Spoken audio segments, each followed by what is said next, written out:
We're going live in a minute. Live in a minute. Can you hear me? Can you hear? Yeah, I can hear you, Henry. Can you hear me? I can hear you. I still can't hear anything about feedback. So Yeah. what I'll do is I'll send you live, and as soon as Phil gets back, we'll try and sort this issue out. Honestly, we've been on FaceTime, everything. We've gone through everything twice, and we just cannot find what the bloody hell's going on in it. It's all good. He just rang me a second ago. He said he's belting it down wherever he's. I don't know how far off he is now, but He's down the A3. he told me we were going live in a minute. This is what? So it's probably about I'll probably start now. to an hour away. So if you two are ready to go live, what I'll do is I'll just take this screen onto your screen, obviously where it all starts up, and then we'll go from there. Obviously we'll do the all apology and all the rest of it. We'll get there in the end, lads. We'll get there in the end. Yeah. But I'm going to mute myself and go live.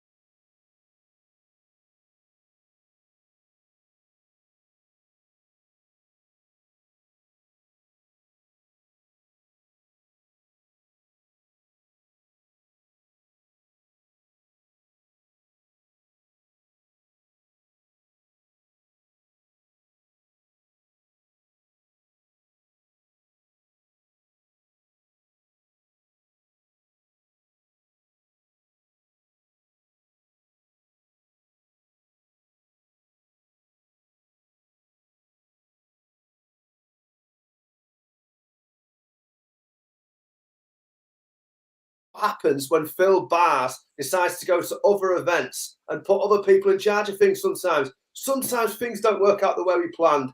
Obviously there's been a lot of darts going on, plenty of action, nothing major in terms of the seeds dropping out. I've seen Sulovic and Dobie have dropped out, but some absolutely huge averages going on. I will be joined by Dan and Henry shortly. Obviously we're just waiting to get a few things sorted out technically. Looks like we have a screen now. It looks like we have ourselves on the screen as well, Dan. Things are starting to pick up here. Henry's working his arse off in the back end at the moment. Phil's on his way. He's driving down the motorway safely, might I add, to go and assist Henry to try and bring you the best quality production we can as a free online darts streaming service. Hope you're all good in the chat room. Really sorry for this mess about today. Nice one, though, for keeping with us, guys, and keeping the chat room lively and keeping everyone up to speed with what's been going on. Dan is also with me now. I can see Dan on the screen. How are we doing, Dan? It's good to see that smile, mate. I'm happy as I, mate. So, yeah, I know we've got some frustrated folks out there. Honestly, I promise, frustrated as you might be, you won't be as frustrated as Tiz and I have been at parts of the last hour or so. We've probably done this introduction maybe 6 or 7 times now, and I've talked through and reviewed the games multiple times, hoping and you were all listening and probably weren't. So I'm going to just do I'm going to pull some highlights out. We'll try and get up to being live in real time as quickly as possible because there are some exciting games both underway and upcoming. So just to bring those of you that aren't seeing all the scores live up to speed, we've had a relatively steady day of most of the seeds turning up and just smashing people to pieces. So we've had a really, really good performance. We've had some massive averages. Again, just pulling out some highlights. We had Luke Humphreys averaging 101 to beat Keegan Brown 6-0. Barry Van Peer also serving up the bagel 6-0 over Scott Waits. We've had a couple of games that really went to the wire. Martin Schindler and John Worsley. Schindler just got through that one 6-5. We had some really interesting early ties. Rob Cross, Simon Whitlock. Soon as the draw came out, I was over the moon. That was a really, really interesting and intriguing first round game. Rob Cross came through that 6-2. We haven't really lost in terms of big names going out early, I suppose. Chris Dobie, bit of a shock, went out to new tour card holder Ross Montgomery. That one went all the way with Ross just taking that 6-5. Brendan Dolan was the first of today's seed to go out. He lost 6-4 to Brian Rahman. And everything's gone sort of fairly. So we've got some good wins, as I say, for the new PDC tour card holders. Jim Williams putting in a really solid performance to beat Martin Lukeman 6-2. And we've got some really intriguing stuff underway at the moment. So just in terms of time and what's going on in terms of the stage of the competition we're at, we have got the final set of matches from the round of 128. So we are still in the first round of today's tournament. We've got one round of 64 game underway. That is on board 14. We've got Luke Humphreys against Radek Sedansky. And what else have we got up and running at the minute? Scott Williams doing a bit of a job on Steve Beaton. That's on the stream board. Williams averaging 101 and is 5-1 ahead of Steve Beaton there. We've got an all-Scottish clash underway on board 8 where Alan Suter is drawing 2-all with Jim McEwen. And that's probably, yeah, that's where we're at. That's what's going on. Tiz, what's taking your interest at the minute? Well, just looking at it again, like you said, mate, some absolutely ridiculous averages here. Like Scott Williams versus Steve Beaton, 101 average there from Scott, 5-1 up at the moment. Over score 6 left, massive. Honestly, from what I've seen, I'm gutted to admit the standard has been ridiculous. Like I'm talking, this is going to be the best standard that I've done on the streams before. Looking at here again, Ron Mullenkamp versus John Roby.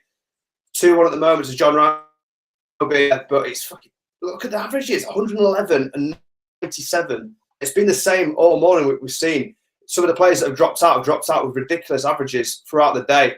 So yeah, I think the way to do this, mate, shall I take, say, boards 1 to 8, and do you want to take boards 8 to 16 and see how we get on that way? Yeah, we can do that, and we'll probably end up crossing over and talking about different bits and pieces because I mean, to be honest, it's amateur hour, isn't it, me and you? We've not got a grown-up with us today. We're going to have to just muddle through anyway. Yeah, we've been waiting for. We were hoping for someone to lead, and we're just nipping and popping and out. But here we are, leading the lead. So yeah, we'll see what we can go with. So I'll take 1 to 8. You go with 18, buddy. What's this chat room saying anyway? What is this chat room saying? And I tell you what, it's picking up and everyone's come back in, which is amazing.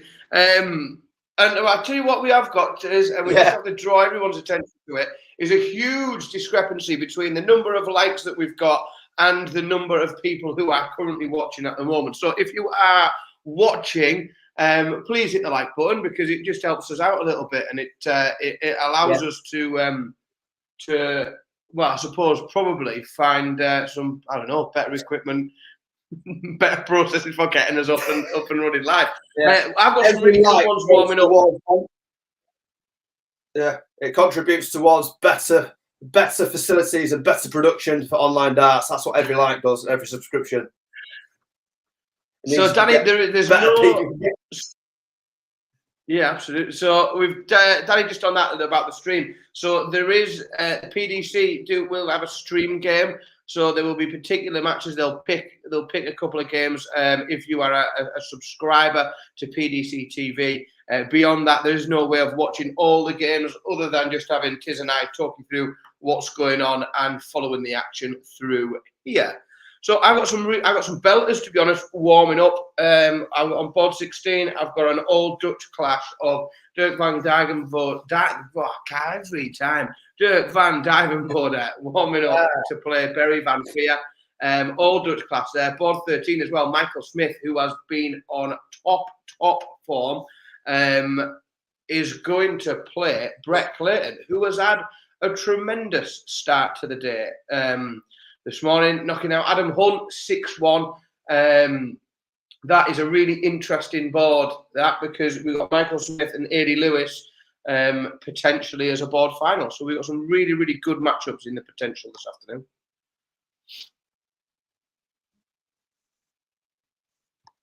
Yes, that's why I gave you that side. Some horrible pronunciations there. But having said that, looking at my side, I'm a bit worried about the German Ricardo Pietreczko. I'm going to go with. I'm struggling with that one, but that's on board 7. Yeah, you saw Luke Humphrey board 7 up now against Johnny.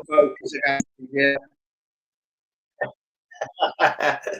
Yes, you have to bear with us, folks. So we'll have our Paul Merson moments throughout the day. You got a potential bagel up there, Barry Keane. How's he playing? Mate, he's absolutely smashing it. A 96 average at the moment against Gordon Mathers. Mathers, 69 on the averages. He's just not turned up, let's be honest. So pretty plain sailing so far for our boy Barry Keane, or Mr. Keane Barry. So yeah, it looks as though we could have the bagel being served up to us. So I've got a tight one on board 15. In all honesty, it's looking at like whoever plays least badly will come through this one. Richie Burnett, he has upped his average slightly up to 83 to go 5-4 ahead of John Brown. John Brown is only managing to put together a 77 average at the moment. Richie Burnett has the darts in hand. He's just broke him there. So I'm expecting this one to be closed out fairly quickly and for Burnett to move on to the next round. Yeah, it looks to be a good game going on board 1 as well between Ricky Evans and Jose Justicia. Ricky Evans at this moment in time is 5-4 up against the Spaniard. Just having a look at how things are going in this leg. So Jose in good position here. Jose's got the throw for this leg. It's a level proceedings. He's got slight advantage. But yeah, this is going to be a game. It looks like it's going to go down to the wire, to be quite honest with you. We could see the noble leg. So Jose Justicia left 1-6-4. Ricky Evans not on a finish. So back to Jose. I'm going to call this leg game because we might have a noble leg coming up. Jose Justicia 1-6-4. So he's left 143. Right, okay. That is not what you want to be doing at this stage. So Ricky Evans has now left 86. I can't believe that Jose Justicia was on 1-6-4 and he's left 1-4-3. But Ricky Evans now comes back, leaves 86. Jose Justicia with 1-4-3 on the board, makes a hash of it again to leave 86. Both players at 86 now. We've got an 86 shootout. Ricky Evans gets the first crack at it. And he's taken it. Ricky Evans beats Jose Justicia 6-4. Jose, what were you doing with them doubles, my friend? Ricky Evans has made it through. Well done, Rapid. Excellent stuff. It looks a bit tight as well. Board 8. Well, I say tight. We've had a little bit of a break in that Jim McEwen looks to have took the initiative there and gone up 4-2 against Alan Suter. Wow. Luke Woodhouse versus Stu Wilson as well. Luke's just gone 5-4 up there against Stu. Both players averaging the mid-80s. And another one, I'll say, you've got another sort of 5-4 result, 5-4, game going on your side. Richie Burnett versus John Brown, I can see as well. Some tight games at the moment, guys. So I've got that on the screen at the minute. Richie Burnett and John Brown. I mean, this it is a catastrophe, to be completely honest. They've both missed. I think they've both missed 3 darts each at doubles. Richie Burnett there takes out double 5 to take it 6-4. Well, that was after Brown missed at least 4, maybe 5 darts at double to force a noble leg. So that wasn't the standout match of today in terms of style. But, you know, it's about winning games of darts. And Richie Burnett wins a game of darts and goes through to the next round. Excellent stuff. So we have some absolute crackers coming up as well, guys. We've got Michael Van Gogh versus Gert Nensch warming up now. Johnny Clayton is currently 2-0 up, the game we mentioned earlier. Damon Hester versus Andy Bolton warming up on board 6. And we've also got Krzysztof Ratajski versus Jimi Hendrix underway. Jimi Hendrix is currently 1-0 up against the Polish Eagle. Yeah, so we do now have a number of games underway in that round of 64. So we've now broken into that next stage of today's tournament. And what we will see now is some really the draw hasn't really opened up in any way at all. The seeds have been so strong. And speaking of a seed being strong, Luke Humphries goes another leg ahead. He's up now 5-2, and he's looking very much like he will be the first person through to the last 32, it seems. Really strong performance from Luke Humphries today. Absolutely. Look on your side again there. Luke Peters versus Sean Wilkinson at the moment. Sean Wilkinson averaging 66. That's a disappointing visit, is that, isn't it? That's a disappointing. Oh, having said that, 5-1 with an average 62 average. So he pulled a leg there. Yeah, he's done well. I think he's only throwing 2 darts, Tiz. I think he's playing really well, but only throwing 2 darts. The math seems to work a bit better with that. No, but Peters has got the darts in hand now. So if Sean Wilkinson is going to mount a comeback, it has to be right now. And he opens throwing a 42. So that probably isn't the start he would have wanted to try and fight the back. But again, Peters can only reply with 40. So you've managed to play that well in those games, because I have had some absolute toss in the last few minutes that I've had to talk through and watch. Some of these games are, I mean, we've talked about how high the standard was. I think I've had some bad luck. Wilkinson again can only throw a 45. This one is going to be grounded out, I think, this match. Absolutely. Got Darren Webster versus Jason Lowe as well. Jason Lowe is getting ever closer to victory there against Webster. I was going to quickly have a look at this game now, because we could be at the drawing stage of this game. It's the conclusion here. So Lowe has 225. He's now left himself with 160. Webster is way back. He's on 360 as he steps up to the Oki. Nice little 240 though to put himself 20. Little bit of pressure now for Jason Lowe. Jason Lowe steps back up 160 to checkouts. Let's see what he can do. Jason Lowe only manages to leave himself 100. So Darren Webster really needs to find a big score here. And that's exactly what he's done. He's found a 180. He's hit a 180 to leave himself 40. So Jason Lowe, you still have the chance to check out for the match here, or else Darren Webster will be back for double tops, and that's exactly what he is. Lowe has left 60. Webster is back for double tops. And he's missed it. Webster's missed double tops. Back to surely it's got to go this time. Can't see us. Let's have a look. Can't see us having another mishap here, but we never know. It's taking its time, which I think means he's missed. He has. He's missed it. He's missed it. So Darren Webster is getting a lot of lives here, and it's now 5-3. But to be honest with you, Darren Webster, he should have been long gone there. We might as well go to another game. So just a quick result. So that game I was talking about with Luke Peters and Sean Wilkinson is, I mean, it's finally over, thank goodness. Peters wins 6-1. Sean Wilkinson averaging only 60. So really just not able to pull anything together there to really make that competitive. I just want to draw, so a lot of people in the chat room, I know we've got some big Callan Ridge fans. I know we've got some big Gary Anderson fans as well. Warming up on board 10. I said we've got some absolute box office stuff coming up. Callan Ridge against Gary Anderson is warming up on board 10. And what a game that has the potential to be. We've also got warming up an all Welsh clash on board 1 that looks top notch. Cheers. Absolute treat, that one, isn't it? Wowzers. We've got 2 belters coming up there. Jim Williams versus Gerwin Price. Hopefully we'll see the Gerwin Price that we saw sort of last year. Is it just me? Something about Gezi at this moment in time. He's just not quite the same character at this moment in time. I think it's like 10-20% of him missing. Is it just me? Yeah, a little bit of edge. It's there though, isn't it? It's sort of there under the cover. Just to one side, Roby John Rodriguez. averaging 102 to brush aside Ron Muhlenkamp. Ron the ball goes out 6-4, and Roby John, averaging 102, puts himself into the last 64. Did we get picks for the day? Nathan asks in the chat room. Well, we did, Nathan.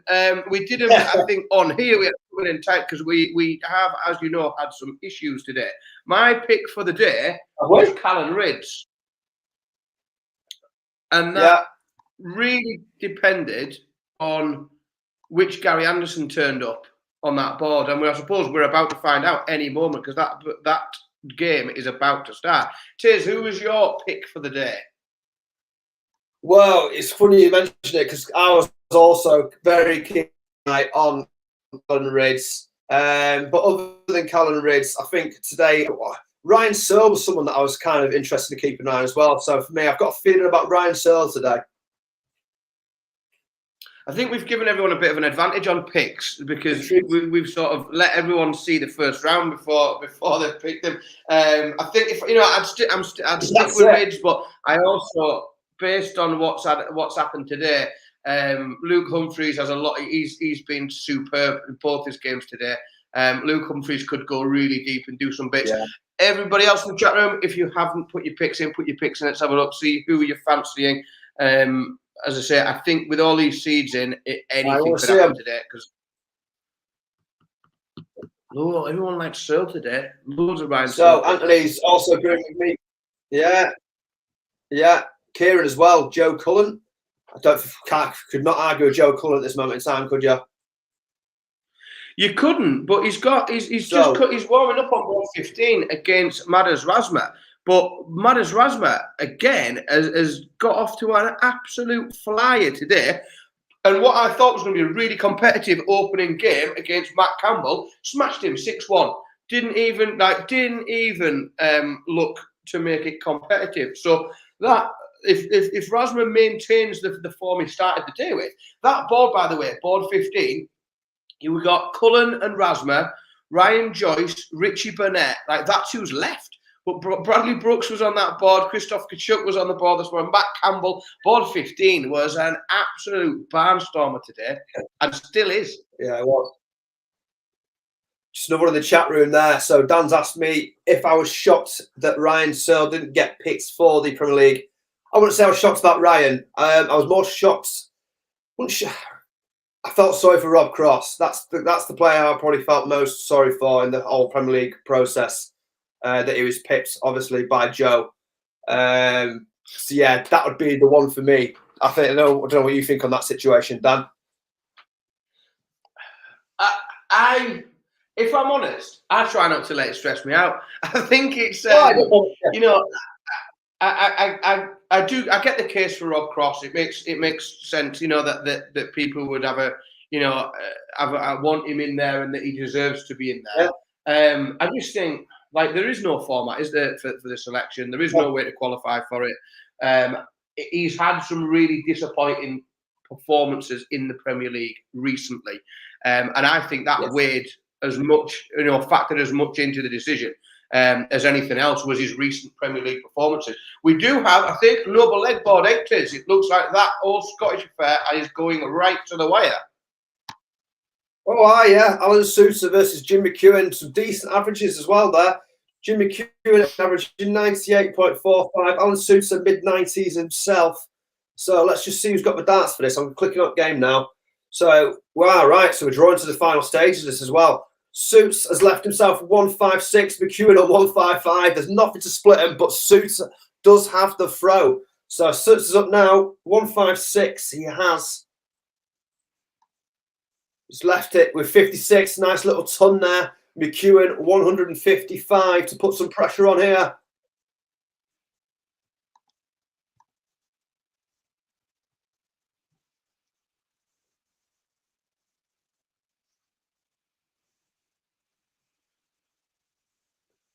Ton 31 to leave 24. Not bad. But Alan Sousa now with 56. He'll fancy it. But I tell you what, this is going to be a little bit nervy. Alan Sousa, 56. And he's done it. Takes in 3 darts, but Alan Sousa has got the job done over Jim McEwen there. 93 match average That against is- Jim McEwen. 28. That is as close as it comes, isn't it? Like, he's needed all 3 darts to take that out, with Jim McEwen sat on 24. So that is as tight as it gets, that, but suits through to the next round.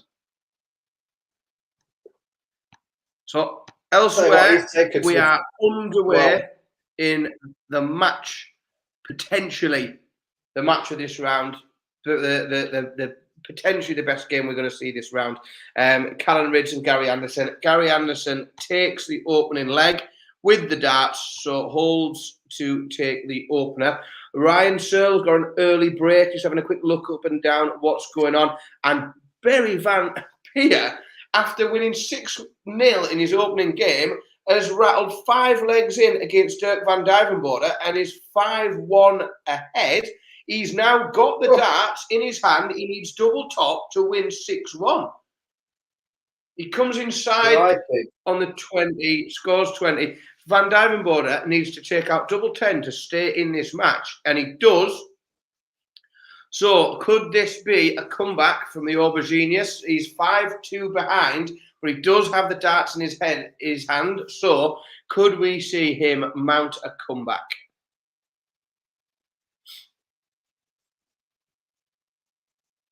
Hey, we've got an early break on board 1 as well. Look at that. It's all happening. It is all happening. I'm just having a quick eye in the chat room as well. A few people with their predictions then. So, Mario, you are backing Dimitri van den Berg today. Tell you what, Dimitri, for me, he's dropped off a little bit, hasn't he, recently? It'd be nice to see him do something today. From where Dimitri was, say, this time last year, I thought Dimitri was going to propel himself to really start pushing on and not going to be like the top 4 seeds, but been a little bit disappointed with Dimitri's last sort of year. So, yeah, I'd like to see Dimitri go far today. Dave Chisnell, obviously, we saw how lucky he was with that final of the day. So that's a prediction there from Green Banker. Would love to see Chizzy get one today.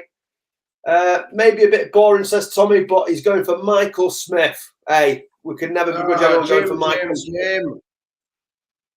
Jim Williams, averaging 107, has just missed 3 darts at double to go 3-0 up. Now, that in a format of this short length, 3-0 up is a long way to come back from, and he's going to really, really be disappointed with himself there. He had 3 darts at double top to get a 3-0 lead, and he's thrown it away. So Gerwyn Price now gets a leg on the board and will be looking to kick on from there. Absolutely will want to get ahead. The Rockstar Joe Cullen is 2-0 up against Madaz Razma at the moment. And as you can see, Callan Ridge is now level with Gary Anderson. So that's the game that I'll be keeping an eye on for probably a little bit as well, is that Callan Ridge versus Gary Anderson game.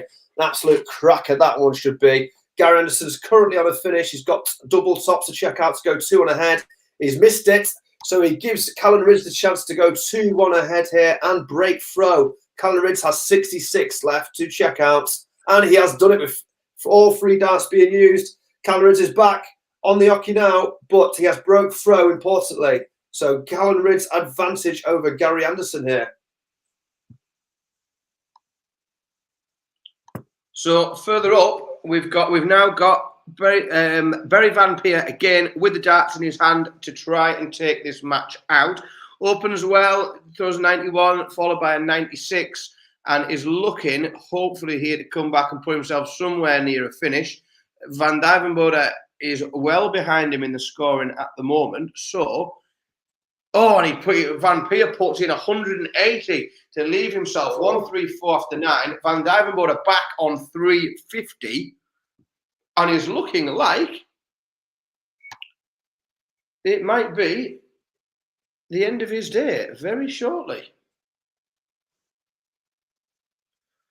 Got to say, Ryan Searle, yeah, he's absolutely flying, mate. He's averaging at this moment in time 104. Obviously, my prediction, well, my shout for the day was to keep an eye on Ryan Searle. And yeah, he's going so well at the moment versus Zonneveld. 4-0 up. Looks to be cruising through to the next round. And also, just look at the game above him as well. Rob Cross has got off to a good start as well. averaging 107 at this moment in time against Lee Evans. 2-0 up. Yeah, Bobby Cross is having a day. So just a couple of results. Barry Van Peer takes that match, as we've been talking about, to win 6-3 over Dirk van Duivenbode. Another all-Dutch clash on board 11 is Michael van Gerwen goes through. Now, could this be the day that we see the return of Michael van Gerwen winning Pro Tour events? Today, could we know? Nobody, I don't think I've seen anybody pick him. Nobody in the chat room, nobody in our WhatsApp group. I've not seen anybody at all pick Michael van Gerwen to win today. Could it be the day today that he shows everybody what he's about? You never thought you'd see the day, did you? When no one would be tipping Michael van Gerwen. I mean, it's mad, isn't it? Like I honestly didn't think, but yeah, I don't think we've ever done one of these events ever where nobody in the chat, nobody's picked Michael van Gerwen to win it. You go, I can't find anyone. Yeah, watch it. Someone will come out the woodwork now. Someone will put his name in the chat, I'm sure. Yeah, someone will pick him. Or someone will say, I picked him earlier. I thought you would. Oh, go on. Give us a little pity MVG. Come on. Oh, yeah. Oh, pity MVGs. We'll have some. Go on. Oh, Juanita's not going to be happy. Damon Hetter is looking up against it. Tis on board 6. Oh, let's having a quick look now. Who's in the chat room then? Board 6. Where are we? Oh, crikey. Andy Bolton, 5-3 up then. Okay, so let's have a look. I'm clicking on game now. Andy Bolton. So there's still a bit of business to be done here in this 9th leg. Damon Hetter needs a big score. Andy Bolton has got 343 after 2 visits remaining. Damon Hetter steps up now for his 2nd visit. And he's left himself. Let's have a look. Oh, nice little ton free for that. To leave 267. So Hetter has the opportunity to break here if Andy Bolton fails to hit a couple of trebles, I believe. Let's have a look. Nice little ton free 7. So this is actually getting into dangerous territory here for Hetter. Hetter needs to find a treble here. Needs to probably leave himself with a finish, to be honest with you.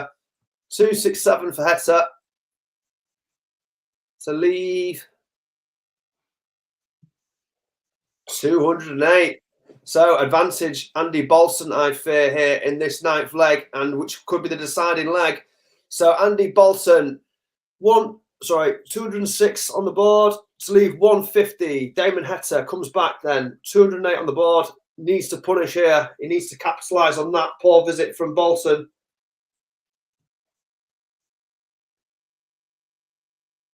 And he does so by leaving 74, a nice 134 there from Damon Hetter.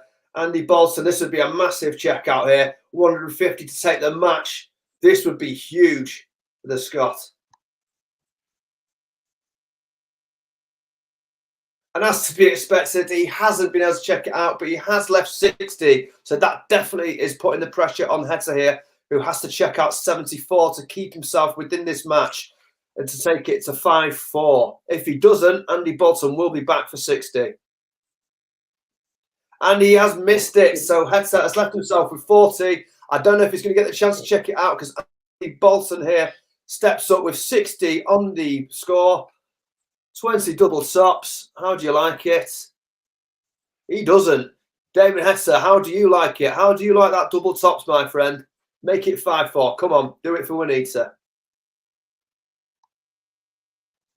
And he's done it. 5-4. Let's see what the rest of the games are saying. Well, I'll tell you what, board 15, we know there's a few people in the chat room picked Joe for today. He's now 5-0 up in what I call, that shows what I know, thought was going to be a pretty tight match after MODUS Razmat played amazing his first game. He can't put it together today. Joe 5-0 up. Bobby Cross on board 12, 4-0 up. We are really still seeing the surge of the seeded players today. Now, Gary Anderson on board 10 has brought Callan Ridge to go 4-2 up. And interesting it is, like we've talked about the seeds and how the draw hasn't opened up today and they're all still there and playing well. As Gary Anderson goes 5-2 up on Callan Ridge, Gary Anderson unseeded in these events is a nightmare, isn't he, for people? Because you shouldn't be playing Gary Anderson in your first game if you're a seeded player, should you? Like, what a nightmare. Yeah, let's be honest. Gary Anderson's an elite player. Do you know what I mean? Gary Anderson's the real deal. So for him to be, to find yourself getting drawn up against someone like Gary Anderson, you're going to be a little bit cheesed off, aren't you? Let's just say that. And it's unfortunate for Calvin Riggs, because Calvin Riggs, with the year that he's had and the performances that he's putting in, for him to start coming up against Gary Anderson at this stage, it's a little bit harsh, you'd have to say. Yeah, and it is. Right through these events, this Pro Tour. I mean, I suppose so he keeps winning. He's going to find himself seeded, isn't he? But you look at some of who those seeds are on a day, on any particular day, and yeah, as I say, you can be unfortunate enough to get drawn on a board, and you've got to play Gary Anderson in your first match of the day, and that doesn't sound like a great prospect, does it? No one wants that match, do they? Let's be honest. No one is wanting that match. Absolutely not. So we've got a noble leg in the game on board 2, Tiz. Looks like that is going to the wire. Yeah, it looks like we've got another great game here between Krzysztof Ratajski and Jimi Hendrix. Ratajski has the chance to check out for the match in second. Oh, Hendrix has got one first, actually, sorry. 141 now, Hendrix has to check out. He's got to check it because Ratajski comes back to 32. Oh, Hendrix has left himself with 32 as well. So Ratajski gets the first opportunity to check out 32, double 16. I think he's going to do it. I'm confident in him, but we'll see. And he has done it, but it took him all 3 darts to get over the line. So Krzysztof Ratajski has done the business against Jimi Hendrix. So that is another result to bring you there. We went down to the noble leg. Well done, Krzysztof Ratajski. So noble again. There's nobles everywhere at the minute. We've got a noble on board 6. Damon Hector has fought back from 5-3 down to force a noble leg in this game here.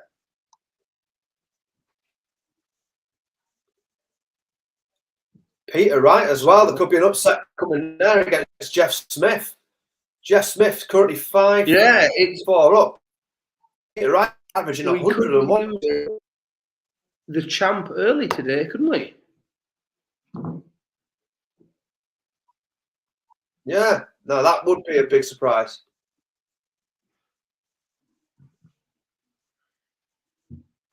Let's have a look. Right, let's have a look at that game then. Right, Andy Bolton is off to a flyer as well. He's down to 180 after 9 darts, and he puts a ton 40 in to leave himself. So Andy Bolton will get 3 darts at double top for this match. Header has chased him. He's thrown a 140, a 100. He's got 181 remaining to see what pressure he can put on that double tops. He does put pressure on. Throws 145.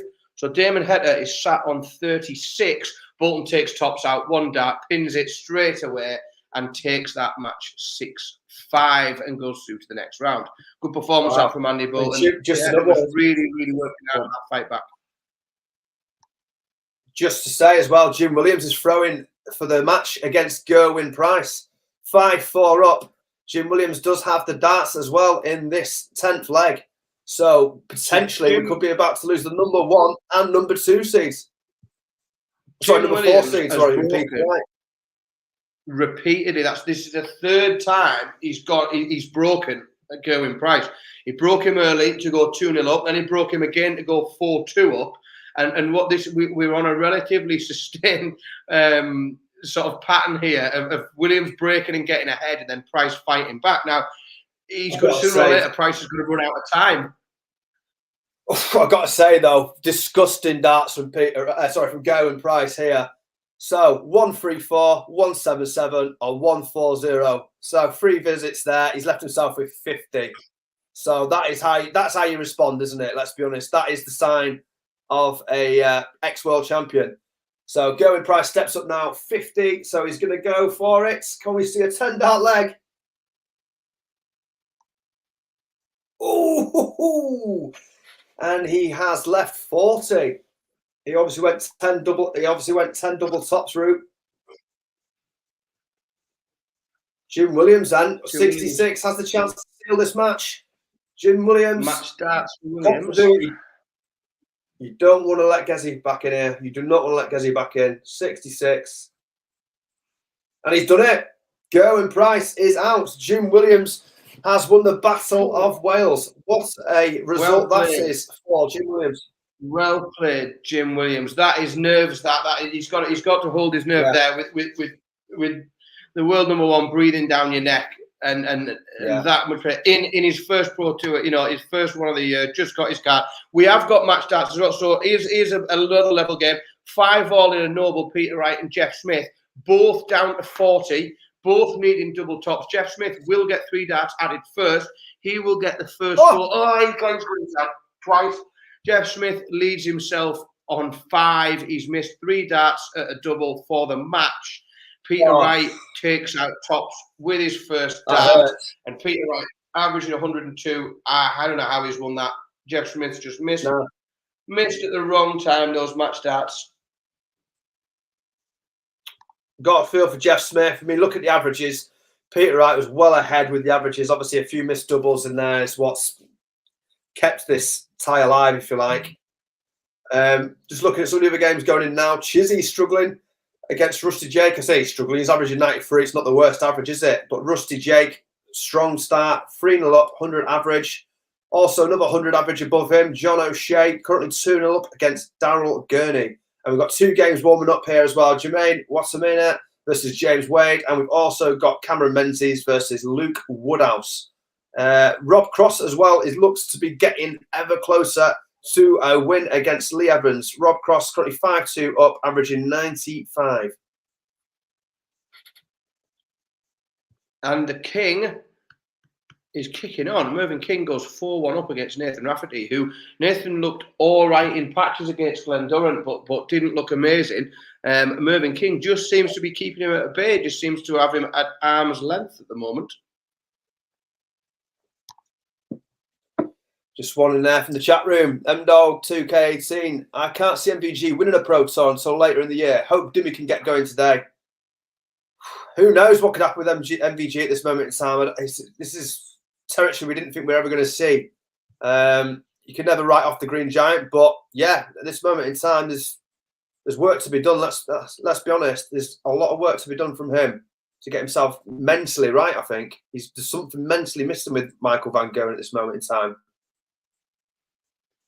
Yeah, it just doesn't seem to be all clicking for him, does it? So here's us asking, when is MVG on? So MVG has won his second round match and he's gone into the third round.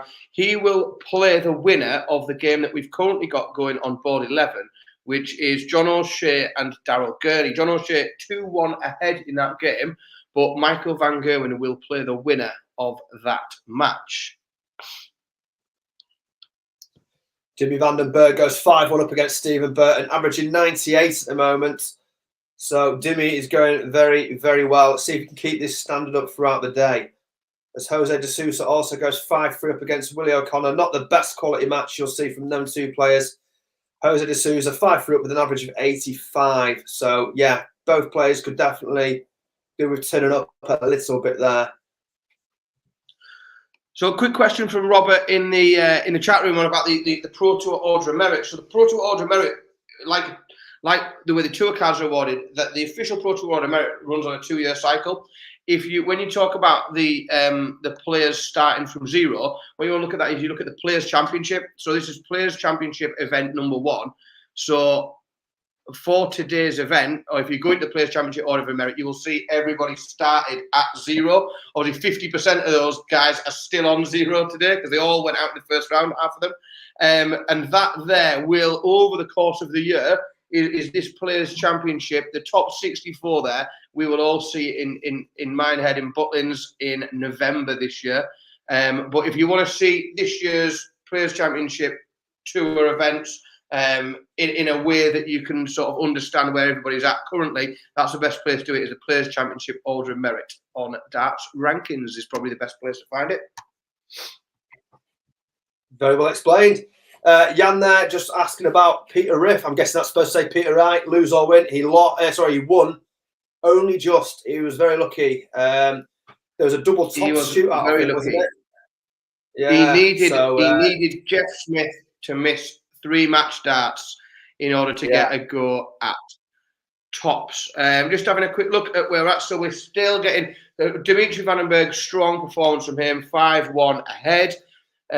We've got Jose de Sousa just edging away from William O'Connor. It's been a really level game, this.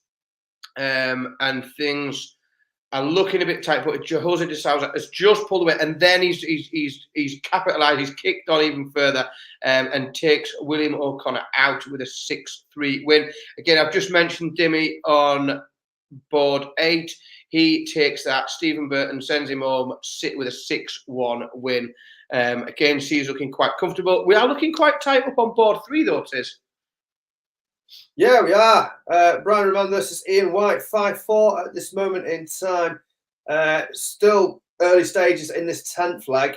There's another game I was just keeping an eye on. It was the Rob Cross game, actually, because that's drawing to a close as well. So I might just have a quick flick over to the Rob Cross game, because that's a closer stage to finishing. So Rob Cross has an opportunity. Well, he doesn't actually at this moment in time. Rob Cross needs to leave a finish of some sort. Lee Evans is on 32 to make it 5-4. Rob Cross has left himself 116. But if Lee Evans fails to hit 32 here, Rob Cross will get the opportunity to come back and check out 116. But there's no messing about, so it's 5-4. But crucially, Rob Cross does have the darts in hand here in this 10th leg. So Rob Cross is throwing for the match now against Lee Evans. As we mentioned there a second ago, sorry, the Brian Roman game, this is Ian White. So 5-4 at this moment in time. Neither player is on a finish right now. Roman's the closest. He is currently on 188. Ian White does have the darts in hand. He's on 261 at this moment in time. Let's see what he can leave here. Leaves 203. So it's a bit of he's struggling in this leg, is Ian White. So let's just see what Brian can do here. 188, a big score would really put the pressure on here, and that's exactly what he's done. So 134 leaves 54. Pressure on now, Ian White. So 203. What can you produce? He leaves 104. So I've got a feeling we could be about to see a win here from Brian Roman. So 54 to check out. Oh, he's left 18. Not ideal. Not ideal at all. Yeah, he has. He's gone inside. Not ideal. Ian White comes back 104. More than capable. Could go. Oh, he's done it. Well, he's done it. Wow. So we have another noble leg here. Yeah, we have another noble leg, but it's going to be Brian Roman that's going to have the darts here for this final leg. So yeah, this could be one to come back to in a minute or two.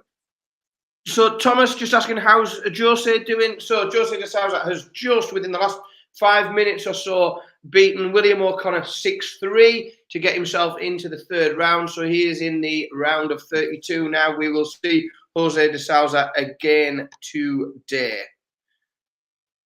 Just looking there as well, Dave Chisnell, 3 legs on the spin for Dave against Rusty Jake, I believe. I think last time I looked at it, Rusty Jake was 3-0 up there. So well done, Chizzy. You've got yourself back into it. Same with Darryl Gurney, actually. I believe he might have just reeled off 3 on the bounce as well against John O'Shea. I think he was 2-0 down, now 3-2 up. And Mervyn King, 5-3 up against the youngster Nathan Rafferty. And a result here as well. Richie Edhouse, 6-2 win over A.D. Lewis. That's a really good result for Richie Edhouse if he manages it's just gone to 5-2 for me now. Is that an error from? No, it's fine. It is 6-2. Yeah. That's what I was going to say. I was just looking at that. That's why I sort of half stood there because I couldn't work out what was going on. And we have a little dart error there. Yeah. So this just going back to Brian Roman, Ian White. Ian White missed a consistency here in this game. He's banged in 140, 100, 100 to be down to 161 after 9. Roman hasn't got good. I see he's on 65 there. So Roman really needs to put the pressure on here. He's got 140 remaining. Ian White's on 96. So he does. Roman takes out or puts in 108. He's left himself 32. So Ian White is going to have to take this 96 out to save the game. Now we've just seen him take a ton plus checkout out. He can't do it. Leaves tops. Roman will have 3 darts at 32 for the match. and he takes it out with his first start, Brian Roman, through to the next round. I'll tell you what, Tiz, this has been a bumper day. I know it's event number 1, but for the new tour card holders, we've had Jim Williams just take out the world number 1 in Gerwyn Price.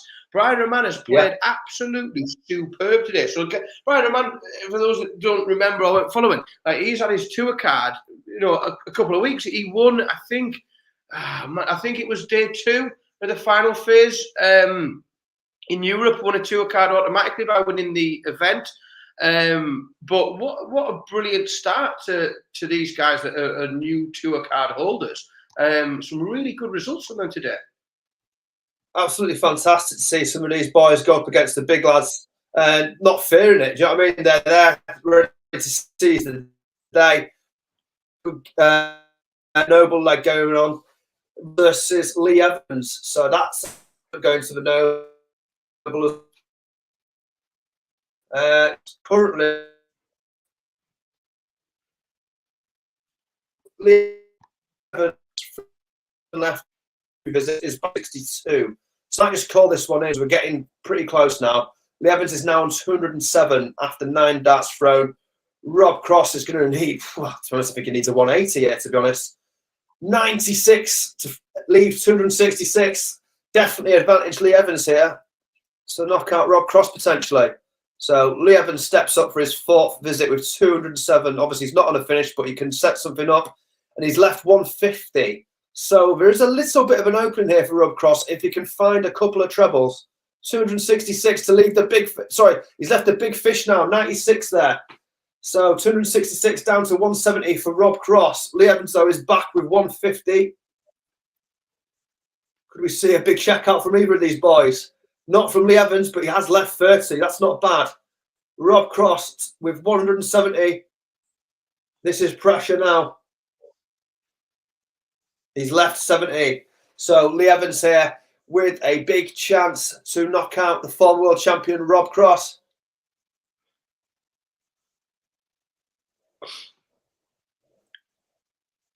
So we've about seen one of the big boys go. Yeah, we could be seeing what has been a bad week for Rob Cross get worse, couldn't we? Yeah, we could. Say what's taking a while to update here. So yeah, what's going on? Strange is going on, isn't it? Oh, he's done it. He's done it. So well done, Lee Evans. Rob Cross has fallen. Well, this it starts to get interesting now. So the last sort of half an hour, we see quite a few big players actually dropping out. So it's starting to get exciting, everyone. Really good stuff. Quality standard, isn't it? Do you know what's dead sad? What everybody's going to be missing, I can't even replicate. I might get one of my kids to run in and do some funny noises. Warming up, we've got Raymond van Barneveld, and we haven't got a Barney alarm because you and I don't get these clever toys, do we, Tiz? We don't have Barney alarms and things. Shall I just do a noise? Woo! Woo! Woo! How's that? That's good. That was good. That's really accurate. Wasn't bad. Wasn't bad. I'm sure Phil's crying children's parties and things on the way home. Yeah.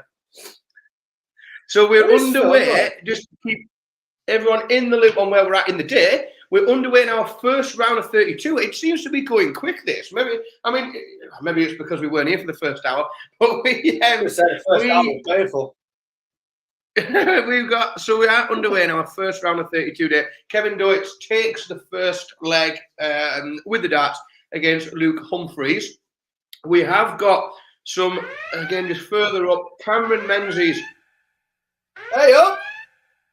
What's that? Who found that? Hey, I tell you what, it's made my face massive as well. That's not a particularly complimentary camera angle with me in the middle of it. Paranormal activity going on here.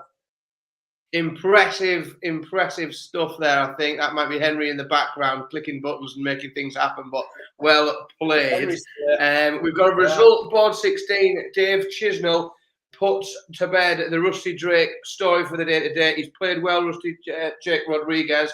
Chisnell has taken that match 6-4. Just managed to find a break at the right time, and then under not a huge amount of pressure, pins 9 to take that match and move through to the next round. So we are starting to get a bit of a picture as to what the tournament is going to look like in its later stages and who is likely to, or who is going to play who. We've got another result as well. Daryl Gurney on board 11 has beaten John O'Shea 6-3. So John O'Shea, while has won his first game of the day today, but then falls to Daryl Gurney, who I think, where did we say Daryl Gurney was going next? Who was he playing the winner off? Was that Michael Van Gerwen? Is that who he's played? Yeah, Michael Van Gerwen plays Daryl Gurney in the next round. Some crackers coming up, some cracking ties. I tell you what, can't be long till we see Phil Bars now on the stream, is it? He's got to be getting close, hasn't he? It depends how fast he's been driving. You know, officially he'll have been doing 65. I would have thought all the way down the motorway, won't he? Oh yeah, he doesn't break the rules. Yeah. We talked about new tour card holders having a good day. There's another one there. Cameron Menzies beats Luke Woodhouse 6-4, averaging 91, and gets himself through to the next round. It is a bumper event today for new card holders. Some really impressive performances, and you know, some of these guys are going to go quite deep into this tournament. Certainly are. Let's have a look at some of the other results. Well, not results. Games that are going on now. Current live score: Scott Williams averaging 99.13 against Ross Montgomery. He is within an inch of getting over the line here against Montgomery. Montgomery, having said that, though, has a chance to pull a leg back. 101. Let's just see if he can pull a leg back here. I'll just have a quick look at this one. Let's keep it interesting. If not, Scott Williams looking very favourable at this moment in time. Montgomery's at 48. Williams is back on 227, so he's not on the finish now, but has the chance to put a little bit of pressure on.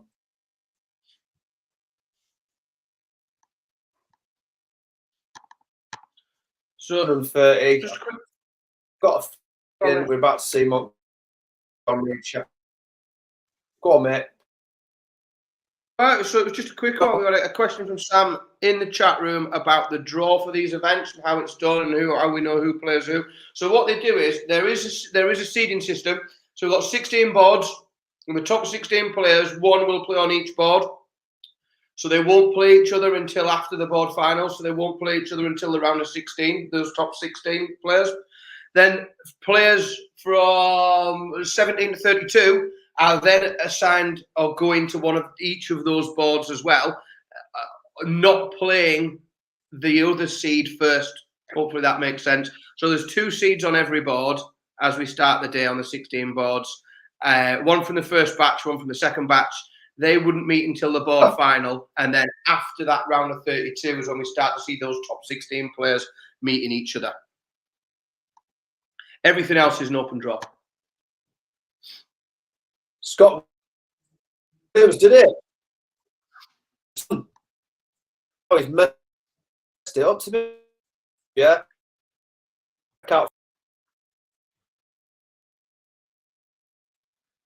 It's up and down, isn't it? It's having a bit of a nightmare there. So we've also had a result board 10. We've had a result there for Ross Smith, who has won 6-2 over Luke Peters, which is and to be honest, he's done it as well. He's done it whilst playing very well.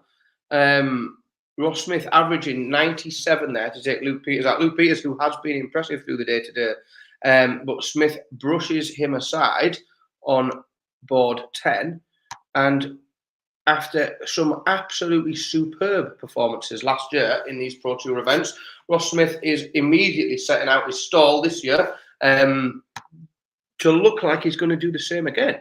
Let's just have a quick look up and down to see Richie Burnett on board 15 is flying against Ryan Joyce. So again, Richie Burnett, we talked a bit earlier about some of these players that can hit outrageous standards that aren't seeded in these events. So like we talked about the fact that Gary Anderson isn't seeded at the minute in these. You know, Richie Burnett isn't seeded in these events. So all of a sudden, people are having to play. People are playing Richie Burnett in their first game, big players, and there will be a lot of these top players running scared of Richie Burnett and wanting to avoid him like the plague. So what it looks like out the corner of my eye is someone has thrown up the Bunting Suitor game into the screen there that you can all see. So having a quick look into that game, you can see the standard is outrageous. I don't quite know Alan Suitor how he can be averaging 103 and be 4-1 down. Stephen Bunting just looks like he is being absolutely clinical on his doubles and is really, really making Alan Suitor work hard to even give himself half a chance here.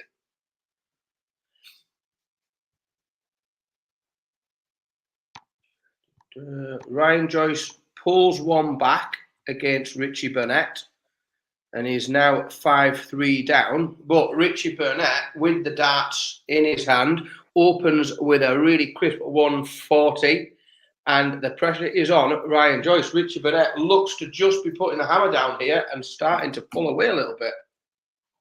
James Wade as well is about to potentially beat Jermaine Watamina, and he has. So James Wade has won the noble leg against Watamina. He checks out 82. Watamina was on a finish himself at 121, but Wade did not give him the opportunity to come back and check it out. And that sets up a board final there on board 2 of Krzysztof Ratajski against James Wade. We've hit that time of day, Chiz, where all the big boys are starting to meet each other.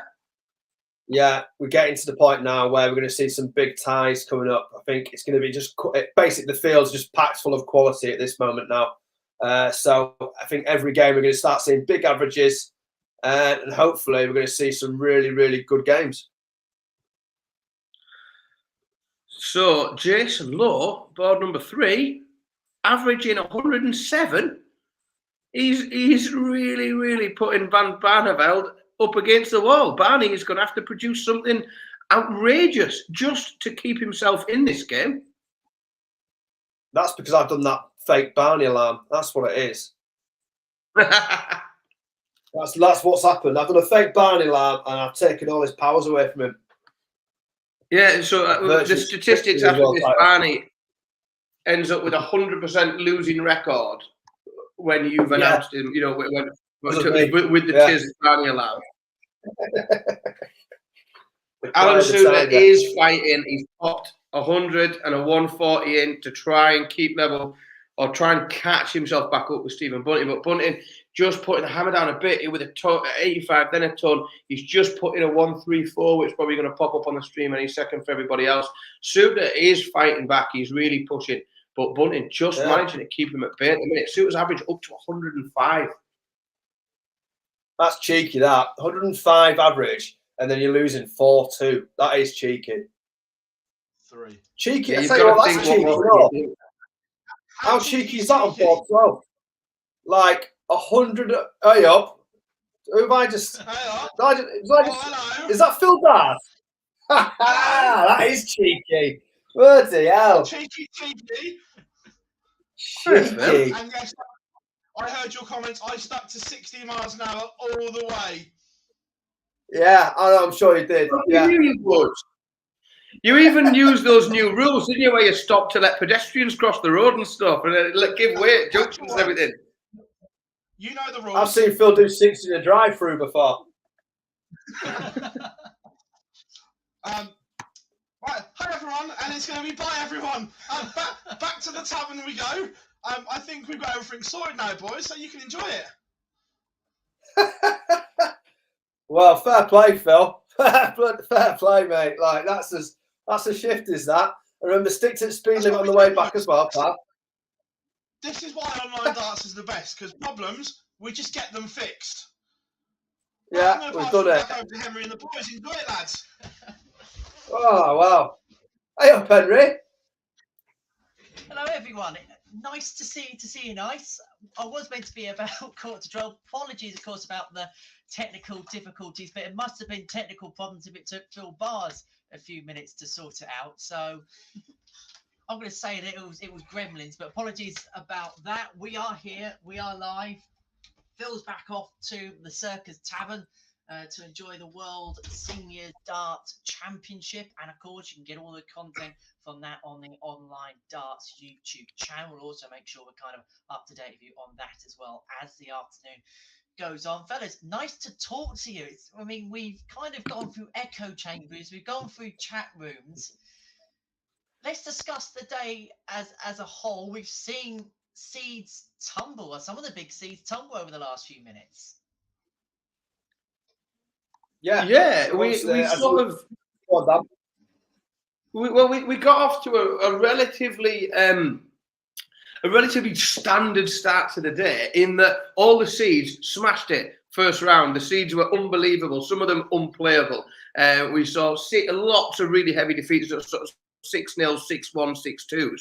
And then just what seemed to happen in that second round, that round of 64, everybody else pulled their socks up a bit and have come back to these lads and said, oh, no, it's like we want a few quid. We want to get the year off to start. We've seen some really good performances from some of the new tour card holders, which is great to see. Some of these lads that haven't played these events before, that are just playing like we as I said, we've seen some absolutely superb. Ross Montgomery lost in his last game, but opened the day really well. Cameron Menzies has played superb. Brian Rahman has played brilliantly. So whilst we have seen some big performances from the big players, it's been great to see some of these new two card holders go deep.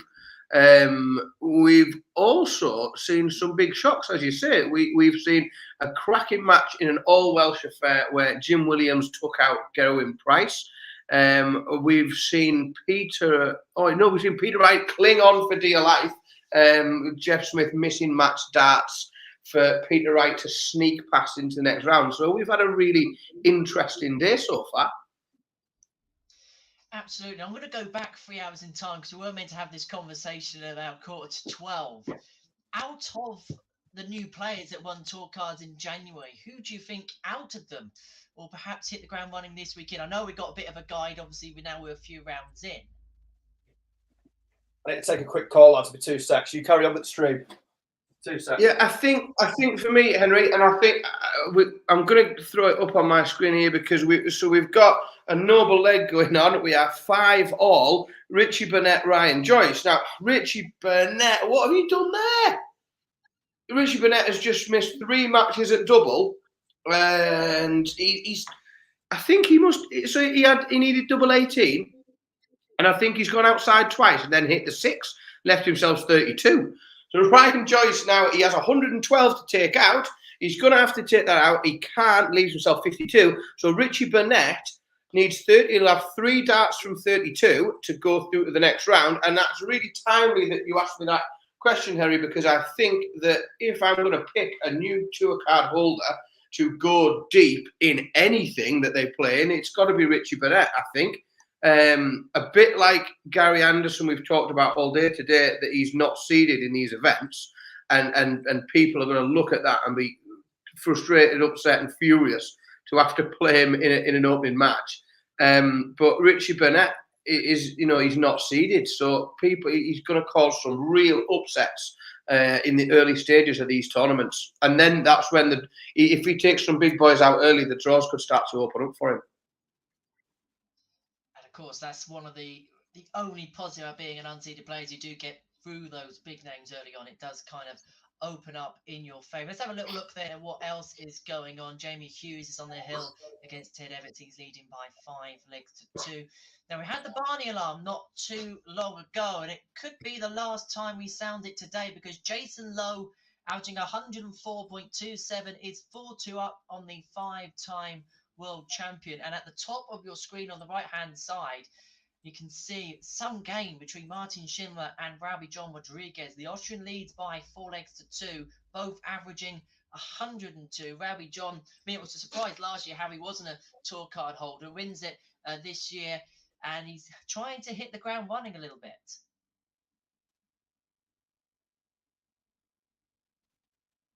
Absolutely. But I think just another quick one to draw everyone's attention to, that game that we've got in the middle of the screen, the feature game there, between Bunton and Suter, Alan Suter is marching on back. He was well behind in that game.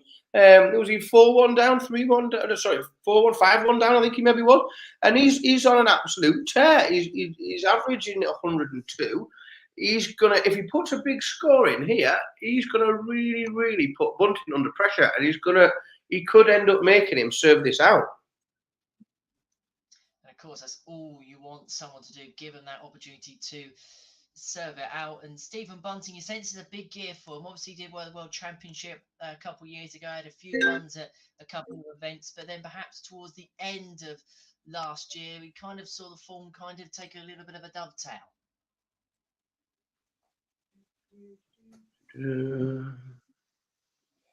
Back with you in 2 minutes, lads. Sorry, mate.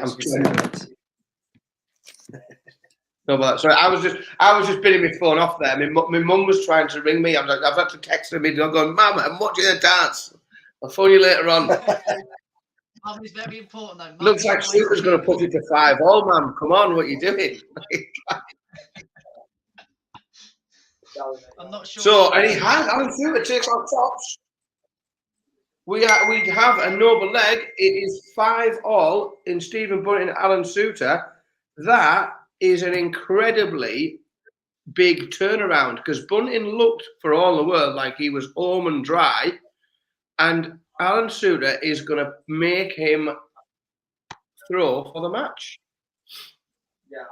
Super Ted goes out on board 9. Jamie Hughes beats Ted Everts. I know there's a few been following Ted in the chat room, so there'll be a few disappointed people, I think, there. Indeed. Let's have a little look then at this deciding leg between Stephen Bunting and Alan Suter. 2 tons to start for the Bullet. 101 for Suter himself. Solid start to this final leg. Both players 501 points away from the next round. There's another raft of matches begin, and we will get on to another featured game in a second, but a slip from Suter, only 75. So Bunting here with the darts, perhaps has 6 to 9 darts here to see the job through against Suits. Alan Suter, the PDC newcomer of the year, hits a 140, leaves a 161 outshot when he returns. Meanwhile, Raymond van Barneveld, he's been eliminated from the competition. He's out. 6-2 defeat to Jason Lowe, averaging way over the ton at 105 there. But Bunting here will have 6 darts at 161 with Suter back on 2-3-2 to see the match out. Suter came right back at the Bullet. Back to 96. Bunting goes. We'll have a go at it. But how much pressure can Suits put on this? 2-3-2. He's currently on. What kind of dent can he put? 90 leads 142. So there is some pressure, but nothing humongous. There's Bunting now. 96 for the match to see himself through eventually in a final leg in a game which he really dominated from the get-go. 56 leads top. So Suter now, we've seen him hit big outshots to win matches at the World Championship. Can he do it at the first Pro Tour of the year? 142 is the ask. 142 he wants. Can he take it out? We'll wait to see as the screen refreshes.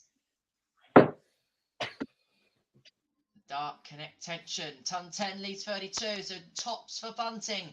And this time it has to go. Will it go for the Bullet? It will go first, dart in hand, and Stephen Bunting bites the Bullet in the end. Wins by 6 legs to 5 against Alan Suter. The Scot pulled off a miraculous comeback, but just couldn't quite get it over the line in the final leg. Stephen Bunting's through by 6 legs to 5. Just want to confirm to Jack, yeah, Henry is in Phil's house. So don't worry, Phil.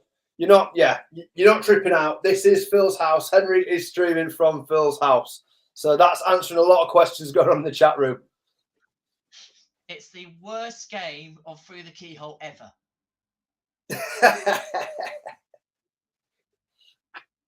Who would live in a house like this?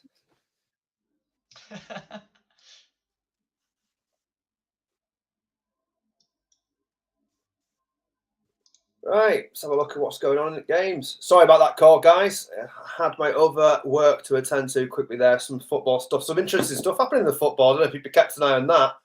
the FA Cup. I know we shouldn't be talking football and darts chat, but Chelsea, Plymouth 1-1 at the moment, extra time there, and same with Kidderminster versus West Ham as well. So yeah, great day of sports. Back to the darts anyway.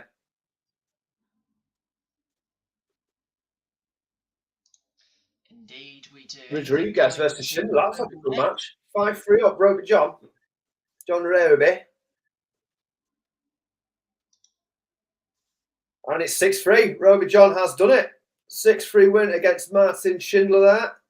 103 average against a 98 average of Schindler. Got to be disappointed to lose 6-3 with a 98 average, haven't you? Cracking stuff there from the Austrian, though. John Roby Rodriguez has progressed there. Tasty 103 averages. Nicely done. That's the way it is done. Let's have a little look then at what's happening elsewhere. We've got the featured game between Peter Wright and King Barry, or Barry Keane as we love to call him on this particular screen. Michael Van Gerwen's also in action against Dal Gurney at this present moment in time. And perhaps one of the closest games I can see coming live is Christoph Ratajski against James Wade. Tough to pick from them two at this present moment in time. We've reached the last 32 stage of the competition here on Pro Tour Live on Online Darts. Thank you for joining us and sticking with us. We had a couple of technical issues, but we're now all over that and we are in the game, so to speak, throughout the afternoon. I'm Henry Deacon in Phil Bars' spot this afternoon. Dan Simpson and Sam Tizzle is alongside me for it. Let's have a quick peek then in that Wright against Barry game. Peter Wright wanting double 18 then for a 2-0 lead. And this would be for a break of throw as well, with Barry back all the way on 114.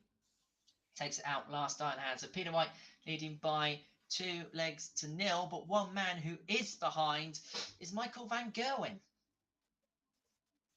Yeah, we've also got a few early breaks in some of these games. So Dave Chisnall has broken early to go 2-0 up on Barry Van here. Ryan Searle, who I know there are a lot of people in the chat room watching out for Ryan Searle, and he's also a lot of people's pick to win today. Ryan Searle 3-0 up, averaging 107. Another just outrageous performance today from Ryan. Just seems to be absolutely relentless. James Wade has broken early to go 2-0 up. Ratajski's got one back, but that was just a hold.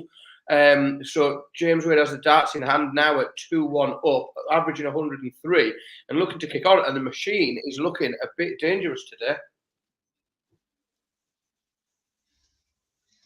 We know what James Wade is like. He'll come out of nowhere and then potentially win a title. Let's have a look then. What else is going on? The barrier, I think, when we looked at the draw earlier, James Wade looked for all the world like at some point he would run into Gerwyn Price in that round of 16.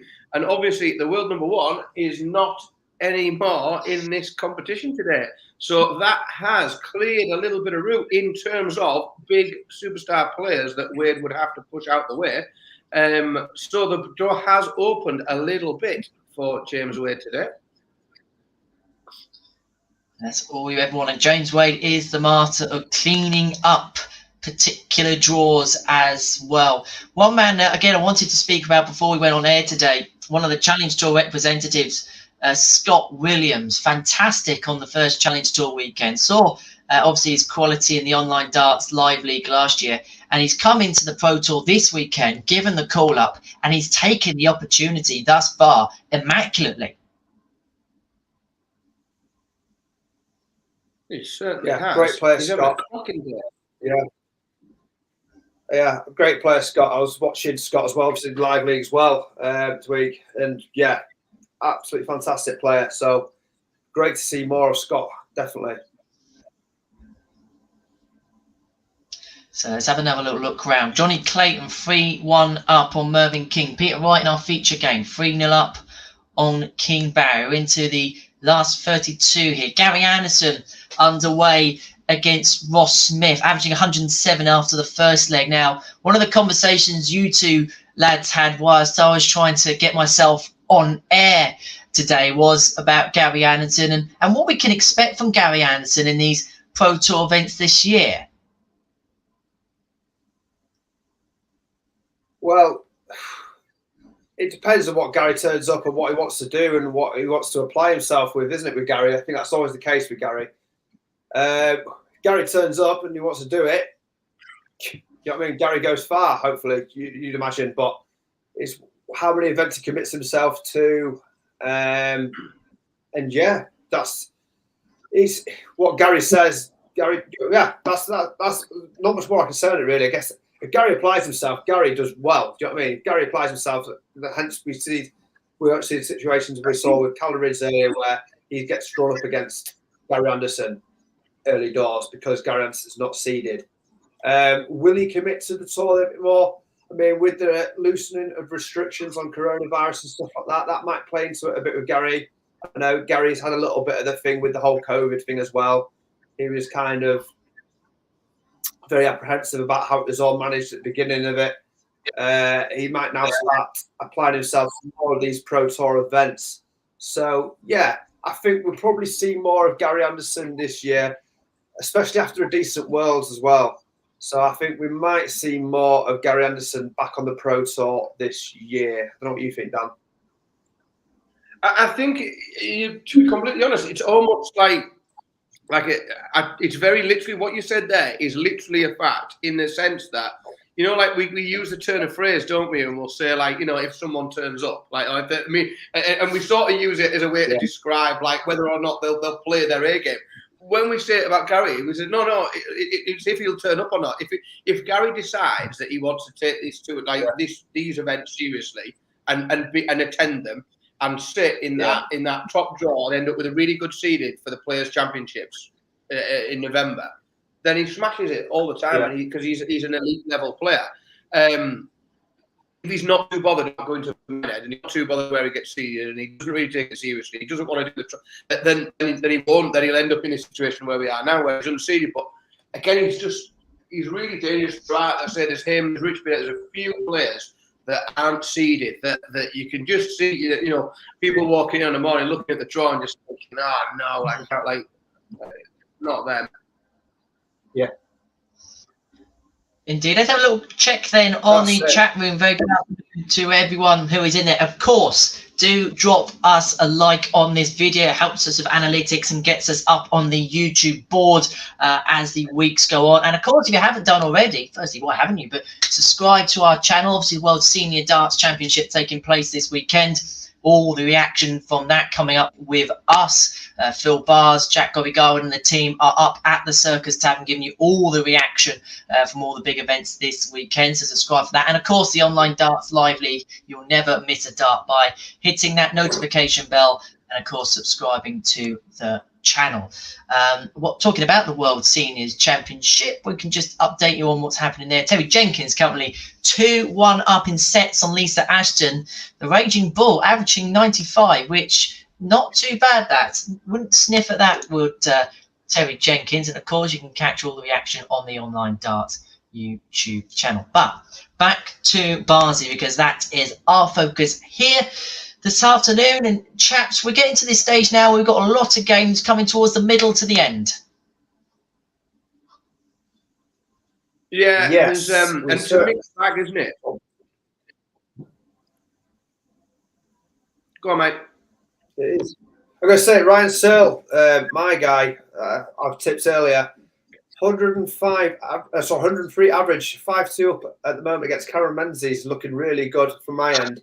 I was going to quickly look at that game because he looked like he was already about to check out for the match.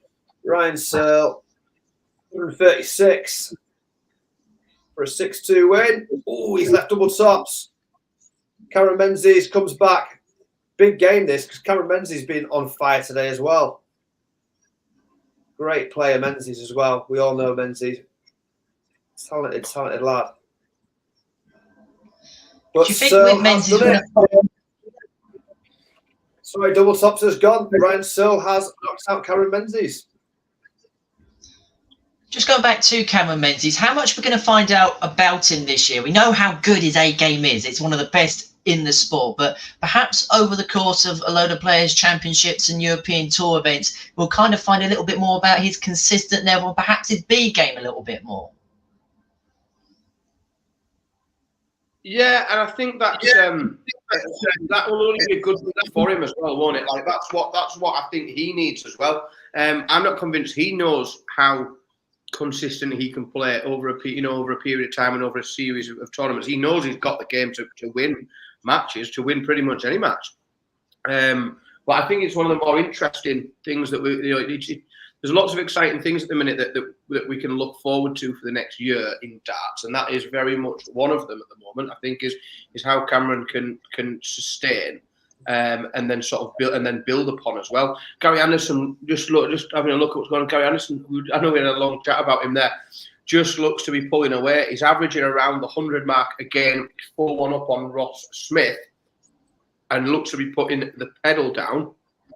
James Wade, we had a long chat about. Broke early, got off to a flying start, but now he's going to have to mount a fight back as Krzysztof Ratajski goes 4-3 up. And some of those games that are just towards the middle there, they are getting really tight. Van Gerwen just slipped behind against Gurney. There are some very tight games going on.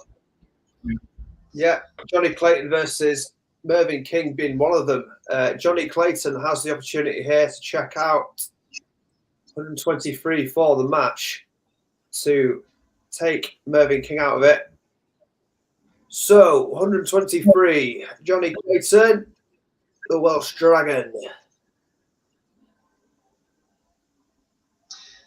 Just having a look at one of the boards. Board 9, Jose DeSales against Jamie Hughes. 118 average with DeSales, a huge 122. It's not too bad a standard, is it? Yeah, it's not bad, is it? It's all right.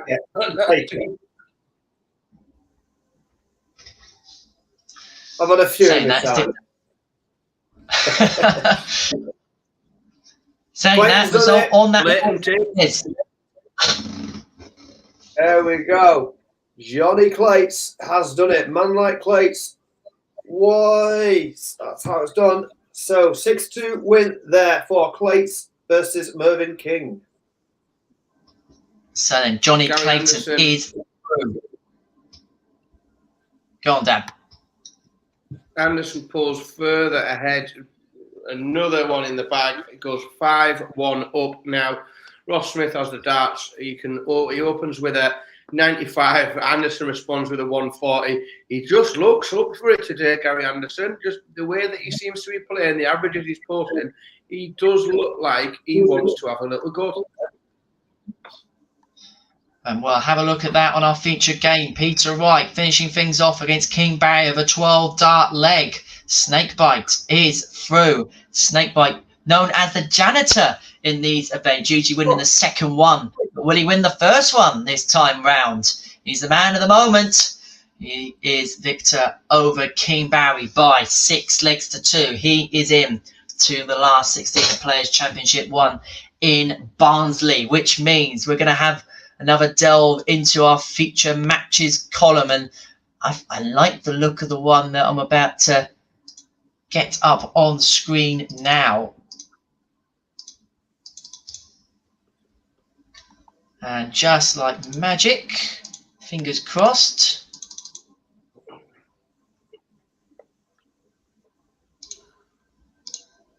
Oh, that's a result. Daryl Gurney takes out Michael Van Gerwen. I know we've got lots of people keeping an eye on MVG. We've talked about the fact that nobody that we can find across Planet Darts has picked MVG to win, but he is taken out by Daryl Gurney. Gurney moves through to the next round, and the Green Machine will have to come again tomorrow. And also,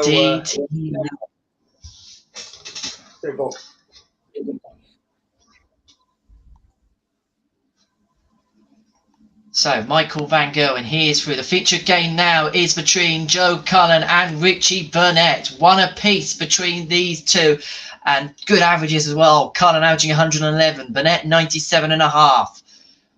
Burnett now with a breaker throw chance at double 18 in a leg that Joe Cullen hit a maximum to start, followed by a 137. Bizarre goings on in the Barnsley Metrodome. We don't expect normalcy in the Barnsley Metrodome. Richard Burnett doesn't do normalcy at all, but he gets the breaker throw. He leads in that one by 2 legs to 1. And we spoke about James Wade potentially being a title winner. That's not going to happen this time round. He's out 6-3. James Wade loses against Krzysztof Ratajski, the Polish Eagle. He progresses through to the last 16. Tight one down at the bottom on board 16. Barry Van Peer 4, Dave Chisnell 4. Jose de Souza 3-1 up on Jamie Hughes. Lee Evans is 1 up against Ralby John Rodriguez. And we spoke about Scott Williams, chaps. He's closing in on a victory of his own against Andy Bolton. Certainly is. So just sorry to cut in there, but just to highlight, Krzysztof Ratajski has taken the big fish out there. He's taken out 170 for the match against James Wade. Outrageous. Wow. Not quite the big fish. It was a whopper, wasn't it? Absolutely. Jose de Souza looks like he might be on his way through. He's 4-1 up. And Gary Anderson, he is through. 6-2 against Ross Smith. Will go again tomorrow. But Anderson, ton-topping average, is through. Brian Roman, the former WDF World #1. He's 2-1 up on Jason Lowe. Dimitri and Stephen Bunting about to warm up. And Scott Williams gets the job done in the end against Andy Bolton. Comes up on the screen. He's flashing red. He is a 6-4 victor against the X Factor. Wonder whether he's got the lucky Paul Nicholson socks on today. What a day Scott was having, isn't he? Bad.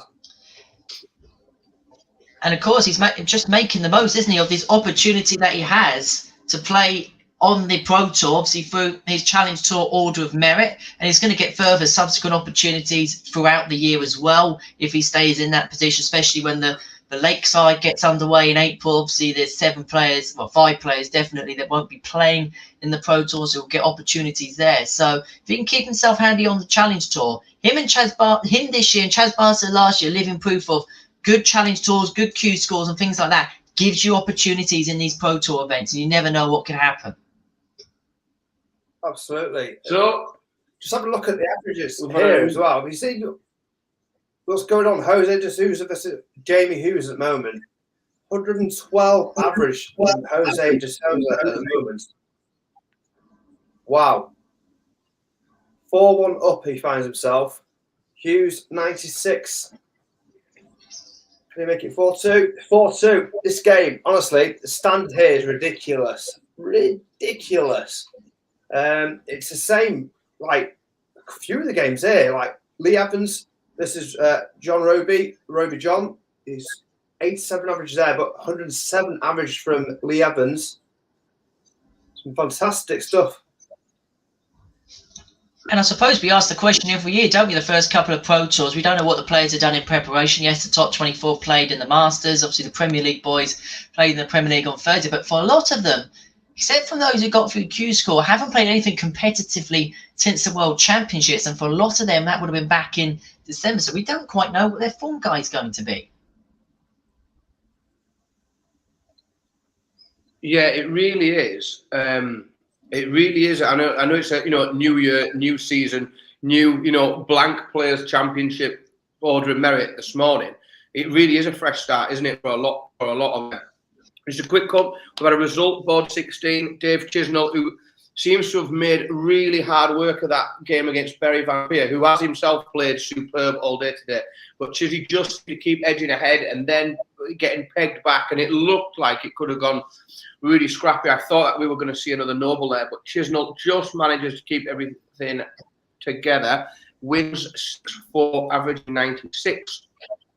And Chizzy moves through to the next round. So Dave Chisnell through in our featured game. Joe Cullen 3-2 up on Richie Burnett. Of course, Burnett winning his card in Q School last month. Burnett should have been playing at the World Seniors Championship this weekend, but due to his success in with Kevin Burnett winning tour cards, unfortunately they had to withdraw. Just having a little look at that, because we will pay attention to both of those events. Terry Jenkins gets past Lisa Ashton by 3-1. John Walton won the first game of the day, 3-1 against John Parr. And at the moment, we see the 3-time world champion, old stoneface, John Lowe, in action. He's taken on Dave Prince, who, because of Kevin Burness's PDC Pro Tour success, gets himself an invitation to this event as the next best player on the PDC Q score, on the World Seniors Q score order of merit. Let's have a little delve into the chat room. Stephen Coulthard thinks Gary Anderson is going to win today, and on today's offering thus far, it's hard to disagree. We know what the Flying Scotsman's like when he's in form. Did it against Callan. Smashed it today, and he smashed it so far today, Gary. So, yeah, he let me down to be honest in the Premier League this week, but yeah, can't never back against Gary. So yeah, if he commits himself, Gary, great shout. Indeed, and a good shout for Cullen. 15-2 sees him lead 4-2, and a crucial breaker throw against Richie Burnett. The Prince of Wales is up against it here. The rock star who made his Premier League debut on Thursday, living on cloud 9. Can he top it off with a second title in 2 consecutive weekends here in Barnsley? Gets through this. He'd be in the round of 16. He'd only be a number of victories away from doing so. 4 victories to be precise in doing so. And we have a noble, lads, on board 13 between Michael Smith and Richie Edhouse. Which way could this one swing, gents? Oh, well, it really could go either way. Michael Smith has got the darts, so Edhouse is going to have to find a break to beat him. Let's have a look. Mind you, Edhouse is looking good here. Edhouse has got it. I think he's got it.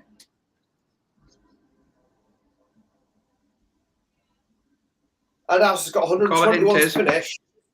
Yeah, and Edhouse has a finish, 121. Smith is not on a finish, 201. Edhouse has left himself with 8.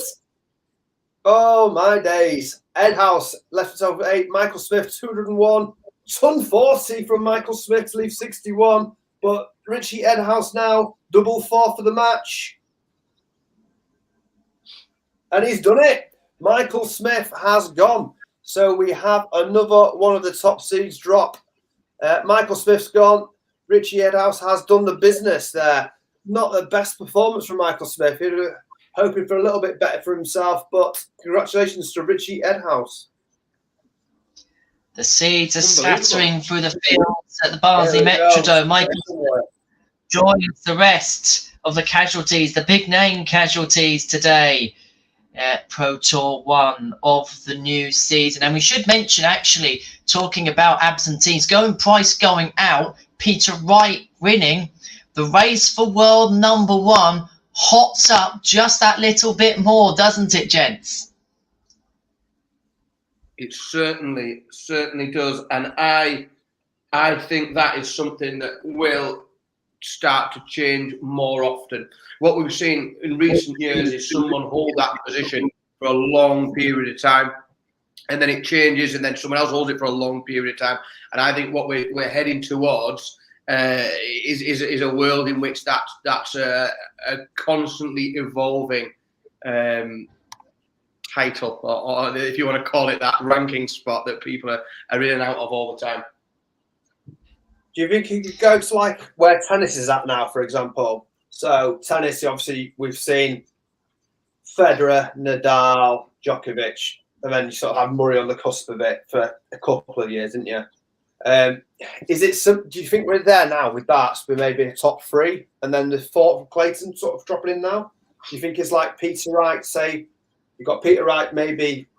I mean, Michael Van Gerwen could even drop out the way he's going at this moment in time. It's scary, really. That's the thing.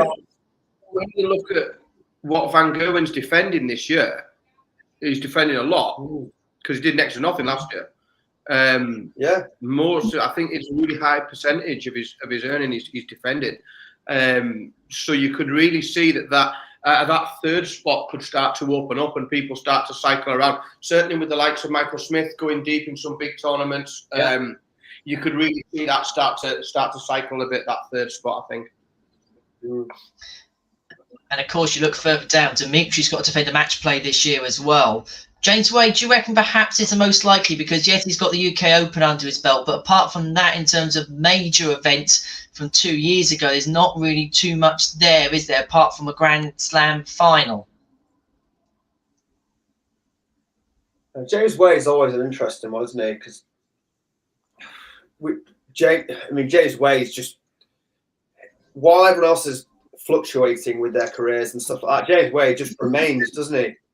He just does what he does. I mean, is there a world championship in there for James Wade? He seems to think there was. And the interviews obviously during the World, so he obviously still believes there is the chance of it there. I think sometimes if James Wade has that, for me, there's still something there that needs to be found from James Wade. There's got to be another gear, I think, because what's happening right now, I believe, is there's so many players coming through now that have just got levels. Every tournament we're coming in now, is players just seem to find a level for a certain tournament, or it's crazy. The averages we're getting, we've seen it again today.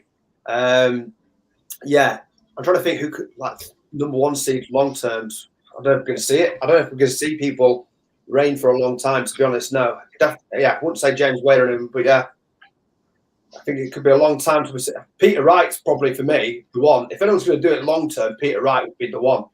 Yeah. So I think he's got that world championship mentality and the big titles mentality. So if anyone's going to do it, I think Peter Wright's your guy. And of course, you look at his record over recent years. The prize money comes from the big events, match play and world championship currently under his belt. He's got pretty much a free hit at this year's World Championship. If you consider, you think he'll go through the last 32 stages this time round. So if he can get even a quarter final at this year's World Championships, he gets himself handily placed because Price is defending obviously a champion's check from last time, and Michael defending a quarter final, isn't he, from last time out? So it'll be interesting to see how that one goes. At the moment, we've got Rahman against Lowe on the stream. We've got Peter Wright coming up very shortly. After we see the conclusion of this game, we will head to a quick advertisement break. Give our sponsors, obviously, a shout out. Huge thanks to Jennings Bet for being a part of our sponsorship of this stream and proud sponsors of the 2022 World Seniors Darts Championship at the Circus Tavern, which, of course, you can see all the reaction to here on the Online Darts YouTube channel, of course, to Red Dragon Darts and to MODUSdarts.tv and dartshop.tv.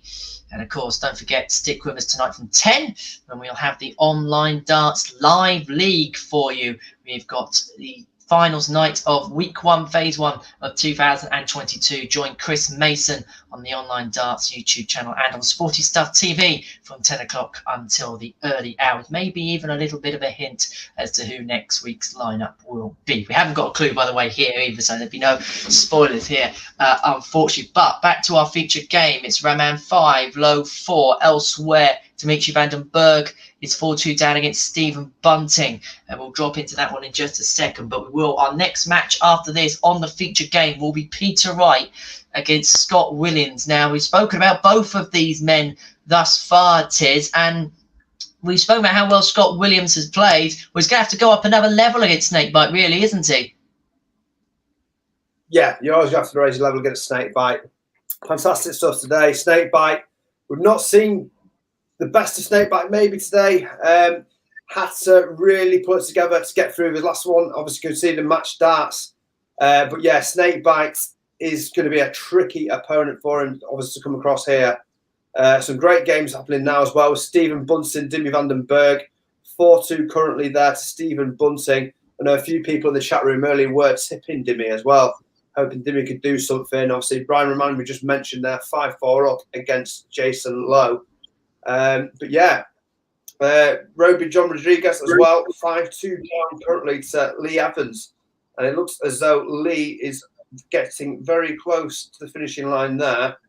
Let's just see if Roby can get something back here. 2-2-1. Can leave a finish, Roby? Left 157. Lee Evans here, 274. So Lee Evans needs to put something together here. A big score, hopefully. No, he's not left to finish, Lee Evans.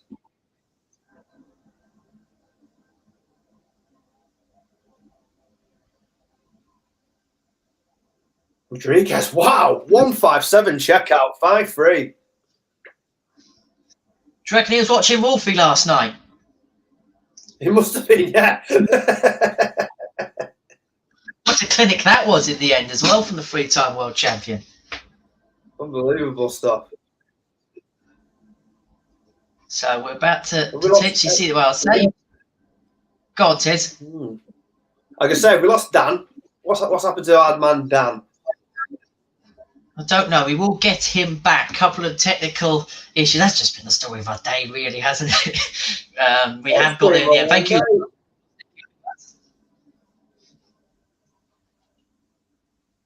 So Brian Roman here with double four. Should he take this? We will go to a quick commercial break. Dan is back just in time for our little commercial break. But he's bust 8. There's Brian Roman. And Jason Lowe here wants double 5 to make it 5-5 and take us all the way to a decider in a game that really the Belgium has dominated. We wait with bated breath. And takes it with the last dart. Takes it with the last dart. We're going all the way. It is a no ball. It is 5-5 between Brian Roman and Jason Lowe. Elsewhere, Stephen Bunting's on the hill against Dimitri van den Berg. He leads by 5 legs to 2, averaging 97, 91 average for the Dream Maker himself. Big year ahead for him. Stephen Bunting is through. 6-2 victor against Dimitri van den Berg. Big victory that for the Bullet. He is into the last 16. And Lee Evans in that game you've been talking about, Tiz, is through. Well, so it said anyway. It did flash up for a second. Yeah, just beat him. I must admit, I missed the score there. I was checking something else. I was checking up some future games. But yeah, he's just done him, hasn't he? Fair play. He has done. Ignore that. Yep, there you go. It's all gone. Peter Wright and Scott Williams getting underway. That will be our next featured game after we see the conclusion to this, where Jason Lowe, from all the way behind, looks as if he is eyeing up a victory. He's going to have a shot at 1-2-1. Brian Roman, the former WDF world #1, has it all to do here.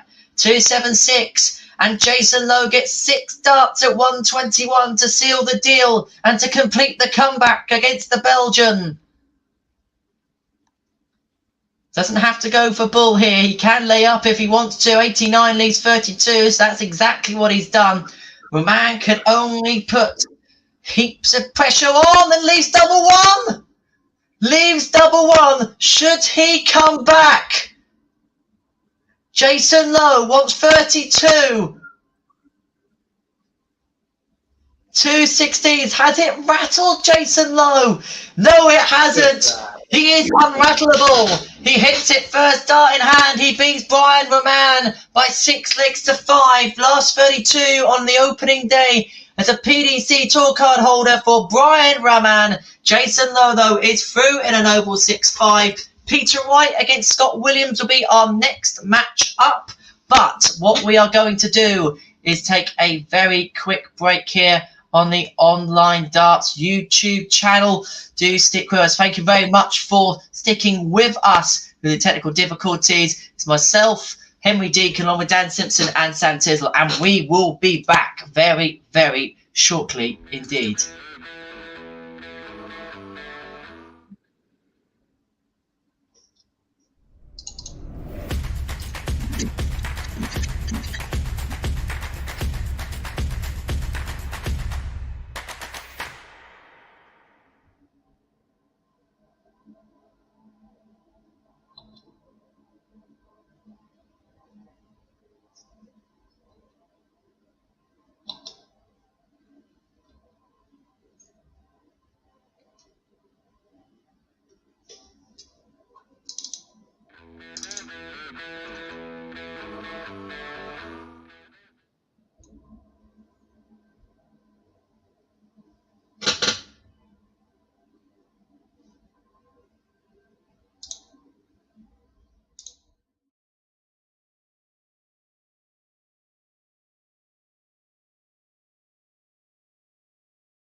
Hello everyone, welcome back to Online Darts for Pro Tour 1 of 2022. Henry Deacon here in for Phil Bars, who's at the World Seniors this weekend, joined alongside Sam Tizzle and Dan Simpson, where we are proudly sponsored by Jennings Bet, the official sponsor of the 2022 World Senior Darts Championship at the Circus Tavern.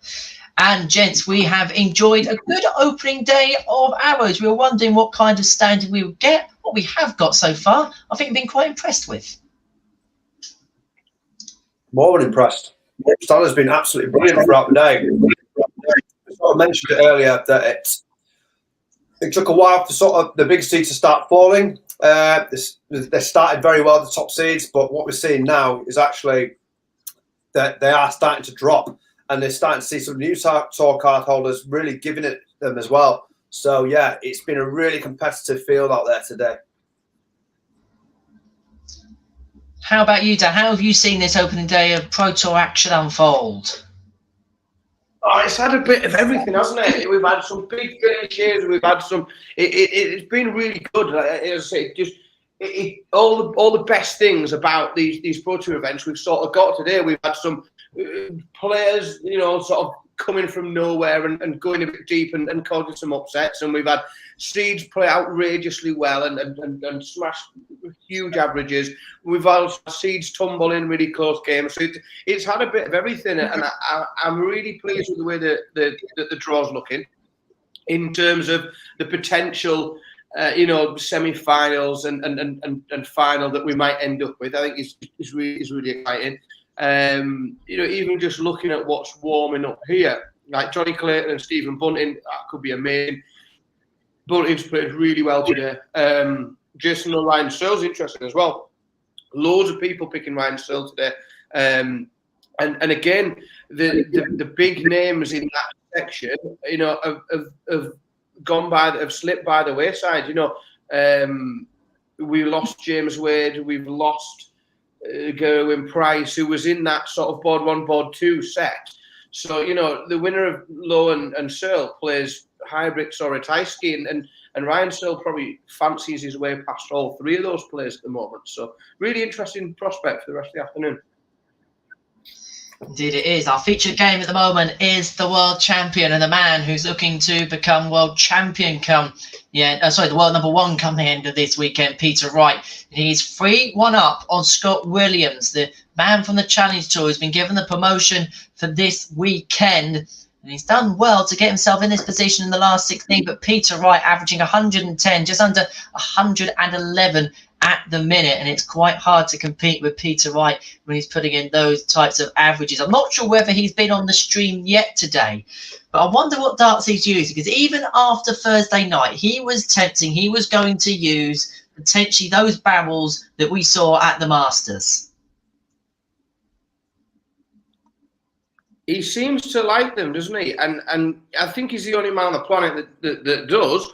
But he does seem to think that he's able to throw those darts better than anything else. Now, everything we see of that, unless he's having some really interesting practice sessions, like it doesn't look like he can, but it must just be the way that they feel, the way that the way that Peter's darts sit in the ball, without getting boring, it doesn't really lend, you wouldn't think it would lend itself to that style of dart, unless he puts an outrageously long point on. Which I think he has changed the points. I think he is going for longer ones.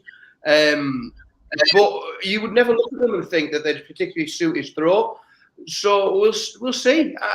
Peter Wright can throw anything. Like he could go into my kitchen counter and pull out some wooden spoons, and he'd be able to put them into the wall in a fairly tight grouping, I would expect. He just seems to be able to throw whatever he picks up. But I don't know. We certainly see the best of him, or at his most competitive, when he throws a straight barrel, and that's when he wins tournaments. So we'll see where he does with it. It will certainly be interesting. In the chat room, Aiden's asking, can Peter Wright become world number 1 this week? So Peter Wright can become world #1 this week if if a number of things happen. Effectively, what he needs to do is Peter Wright needs to win or go very deep both days, today and tomorrow, and needs to go with Price to not go particularly deep.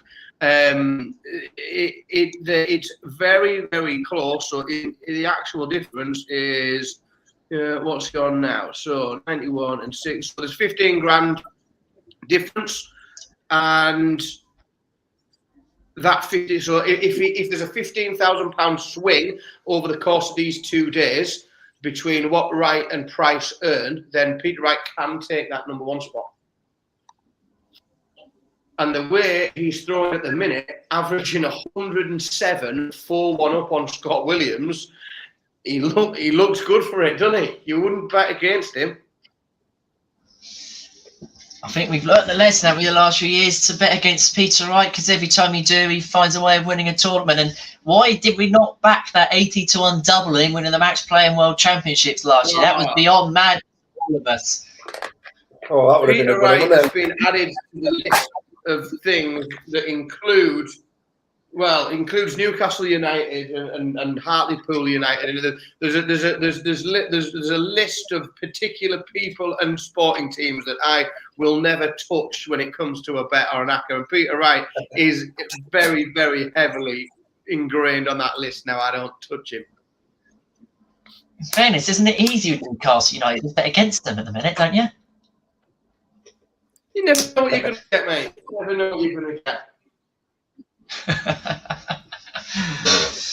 So let's have a look then what's happening elsewhere. Luke Humphries, who has gone through the field perhaps a little bit under the radar a little bit today. He's 3-2 up on Richie Edhouse in his last 16 game, averaging just 96.5 in a minute. Steady going for Luke. And yeah, he's kind of gone through the field a little bit quietly today as Cool Hand. He's played. Yeah, I'm excited to see what Luke played superbly though. So the 3 games he's played already, he's won 6-0, 6-2, 6-2, and his averages have been hovering around the 100 mark all day. So it seems to just be a very professional performance today. He's gone about his business in a really professional fashion. But yeah, 6-0, 6-2, 6-2, averaging 100 in every game. He's not messing about, is he?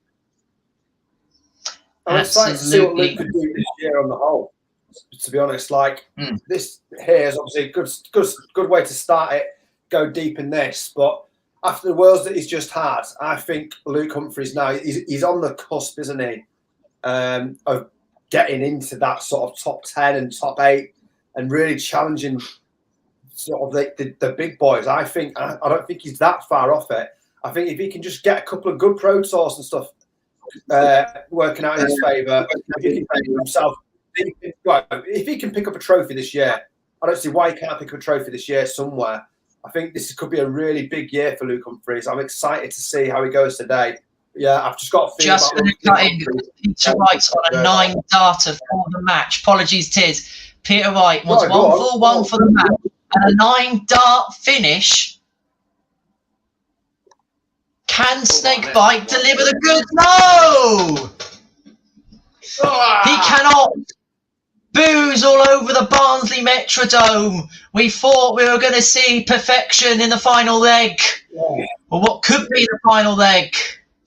Sorry for cutting you off there, Tiz. We'll go back to that chat about Luke Humphries in a second. We'll just see Peter Wright try and finish this off. This was a 6-1 win. Doesn't mess about. Peter Wright means business. 108.09 average. Snakebite bites back again. He's into the quarterfinals. Scott Williams has had a dream day on the Pro Tour, getting the promotion from the Challenge Tour.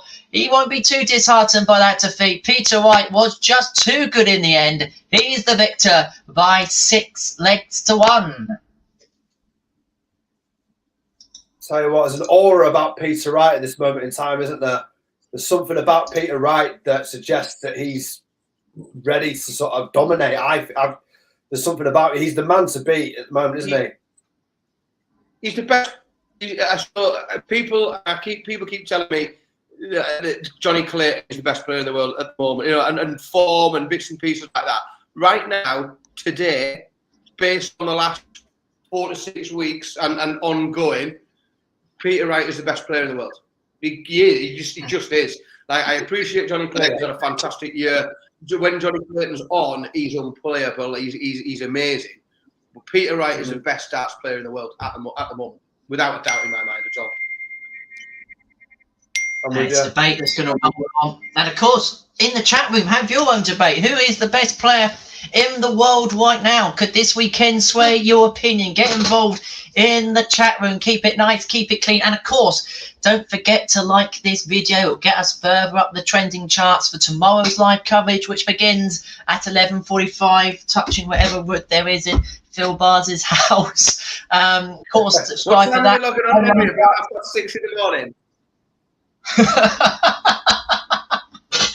We start about 6:30, and then we'll be good to go, won't we? About 12, we'll be flying by then. We'll be on it. We'll have more build up than Sky Super Sunday. Of course, the Online Darts Live League is back tonight. It is finals night. £2,000 is up for grabs. Chris Mason is the man in the chair for you from 10 o'clock on the Online Darts YouTube channel. You can also tune in to it via the Sporty Stuff TV channel. If you've got Sky or Freeview, you can tune into that. And just a reminder of the players into the final this week. You've got Richard North, Scott Marsh, Chaz Barster, Alan Tabern, Andy Jenkins and Josh Payne for your entertainment this evening. So plenty coming up across the Online Darts YouTube channel. We also got reaction to the World Senior Darts Championship all week long, where Dave Prinz is 2-0 up on John Lowe, averaging 98 at this present moment in time. But back here to the Pro Tour action, because that is what we are focusing on this afternoon. The featured game we've got in a minute, Joe Cullen against Dave Chisnell. I wonder when these two last played, chaps. Oh, I can't remember. This has got to be going back some now, hasn't it? Oh, yeah. It wasn't an important game either, I don't believe, when they last played. Was it? No one got the Premier League off it. Oh, no, they didn't, did they? Joe Cullen, 1-0 up, though. Rockstar. Will he do it again? I think Chizzy's been going well today, from what I've been watching, to be fair. Chizzy's been playing some good stuff. Should be a good game, this one. Who do you fancy, boys? Who do you think of this one?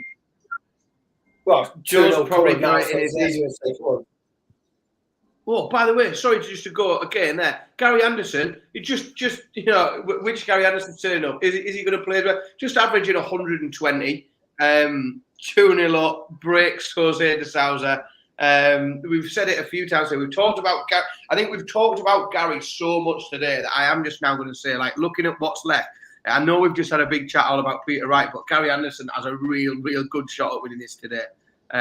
He really does. Joe, Dave, we apologise, but we've got to go back to this as the featured game, De Souza against Anderson, because this is mint. 120 from Anderson, 112 from De Souza. The Flying Scotsman is leading by 2-0. This is the flag bearer of the standard today. We've seen some cracking matches, but they carry on like this. It's going to take some topping. Yeah, I can't remember as well. Both averaging their tons. Yeah. It really is. Like I saw that.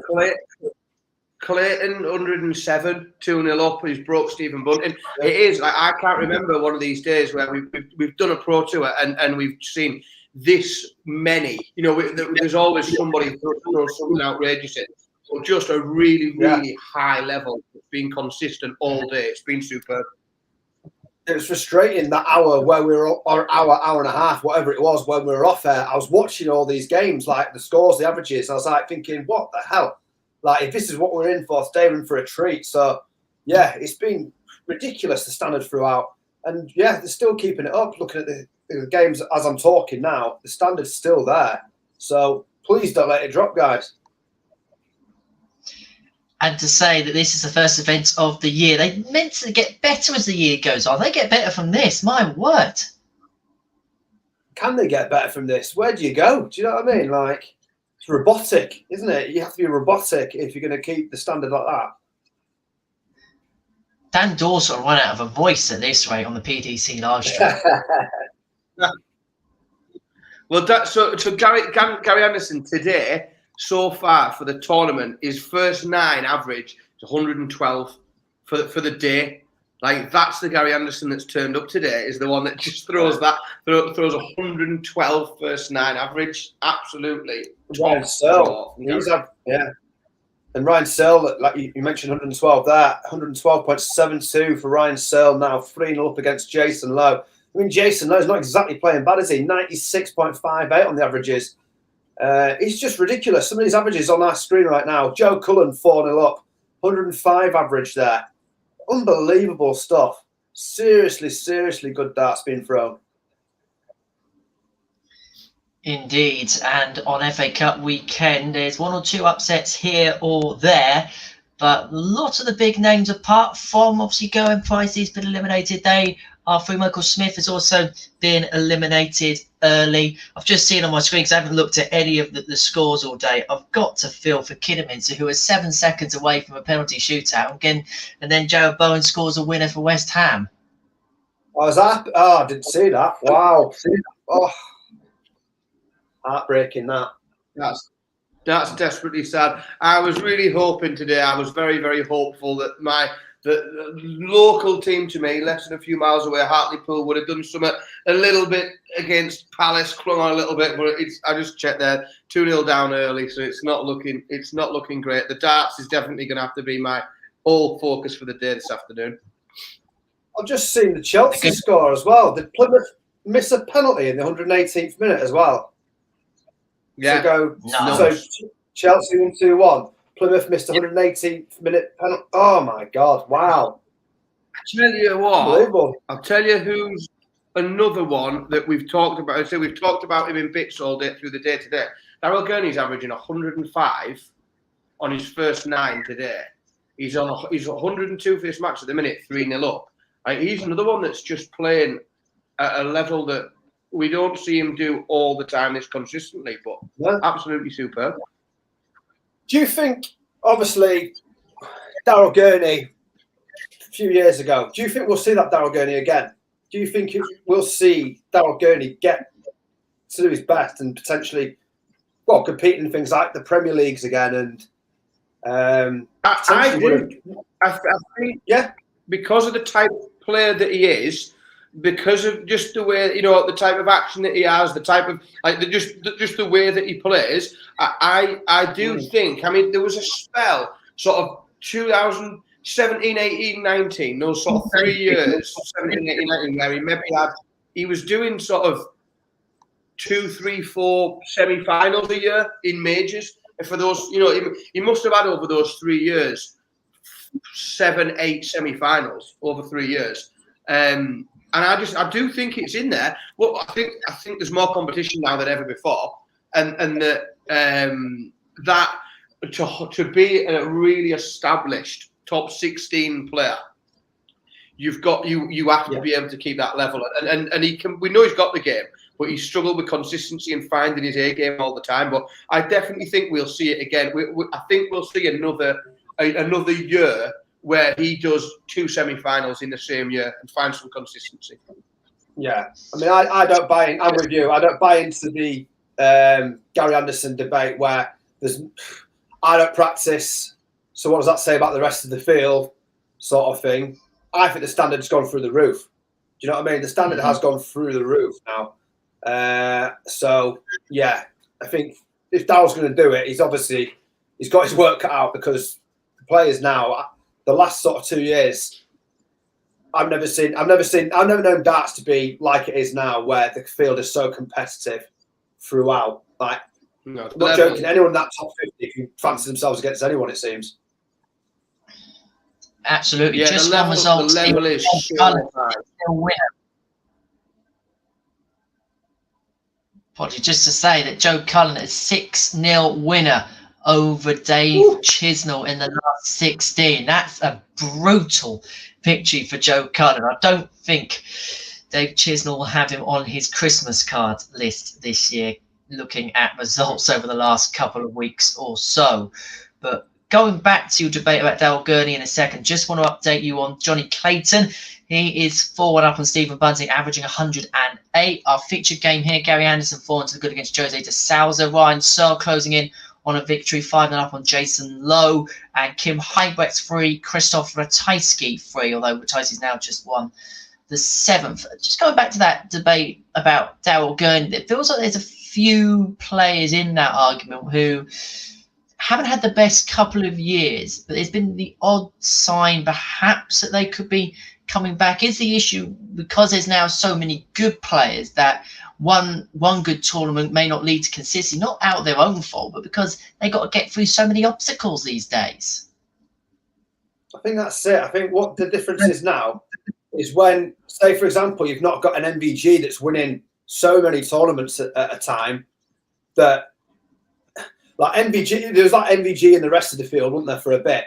And then when you're below that, in terms of getting your ranking points and your money up and stuff like that, and winning trophies, like it actually has that sort of thing has an impact on the rest of the field as well, I believe.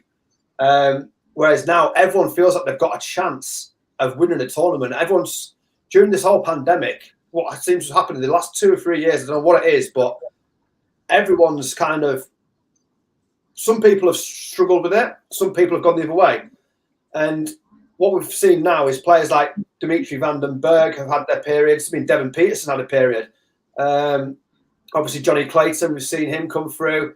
There's been so many players that you wouldn't have maybe, well, I don't know, you maybe wouldn't have seen it coming. And then it just seems to have had a crazy 6 months to a year.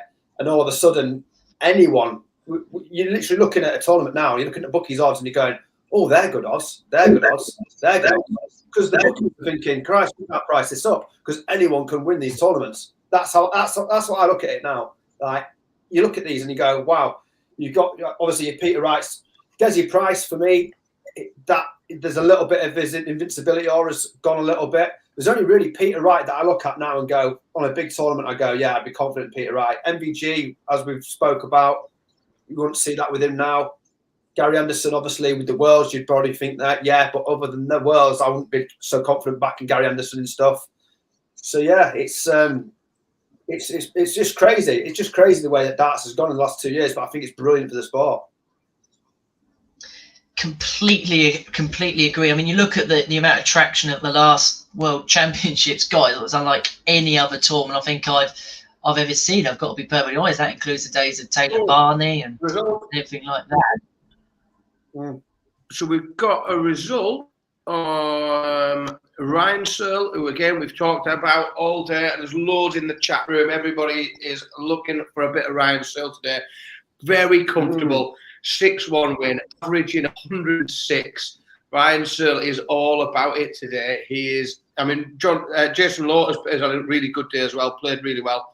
But Ryan Searle is just brushing people aside who average 100. Like, to get near Ryan Searle today, you've got to average over 105 to make it competitive. He's playing superb darts today. He's another one that comes into that category as well with Daryl Gurney, isn't he? Like, how far off is he now, Ryan Searle? From what I've seen over the last year and a half, 2 years, Ryan Searle is not far off at all.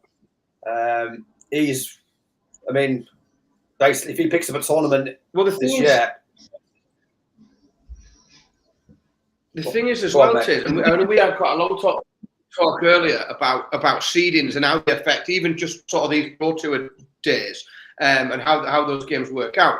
The thing is, you've got a few players now, you know, some dangerous players, the likes of Ryan Searle, people like Joe Cullen, I mean, Clayton, you know, as well, we talked about for a lot last year. These are all now seeded players. You know, Ryan Searle, now he's in that top 16, is a seed. So in terms of just his ability to build up, you know, like winning's a habit, and him being able to ease himself into tournaments. You know, he's not turning up to a tournament and, you know, meeting Peter Wright round one. He's not turning, you know, these are the matches he's targeting, and he's starting to target people later in the tournament because now you look across those players that are seeded, and you just think, crikey, like, it's just such a level that we've got in there now. It's amazing. Yeah. I mean, looking at the screen now, Jose is another player. You would never have thought Jose would have had the year that he had last year at one point. Do you know what I mean? Like there's just players now that seem to just out of nowhere seem to just produce the goods for a period of time. And you think, wow, where's that come from with these guys? And there seems to be more and more players come out of the woodwork where you go, wow, okay, there's another level to these players' games, and it makes it exciting. It just makes it really exciting, I think. And yeah, who could be the next? We don't know. I mean, Callum Ridge coming through looks a great player. There's a lot of good players. I mean, Alan Souter, when he joined the tour last year, took it by storm. So many good players coming through. Just want to touch on a point in a second, but just want to finish up. Go on, Dan. So we just had missed match starts from Gary Anderson. Busts 24. Jose de Souza has 3 goals, taking 4 out, misses all. So he's gone outside of double 2 with all 3 darts. Gary's come back now after busting it. He's got 3 darts to take 8 out in order to wrap up this match. And he can't do it. So he gets that. So Gary Anderson now is getting really, really scrappy towards the end here. Gary Anderson leaves himself on double 1. Jose de Souza will come for double 2, which he's already missed 3 darts. Let's see what he can do with his next 3. This will take he takes 2 darts to take it out. So Jose de Souza has mounted a bit of a comeback there, but that was only a hold for de Souza. So Gary Anderson now has the darts in his hand and will throw for the match, still with a fairly comfortable 5-3 lead. Opens with a ton 40. So Gary is still very much looking the favourite to come through this. Peter Wright versus Johnny Clayton coming up on board 2 at some point. That's going to be a right game, that. Wow.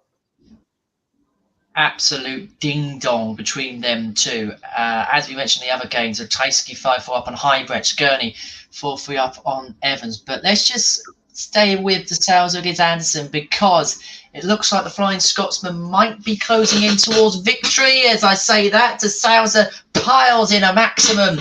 So Anderson here will have 6 darts at 2-2-1. De Souza will put him under some kind of pressure, but only a 60 from the Flying Scotsman. It looked like he was comfortable in this leg with the throw to seal a 6-3 victory, and suddenly de Souza piles in the max, piles in a second max in succession, leaves 41, and suddenly we could have a break of throw and a tense grandstand finish, unless Anderson can take the 1-6-1 out, which he couldn't. De Souza on 41 then, to take us to the 9th leg. Take us further apart. He's missed darts at double 16, and Anderson now on 71 to win the match.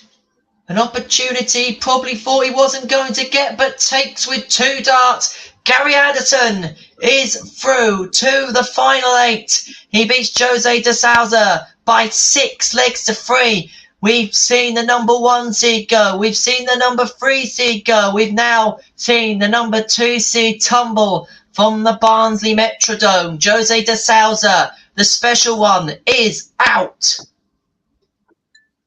So just over here, we have on board number 1, we've got a noble leg. It is 5-all. So talking about people who've quietly gone about their business well today, Kim Hybricks has moved through. He's took out Max Hopp, he's took out Ricky Evans, and he's took out Jim Williams, and he is now throwing for the match against Krzysztof Ratajski. He's going to get a go at 1-4-1. We'll see how much pressure Ratajski can put on him. He's back on 207, Ratajski, but he's at the hockey now. He takes out 1-3, puts in a 1-3-7. So Ratajski is on 70. Hybricks is going to need to take this 1-4-1 out, otherwise Ratajski will get a go at 70 for the match against the Dax. Hybricks can't. Hybricks gets himself to 77. Ratajski is going to get 3 darts from 70 for the match and a place in the next round.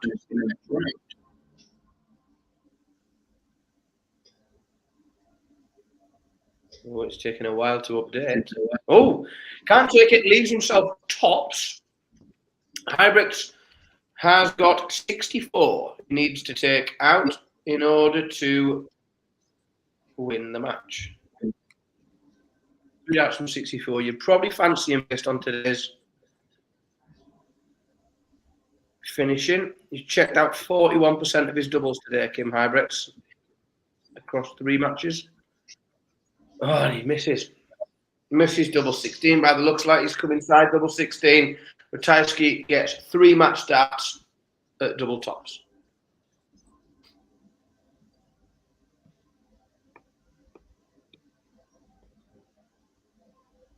What can he do with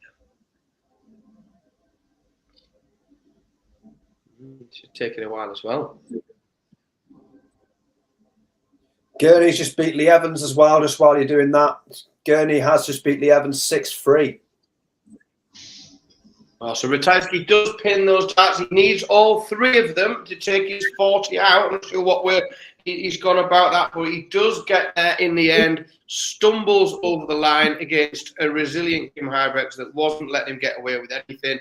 And Ratajski moves through to the next round and sets himself up a barnstorming match with Ryan Searle. So we will see Ryan Searle against Christopher Ratajski in the next round.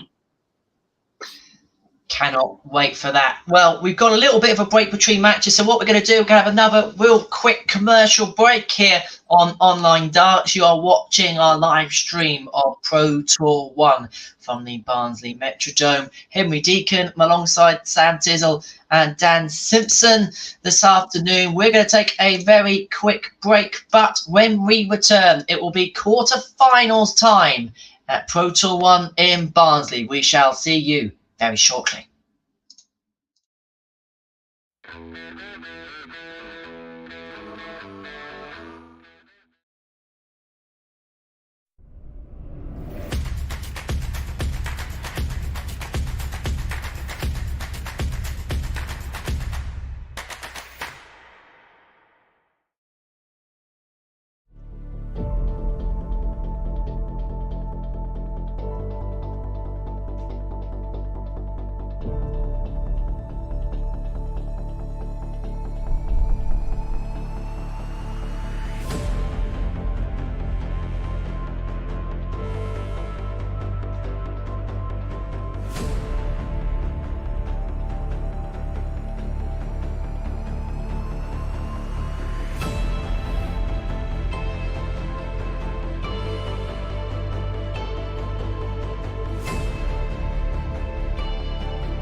So then, welcome back everyone to Online Darts. You are watching the live stream for Pro Tour 1 of 2022 on the PDC circuit. I'm Henry Deacon, filling in for Phil Bars this weekend. I'm joined alongside Dan Simpson and Sam Tizzle for all the action as it unfolds, and we have reached the quarter-final stages of the First Players Championship of the year. We are proudly sponsored by Jennings Bet, the main sponsor of the 2022 World Seniors Darts Championship, by Red Dragon Darts and MODUSdarts.tv. And of course, we have all of the action for the World Seniors on our YouTube channel and online, plus live the finals of the Online Darts Live League with Chris Mason from 10 o'clock this evening. But gents, it's all about the Pro Tour for us, and we are down to the last 8, the first of our games warming up, and the big guns, a lot of them are still in play. Yeah, we've got 50% Premier League lineup. Yeah, like left in play today, and in looking at the other four in an alternative universe, like this could be a Premier. You know, it's not too hard to believe at some point in the future these eight could be your Premier. So just to run through the games that we're waiting on here, we've got Christoph Ratajski is playing Ryan Searle. Peter Wright against Johnny Clayton, Gary Anderson against Daryl Gurney, and Luke Humphreys against Joe Cullen. Like, there's some proper matches there, like absolute crackers. Just while we wait for the tour to get underway, we'll dip into the seniors a little bit for our featured game-wise. Christoph Ratajski and Ryan Searle warm up. Keith Deller, the 1983 World Champions in action, the inaugural World Match Play winner in Larry Butler. They're in the first set. It's 2-2, and Larry Butler has the throw in the third. Whilst we wait for the first of our quarterfinals to get underway, let's talk about the season as a whole and talk about perhaps the players you think will have a breakthrough year in 2022. There was a couple perhaps that were on the periphery come the end of last term. Who do you think will kick on and make a big impact this time round? I don't know if Callan Ridge can be classed because he obviously we know about Callan Ridge now. I think he's one that I'm really, really rooting for. I think there's something about Callan Ridge that has the ability to go there and do some damage, whether it be this year or next year. But I don't. Yeah, I think Callan Ridge is one. Obviously, there's a few youngsters that I'm intrigued to see do some bits. Nathan Rafferty is one that I like the look of. Obviously, still very, very young, but I'm intrigued to see what Nathan Rafferty is about a bit more. From what I've seen of them, really like Nathan Rafferty. I think there's some people newer to the tour that we could see. I think we've got a lot to see from Matt Campbell. I think Matt Campbell's got a lot to bring to the table, and is a really interesting prospect in seeing him again over the course of a year, to see what a year on tour produces for him and where he gets to. I think Ross Smith is going to continue to build up fairly stable base that he's built for himself. His ranking's fairly stable, and I think Ross Smith has got a level to kick on, because I don't think he needs to really lift his game, just needs to find even more consistency, so he's keeping it at a level. I think in terms of the more established players that could sort of really, I think you'll see probably the likes of Heta and Ridge. I think both of those guys will end up sort of solidifying themselves as top 24 players, becoming quite sort of settled within that top 24, and they'll look to sort of kick on from there. I think we'll start to just see them gradually establish themselves deeper into that top section. What about you, Henry? I like the look of Callan Ridge. I think we saw, didn't we, last year how good he is, and I think the World Championship kind of solidified it. Again, Luke Humphreys is another one I want to look at, but first year on tour, I'm intrigued to see how Jim Williams does. It'd be interesting to see how he makes that transition from BDO/WDF darts, Challenge Tour darts, over to the PDC. Had success obviously on the Live League and on those circuits, but be interested to see how he now plies his trade as a PDC player week in, week out. We know the kind of quality he has, but we have seen in the past, Mark McGeaney being a case in point, BDO #1, makes a world final, misses darts to win the BDO championship, and he doesn't quite make it as a PDC player. Be interesting to see whether Jim can translate his form from the WDF BDO circuit over to the PDC Pro Tour. I think he's the one I'm intrigued to see this year. Yeah, let us know in the chat room, guys, as well, who you think could have a breakthrough year this year, or a big year, so to speak. Yeah, it seems like we're all kind of agreeing on a lot of the players here then. So that means everyone that you just said there is kind of players that also intrigue me. See if anyone in the chat room's got anything that they will think in a minute. But yeah, definitely for me, they'd be the players that I'd be looking at the moment. just the other way as well. Which players this year have got the most to defend in terms of they need to get themselves back on track? I mean, Nathan Atwell perhaps is one. Obviously, he's got the injury at the minute, and you sense once he gets through that, he'll be okay. But there's a few players this year, obviously, got a lot to defend on their rankings, and perhaps will be looking a little bit over their shoulder below the 32 as to whether they can keep their tour card or not. The ASP worries me because that's a bad injury, is that? And if this say if the operation doesn't go well, which is a chance it might not, that is worrying, because where the ASP was, can he get back to that? Because he was a consistent player, consistent top performer, and we haven't seen that since this injury popped up. And there's no guarantees with surgery with that either. So worrying times for the ASP. AD Lewis for me, got to start being worried about AD Lewis now, because he's not picking anything up, it doesn't seem. The decline's still steadily going. So I think AD Lewis for me as well. It's got to be one. Got to start being a bit worried. Is he booking the tour card, do you think?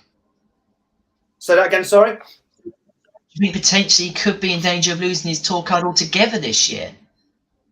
With the rate of which players are coming through now, and the players that are gaining tour cards and doing well in some of these tournaments and picking up money, you can't rule it out.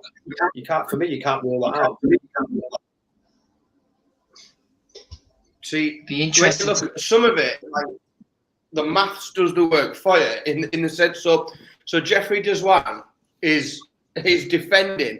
He's defending 74 grand this year, but in percentage terms as to where his ranking sits, it's 90% of his ranking.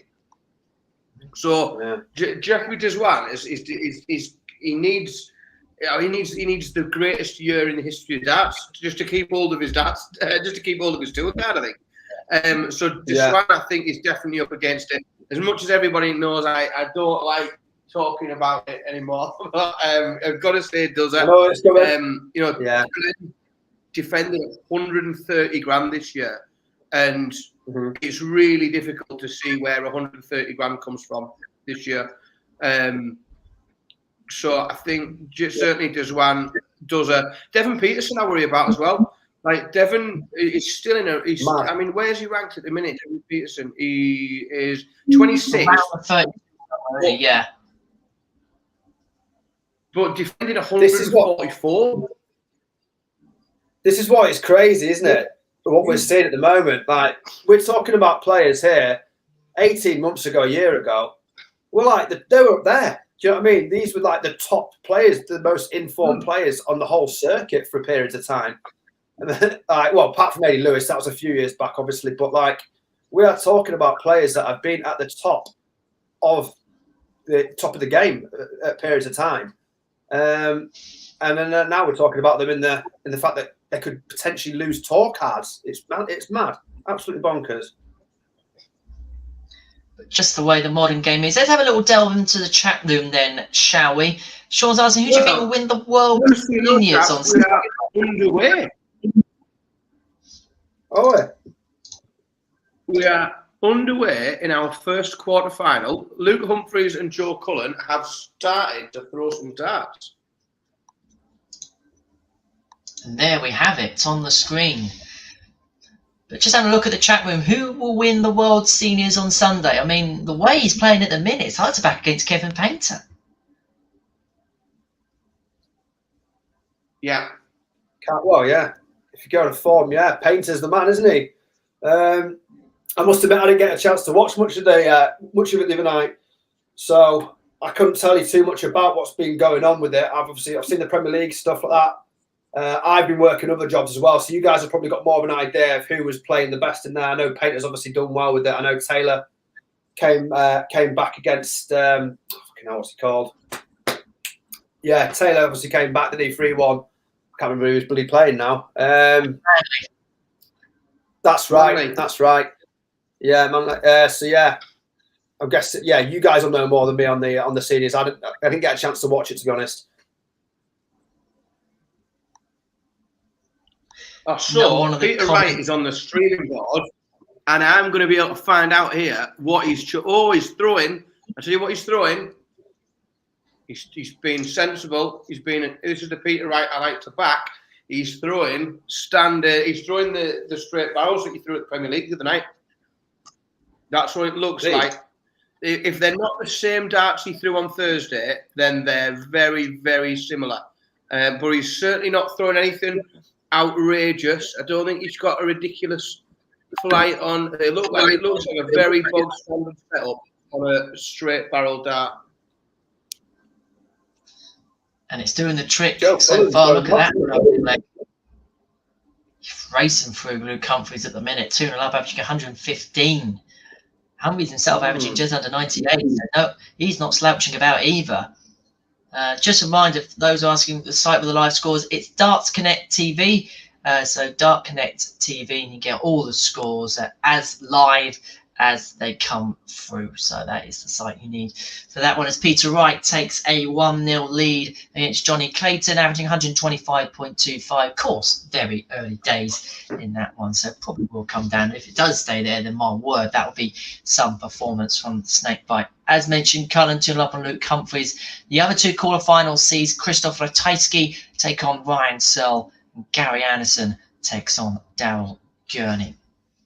But we will focus on the game in hand that we see on our screen between Peter Wright and Johnny Clayton. And you sense, chaps, the winner of this one will probably be the favourite to win the whole thing. For sure. We both touched upon it earlier. We couldn't have done any more to big up Peter Wright, I don't think, today. So, yeah, I think Peter Wright for me was the favourite with this one, slight favourite. He's going well here, as you can see. Well, I haven't said that. Clayton could quite easily get there, level it up here. But for me, I fancy Peter Wright. But yeah, whoever wins this definitely has got to be favourite, with Gezi Price going out. Obviously, a couple of other big boys have gone as well. Definitely has to be between these two for the favouritism. Of course, Gary Anderson will most certainly have something to say about it. And at the minute, Joe Cullen's going to have something to say about it, because he's 2-1 up on Luke Humphries, averaging 115.5. Humphries is struggling to get a look in, averaging 101 himself. We're going to see some huge averages. I'm just saying, these 4 games that we've got now, we're going to see some, we're going to see some big scores. I want to see a 9-darter today. I've still not called it a 9-darter. I'm looking at some of the games we've got on now. I mean, Peter Wright, Johnny Clayton's got a shout. Any of these games could produce something. I want it to happen. I'm not gonna hedge my bets too much, but yeah, I really want to see something ridiculous happening. I want to see a ridiculous average. I want to see some at 115 plus. I've just got a feeling something ridiculous could happen here, because the players that we've got left, it's a joke really, the field that. Well, the good thing is Gob's not here, so the 9-dart shout is on. Yeah. I'm also riddled. I'm cursed, by the way. I've done a few of these streams now, and I've still not managed to get it. I keep getting missed double 12s and stuff. So it's got to happen at some point. Not to brag, but Humphries fighting back. You had one. How many have you had? I had one of my first one. I've done 2 so far. My first one, Madars Razan gave me a 9-dart, and I had a missed double 12 from someone else. Oh. Some people get overlooked, don't they? Nearly had a 9-dart when I did the commentary as well. Did you? I've had one. It was a long time ago, early last year. Gabriel Clemens, I think, off the top of my head. It was a long time ago. Right then, guys, predictions for these quarterfinals that we've got now. Who's going to be in the semi-finals? Let's have a look in chat room, see what you think. So, I think, what do I think? I think semi-final 1 is a repeat of the Players' Championship finals, and is Peter Wright against Ryan Searle. And then I think Gary Anderson plays Luke Humphries. Oh, I see. I think I'm going to go Searle Wright. I'm going to go Cullen Anderson. Yeah, same here. Same here. There's just something about Joe Cullen at the minute, isn't there, for me, that just he's riding on that crest of a wave a little bit, isn't he? Yeah. Gary Anderson's just missed a double for a 9-darter.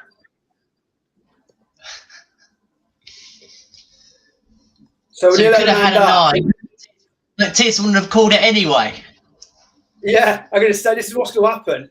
There's probably been 3 today. We've missed them all. Do you know what I mean? We've done 4.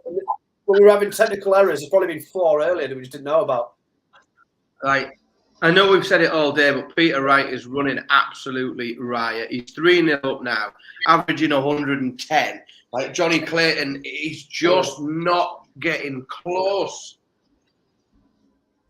Nowhere near. Peter Wright is just smashing the field today. This is what it is. Just Peter Wright that I love.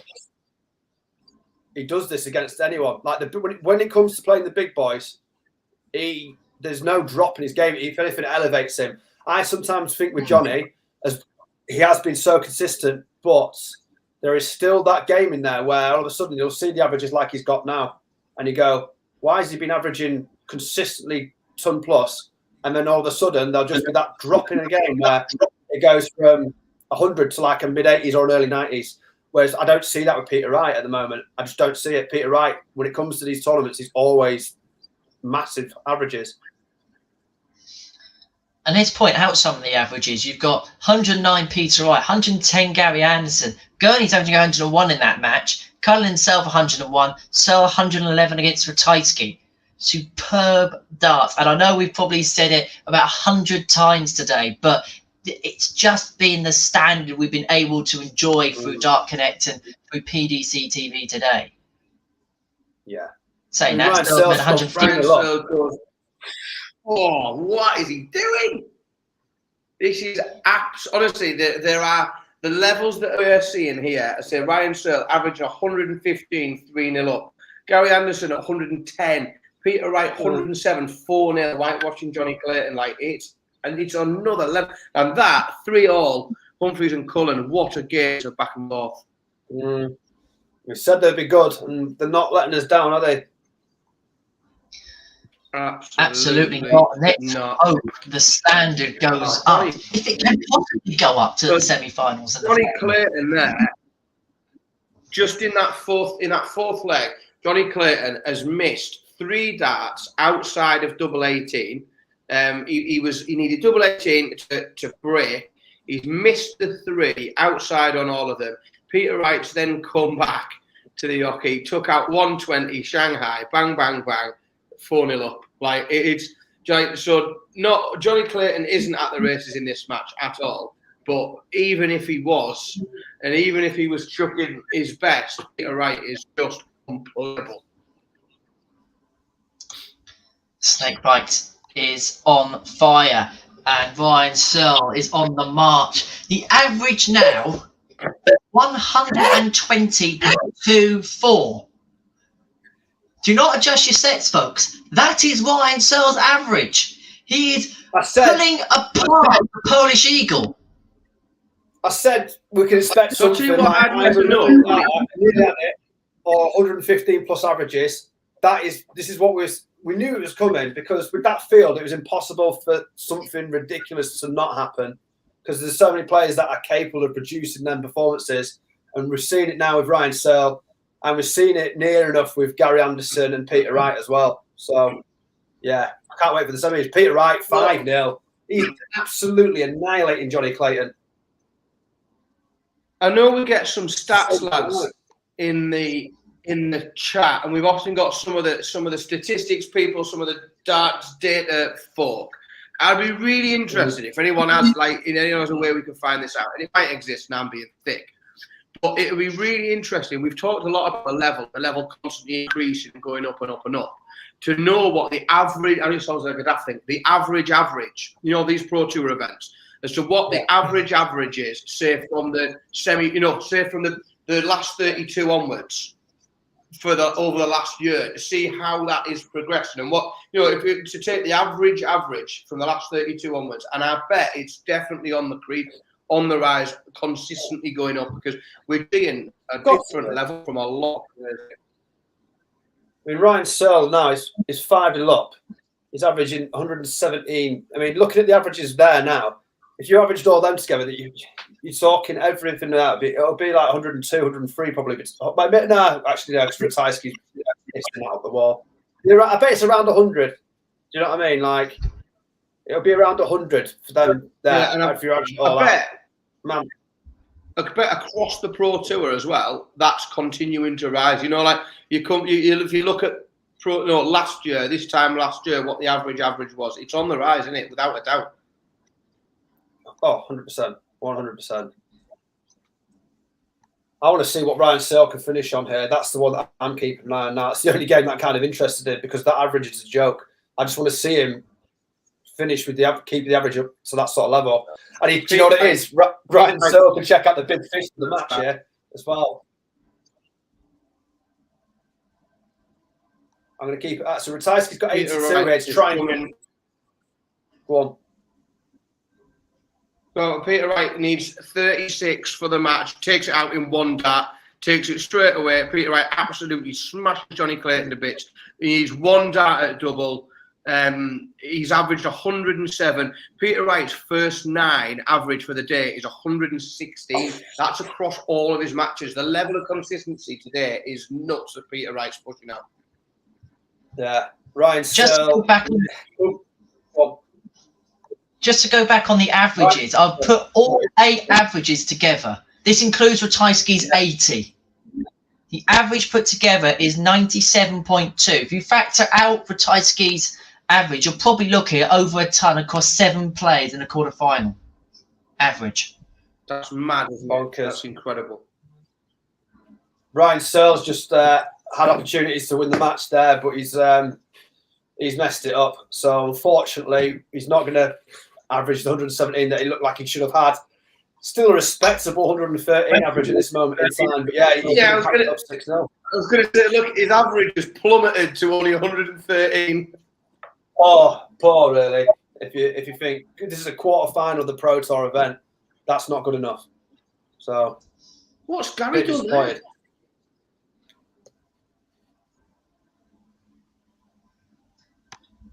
And we have a noble as well with Joe Cullen and Luke Humphreys. Oh, we're being treated here. Cullen averaging a ton. Yeah, Humphreys 94. This has been some game. Feel like that's probably been the worst.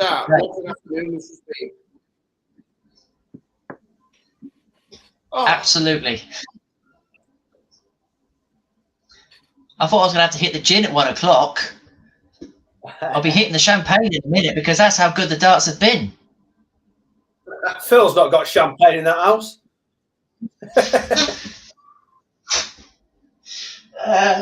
I can confirm. You might find some monster. The fridge is just littered with it. Yeah. I think this is the longest I've ever gone on one of these on a weekend without opening something strong. I'm normally 6 tins in by now. I've never normally get this far. Because darts has been too exciting. I'm half a bottle of rum down usually. Right, here we go. Last darts, Luke Humphreys, 65. He takes it 3 darts, 65. Luke, the pressure was on there. Joe Cullen was waiting to come back for double tops. He had 40 left. Humphrey, steady as a rock, takes out the 65. Absolutely no messing about whatsoever.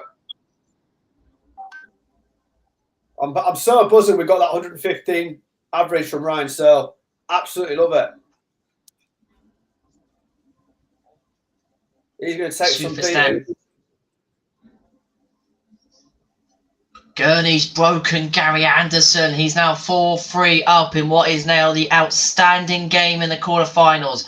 Humphreys through 6-5 against Cullen. Searle through 6-1 against Ratajski of 115 average.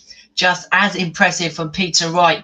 He whitewashed Johnny Clayton with 107.36 average. So just one more quarterfinal left to be played here on Pro Tour 1 here on the online darts live stream. It's Gary Anderson against Darryl Gurney. Gurney leads by 4 legs to 3, but Anderson kicking off leg number 8 with a maximum. Could we have that potential 9? Well, Gurney's backed up with a 180. Anderson, can he go back to back? 3 consecutive 180s and a possible go at a 9. Ton 34. Maybe not this time for Gary Anderson. Maybe not this time for Tiz.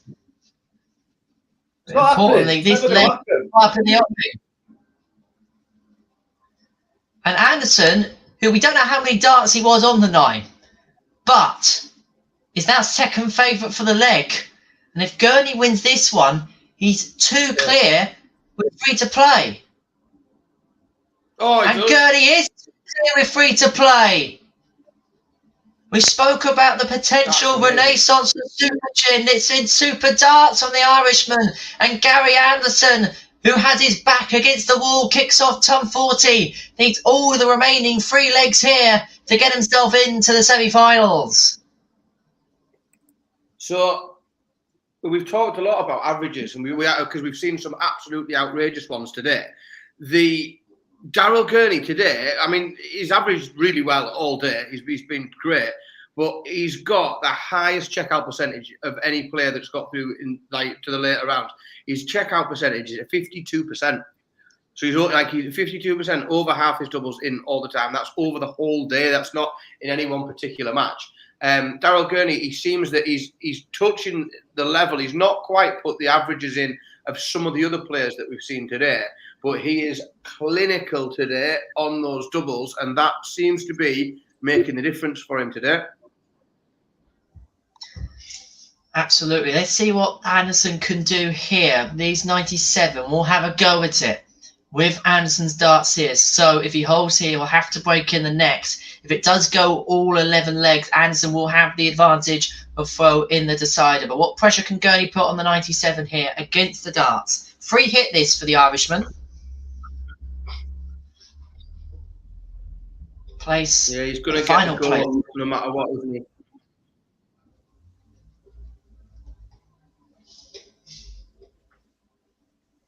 It's taking a while to wait that one. For the score to be inputted here.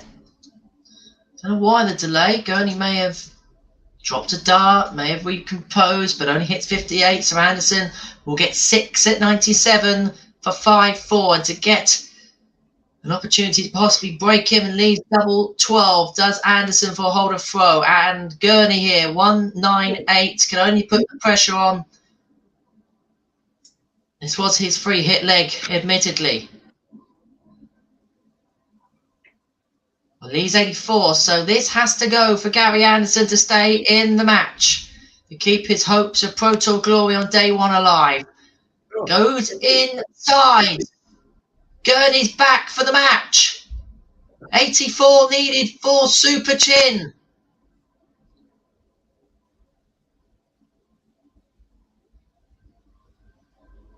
He's missed the ball. He's had a chance at the bull. Had a chance at the ball, which has come and gone, and Anderson swoops. 5-4. Game on. Tense. This is tense. Gurney here is being made to serve it out. If he gets broken, Anderson has the darts and the decider. This last quarter final has still got some running to do. But Gurney only kicks off 45. The door has been left open for the Flying Scotsman, who opens it with a ton 40. He takes the darts in leg 10.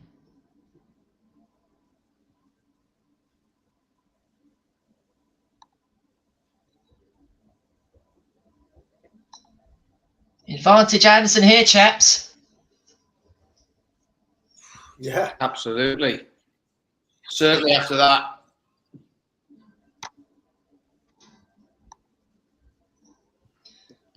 Gurney's averages on the slide as well. He's not keeping pace. Yeah, let's dip down now to 95 and a half. This is typical Gary Anderson, isn't it? He's just doing the right things. It's the right things at the right time, isn't it? To coin another famous darts player. Gary Anderson, absolutely right things at the right time. He just seemed to time that perfectly, that just as Gurney went on the slide, dropped off a bit, and just being able to put his toe down and really put the pressure on. And now he's going to get a chance at 90 under not a huge amount of pressure, unless Gurney does something outrageous here. No, not loads of pressure on this 90.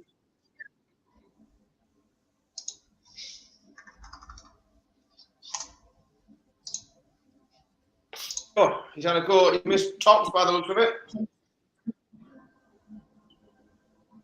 It's gone low. Gurney needs to take 1-4-1 out for the match, or he's going to find himself second favourite here. Can't do it. Anderson will get 3 darts at double 10, which he only needs 1 to do. So from that, Daryl Gurney looking like he was absolutely home and dry. Gary Anderson now has the darts in his hand in the noble leg for that last. Oh, he only opened with a 43. Gary, that wasn't the right things at the right time. That was the very wrong time to do that. Oh! Another twist. Turn Gurney piles in the maximum punishment from Super Chin. Hey up! But look how Gary won. This is incredible. What a last leg. I nearly gave you the floaties for a potential 9. Really? I wanted it in a decider. Gary Anderson. But look at this leg. Disgusting. Gurney's going to hit a max here. Beyond that 144. How much pressure's on that 144? What? Oh, he has hit that. 3 180s in the deciding leg. Anderson 144 to seal it. He was all the way back at 5-3 behind. This has to go though. Doesn't go. And Gurney has hit 2 maximums in the deciding leg at 56 to finally seal victory. He's been in command all the way through and he's the victor in the end. He made hard work of it. But Gary Anderson has been eliminated. Super darts, a super final leg from Super Chin. He is through to the semi-finals. Victor over Gary Anderson, 6-5. Chaps, what a final leg that was. Absolutely class. Absolutely class. Superb. A roller coaster. I mean, Gary Anderson, that start, as soon as Gurney hits that 180, you think Anderson's done. For Anderson then to go follow up with a 180 or 134 to swing it back in his favour, Gurney goes, actually, nah, I'm going to raise you 180. I'm going to give myself 2 180s. Do you know what I mean? That's a joke. Fair play to Daryl Gurney. Just give us a great game there. And we spoke about him earlier. Could this be the year Daryl Gurney re-establishes himself as one of the top players in the game? With performances like that, he's got every chance. But what that bottle really he showed there. Tremendous. Yeah. Oh, just a tremendous leg of darts. And then once that 4-3 is on him from Gary, you sort of think it's going one way. Gurney bangs out 180, then Gary comes back and then hits that 134. I think even at that point, I still fancied Gary, but it just back and forth so much in that leg. Absolutely amazing. Like really, really entertaining. Yeah. Brilliant, just brilliant darts. Really, really good. Indeed, it is. I don't know about you, chaps, but I think I need to lie down in a dark room after that. So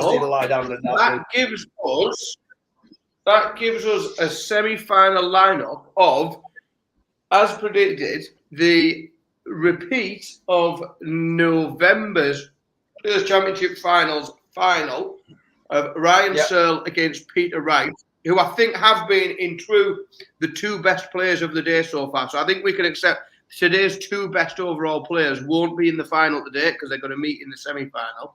And then that other one is a really interesting one in Daryl Gurney and Luke Humphreys. I suppose, chaps, it's time to make some picks again, isn't it? What do we all think is coming up? What we're going to see? Well, I've tipped Searle at the beginning of the day, but what I will say is that Peter Wright's record against Searle generally suggests that he's got the beating of him. I didn't want Searle to run into Wright, to be honest. I was hoping someone else would do the business for Searle. I think when Peter Wright gets to this stage, I can't look past Peter Wright, unfortunately, and I picked Searle.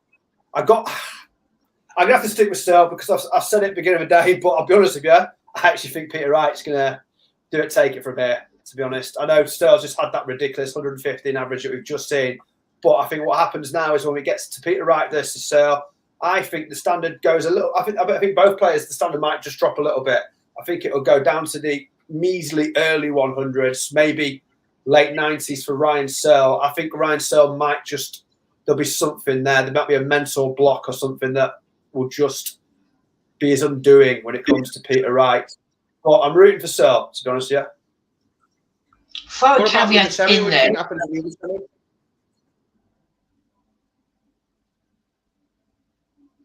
Go on, I'll take this one. I'm just going to caveat. Daryl Gurney is someone that when he gets to finals doesn't lose many, does he?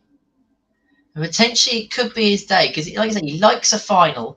And if you compare his and Luke's stats together today, it's quite hard to budge them two. That could be a real noble leg game potentially. I mean, maybe the one thing that just goes in Gurney's favour is who he's beaten today. He's beaten Michael, beaten Gary. He's going to have that momentum that we keep speaking about. He's beaten the big names today. So maybe it could just be his day. And you know, coming out of the woodwork, potentially winning one. Look, Luke's going to have a lot to say because he's been, again, I mean, all four have been absolutely superb, haven't they, all day? But there's something, like Tiz has said, about Daryl that just maybe today could just be a little bit of a kickstart for him.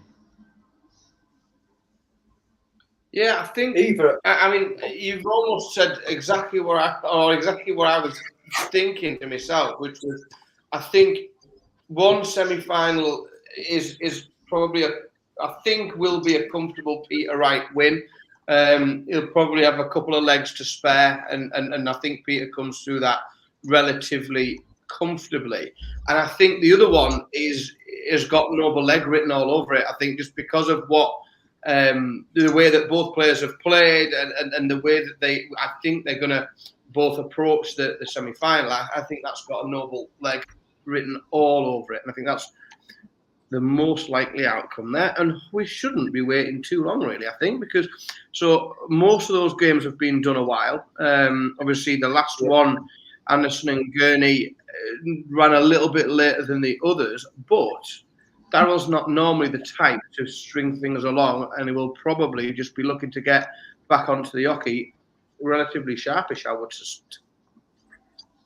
Indeed, which I think might just be a nice little interlude for a quick commercial break. We've got both the semi-finals coming up. We'll have them back-to-back on our feature game feed here. You are watching Online Darts. This is Pro Tour Live, the first Players' Championship event of the year from Barnsley. We're proudly sponsored by JenningsBet, the proud sponsor of the 2022 World Seniors Darts Championship. We're going to take a very quick break, but do stick with us because we will have both of our semi-finals from Players' Championship 1 of 2022.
Hello everyone and welcome back to Pro Tour 1 Live here on the Online Darts YouTube channel. I'm Henry Deacon, joined alongside Sam Tizzle and Dan Simpson, where we are proudly sponsored by Jennings Bet, the proud sponsor of the 2022 World Seniors Darts Championship, by Red Dragon Darts, MODUSdarts.tv and dartshop.tv. We are into the semi-final stages of the first Pro Tour of 2022, and we've got an exciting looking lineup for you. The standard today has been absolutely superb. So then the first semi-final will see Peter Wright, the world champion, take on Ryan Searle, and Al Gurney will face Luke Humphries. And of course, for Peter Wright, he could become world #1 by the end of the weekend. Gerwyn Price going out early wins this. He is bang in business for that, chaps. And it's a semi-final lineup. We spoke just before the commercial break about it. It's so many storylines about it. Let's talk about Peter Wright first. Wins today, takes a lot of pressure off himself going into tomorrow in that race to become world #1.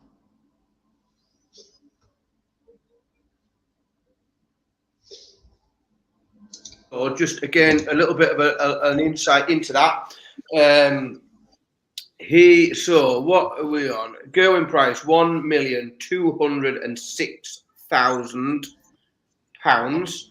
If Peter Wright wins today, that would take him up to £1,201,000. So it would take that gap between the two of them down to just £5,000.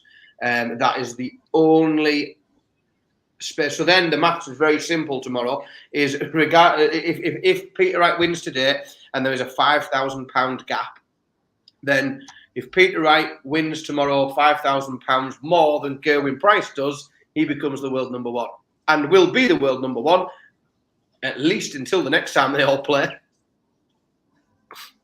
which is in a couple of weeks' time. Could have the shortest stint as world #1 ever potentially. This is it, because looking at that, you can really make a case for that changing 3-4 times before the Worlds. Once we get back to the Worlds again next year, obviously, Gerwyn Price is defending a huge amount of money at the Worlds next year. Peter, obviously, it will hold on to that money. That money is just one on his ranking there. So really interesting, but I think we could probably see that change 4 or 5 times over the course of the next 12 months. Interesting to see the race between, well, especially Peter Wright and Gerwyn Price. Michael, obviously, with their work to do this year in the race to keep up with the top 2 in the world. We're hoping that the players will be warming up for our semi-finals very shortly. So do stick with us. We'll probably be with you until roughly about 6 o'clock when play finishes this evening. And of course, we'll be back tomorrow at 11:45 on the Online Darts YouTube channel for day 2 of our Pro Tour coverage this weekend. Don't forget, though, plethora of content across the Online Darts YouTube and Twitter channels. We've got all the reaction, all the results, all the latest on the World Seniors Darts Championship. Head over to the Online Darts YouTube channel for that. Don't forget, of course, tonight is finals night in the Online Darts Lively. Chris Mason will take you through all the action. That's from 10 o'clock this evening on the Online Darts TV YouTube channel and on Sporty Stuff TV if you've got Sky or Freeview. But we are waiting for 2 semi-finals to warm up. But whilst you've got a little bit of time to reflect, what's been so far, gents, your moment of the day? The Ryan Searle 115 for me is probably the pick, I would say. Obviously, we missed the first hour and a half, so there might have been something we missed. But that for me has been. No, it's not a dig. It's not a dig at anyone.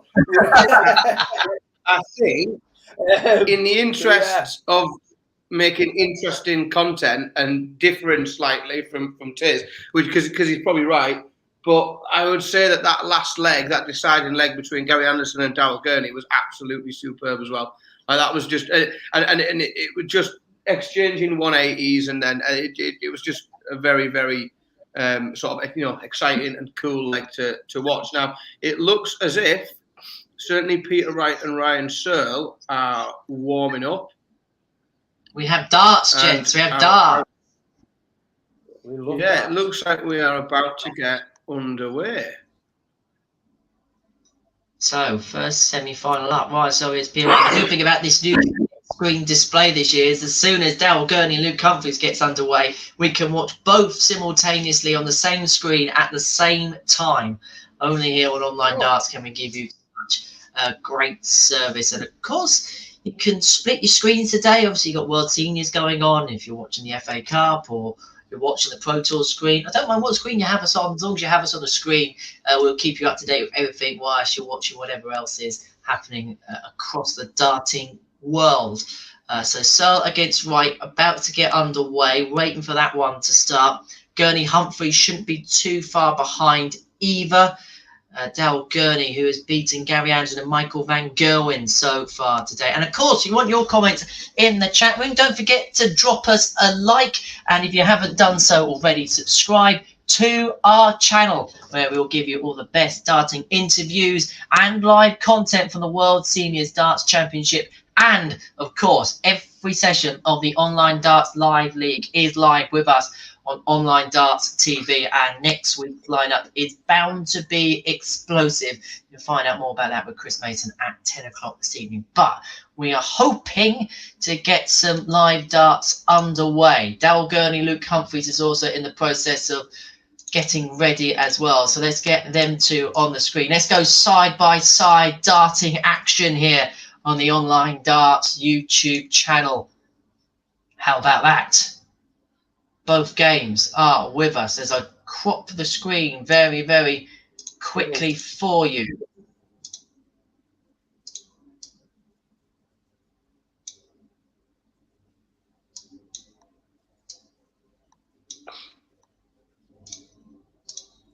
Fingers crossed, that might be a little bit better. We'll sort that out in just a second. But we have got Wright against Searle on the other screen, so let's focus on that one then to begin with.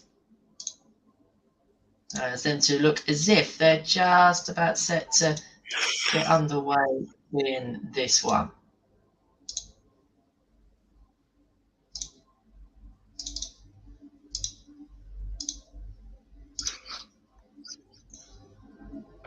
Is the weather horrific where you guys are, by the way?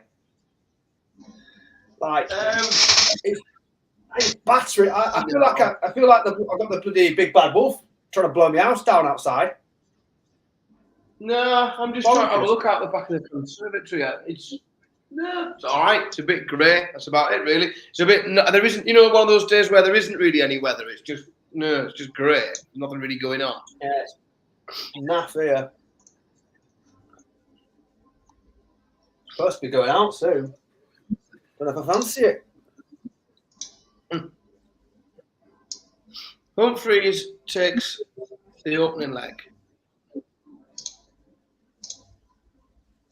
which was a hold of throw, so nothing too exciting going on there. Gurney opens up with a 180 and looks to be settling in a little bit now.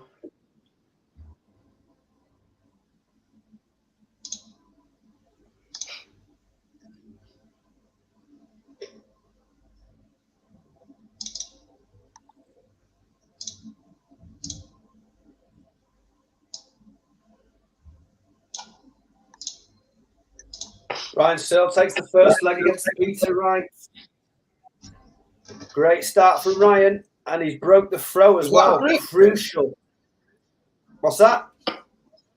Was that a break? Was it? Yeah, against the it was a break throw from Ryan Searle. Now, I said earlier that Peter Wright has often had the beating of Ryan Searle. We've seen it as history has proven. Yeah, I just Ryan seen Searle it. Took 100 out. Took 100 out in 2 darts. Treble 20 tops. Bang. Yeah, Ryan Searle is and there's some 40 there as well. Ryan Searle looks to be keeping up the standards that he's set in his previous games so far today. He's probably the player of the day, to be fair to him. Him and Peter Wright, we said earlier, the 2 players of the day. Ryan Searle is definitely not willing to go down without a fight here. Peter Wright can definitely improve. We know he's got better than this in the locker. Ryan Searle, another ton 40. Keeps backing them up. And if he can go 2-0 up here against Peter Wright, he's got to really fancy it. Peter Wright, a bit of work to do here. And that's how you do it. 180 from Peter Wright, the world champion. Ryan Searle, though, has the opportunity to check out here a 138 to go 2-0 up. Surely not, gents. Oh, I tell you what, he had a bloody good go, though, didn't he? He's left 8. Peter Wright not on a finish, but he has the chance to put some pressure on. But Ryan Searle comes back to a very nice 8. A ton from Peter Wright. Ryan Searle here for 2-0. Only has to check out 8.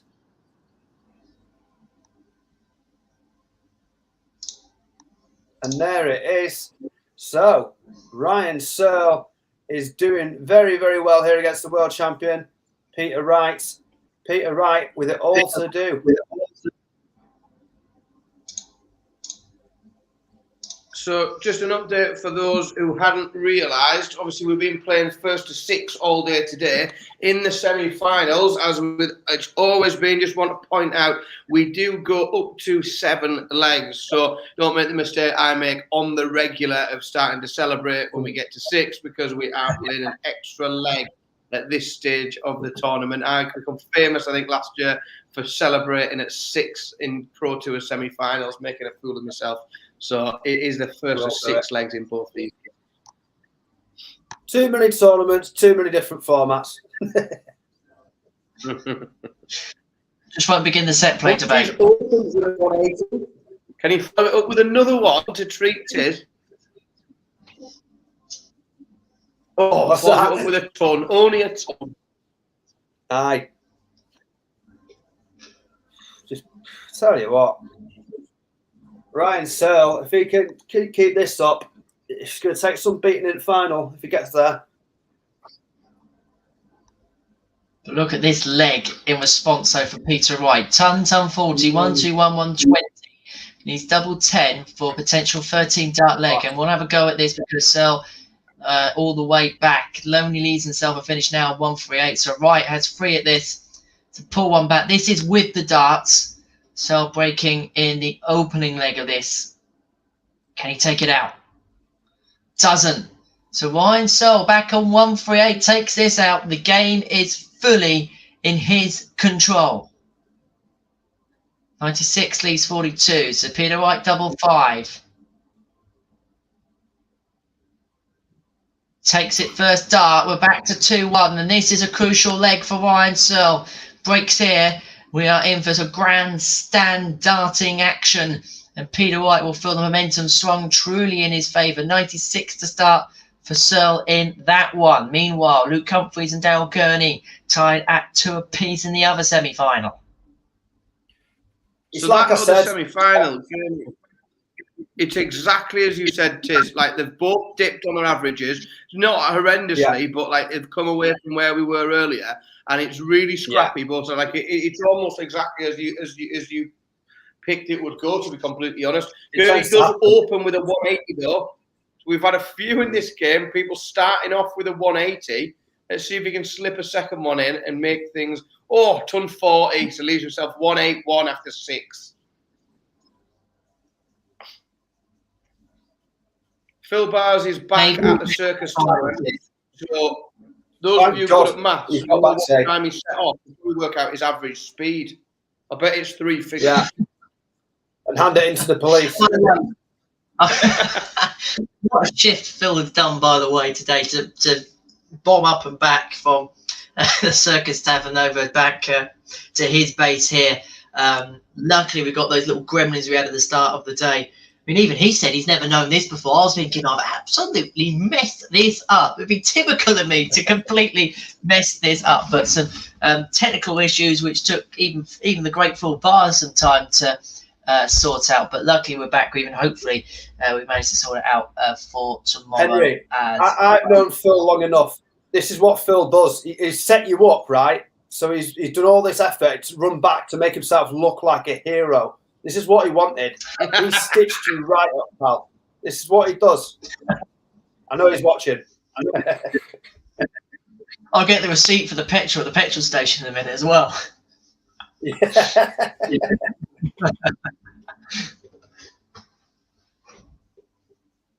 Anyway, I enjoyed my farewell. Oh, Peter Wright opens 180. Oh, when he followed it with a ton. It does smell a bit like it's in the air today, doesn't it? Like it does feel a little bit like something could happen with one of these. Yeah, I hope it does. 180, 100, 140, 140 from Sir. Like, what a game this is. Class. Peter Wright is on the march now, isn't he? He is, and he's starting to build some real momentum. There's another ton. He just doesn't, at the minute, he's not throwing anything that isn't a ton unless he's going for a checkout. It really is at the top level. Yeah. There's no panic in his game. It is almost Taylor-esque at times from Peter Wright. Yeah, this is what I'm saying with him at the moment. I feel like if there's going to be a player to dominate for a couple of years now and take that #1 spot, I think Peter Wright's the guy because for reasons like that, a 1-2-1 checkout, two legs down, finds yourself 3-2 up. This is Peter Wright all over, and he has that in the locker at this moment in time. There's nothing phases him. He is confident. He just goes about his business, and yeah, I think what it is. Since basically, I don't think he's ever feared Gezi Price. I think MVG was possibly the only player that he's had issues with maybe over the last few years. And I think now that air invincibility has gone a bit from MVG, Peter Wright has just seized this opportunity. He's jumped on it and thought, do you know what? Now there's no player that does what MVG does consistently. This is my chance to go out and dominate the spot. So meanwhile, Luke Humphries is 4-2 down. Oh, but then puts in 3 140s on the bounce and takes out 81 to pull a leg back. But Gurney still does have the break of throw. Gurney's got the darts in his hand now, averaging 101. He's lifted that average from where it was. And Gurney is looking really solid here and has pulled away. If he holds this throw here, the pressure is really, really on Luke Humphries. Luke Humphries opens with a 140, which is exactly what he needed to do. But back here, huge moments in this match. Peter Wright's on 116. If he gets the second break here to go 4-2 up, Ryan Searle is in all sorts of trouble as he finds himself back on tops, but only 40 leads 76, and Searle takes it first. That was a crucial leg there for Heavy Metal. Broken there. He was in all heaps of trouble, but he's back in this match at 3-3. But he has to find another break against Peter Wright, and the way he's playing at the minute, that's going to take some doing, especially with scores like that. Maximum to start. These averages are creeping up, aren't they? Have you noticed? Creeping right up now. Both players have obviously found their rhythm. They found that extra gear that was maybe missing in the first leg or two. Both players really going for it. Well, to be fair, Ryan Searle did start strongly. He had a couple of bad legs. Peter Wright was into the game. But now both players are matching each other dart for dart. The average between players is 100 bang on. Is it? There you go. Wow. So Luke Humphries, who really needed to pull a leg back here and not let this slip away, has thrown a 58 3 visits in a row. 58, 58, 58. He's just come back and slipped a 1-3-3 to get himself down to 54. But Daryl Gurney is sat on double 10. So he's put the pressure on it, but Daryl Gurney will have 3 darts at double 10 to hold his throw and go 5-3 ahead. And at that, he misses them. He leaves himself 5. So Luke Humphries has got 54 to take out to break back and level this game. And he takes it out. Luke Humphries takes the 54 in 3 darts, levels the game up 4-all, and is back on throw. This game is swinging wildly from one side to the other regularly. Luke Humphries then has potential to 140 on throw. I think so. Maybe spoke too soon. Searle, that's pressure from Peter Wright because there was an opportunity here. And he's done it. There you go. Ryan Searle has broke Peter Wright again. 4-3, 108 check out there from Ryan Searle, who had to take it because Peter Wright was going to come back to 60. 4-3 to Ryan Searle now, who comes back and he's thrown a ton 40 with his first 3 darts. Back to you, Peter Wright. You're going to have to make the comeback again if you're going to win this match. Unbelievable, this game. Peter Wright has thrown... Luke Humphries again, down to 81 after 9, again has thrown 140, 140, 140 in his first 3 visits. Daryl Gurney back on 281, throws a 140. So this game so far has had 6 visits between the 2 players. 5 of those visits were 140s. 5 out of 6 visits are 140s. Ryan Searle, mate. Ryan Searle, 3 visits, 140, 137, 134 to leave himself 90 after 3 visits. Ryan Searle, he wants this. He really, really wants this. This is for 5-3 now. He's back on. Peter Wright not on the finish. He's done it. 5-3, Ryan Searle. Unbelievable stuff. Peter Wright is going to have to win 4 legs if he's going to do this. Ryan Searle's only going to have to take out 2. Peter Wright, you've got your work cut out here because Ryan Searle is not letting anything go. Peter Wright has thrown the kitchen sink at Ryan Searle, who must have thought he was in the eye of a tornado against Snakebite for a minute, but he's seen through the storm and has come up with some haymaker blows of his own, and he's now just 2 legs away from beating Peter Wright, who's been seemingly invincible throughout the course of today. Can Heavy Metal provide a big, big victory as he heads into maybe a Pro Tour final where Luke Humphries, as it stands, with a weight, but that one's swinging more often than Jeremy Vine's swingometer on election night. So this one over here, again, like Daryl Gurney opens with the darts, opens with a 45, and it looks like Luke's going to put the hammer down on him, following with a 140. Gurney then comes next 2 visits, throws 120, 140. Humphries is now down to 65, so Gurney's going to have to take 136 out to not let Humphries have a go at 65 to break him. He can't get the 136 out. Gurney's on 40, but Luke Humphries is going to have 3 darts to get rid of 65. If he does, he breaks again to go within a leg of the match with the darts in his hand. Like Luke Humphries is putting distance. Oh, he can't do it. Only scores 25. Both on 40.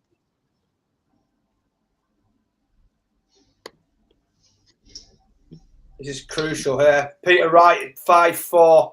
That was crucial that Peter Wright won that leg there, because if he hadn't, Ryan Searle was going to come back to throw for the match. So very, very tight here. But Ryan Searle, that's exactly what he needs to be doing on throw. All he needs to do is hold throw number to win this match. A nice 140 to start there for Searle. Peter Wright needs to follow up with something big of his own. He needs a 180, let's be honest. 57, that's not going to be good enough. Ryan Searle, as long as he finds a treble here, gives himself the best possible chance of making it through to the final. And you know what? He's found 2. 121 for Ryan Searle to leave 240 after 2 visits. Peter Wright is way back on 444. He steps up for his next 3 darts, and he's left himself a 352. He's way off the pace here. Ryan Searle now, to assert his dominance even more, steps up for his 3rd visit. Not bad, not bad. It'll do at this moment in time. 85 to leave 155. So Peter Wright, he's way out of the picture at the moment. 352 for Peter Wright. Needs, that's exactly what he needed. 180 to leave 172. It's not a finish, but it puts pressure on. Ryan Searle now steps back up. Oh, what? He takes it. He's taken out 155. What's he done there? Did you see that? Peter Wright hits the 180 to put the pressure on. That is ridiculous. Ryan Searle, he's been unreal today. He's been unreal. 6-4. And I don't know what to say. I'm speechless after that. Wow. Left, right. Could that be good night for Peter Wright? That was a haymaker blow. That could be like a heavyweight with a big jab. And one more hit. One more leg. To see this 155. Big intake of breath from Ryan Searle. but it just looks comfortable as you like. Treble 20, treble 19, double 19, just flowed, didn't take a step, didn't take a breath. 3, just bang, bang, bang, just loads of just steady pace, consistency, lovely. Really, really impressive. It's one of them, when your opponent's not on a finish either, some players would set it up to come back for the next visit. He's just taking it. He's just gone, I'm having it. Fair play. So Luke Humphries is now within one leg. He's 6-5 up on Daryl Gurney. Daryl Gurney's open with a 95, fought with a max to get down to 226 after 6. He is looking the favourite in this leg, and therefore we are looking very, very likely to be in a noble leg. 6-all looks likely, and it looks like it's going to go right to the wire in this semi-final.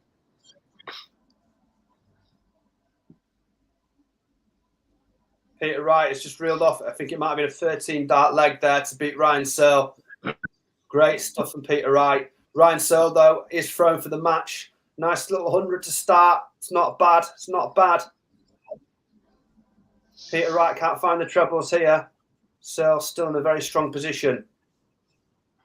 Peter Wright needs a max here. Yeah, 100 is Searle's hitting the trebles really consistently, so Peter Wright's going to have to find big scores. Now this is the chance because Searle's only managed 60. This is where the door's been left open big time for Peter Wright. Peter Wright.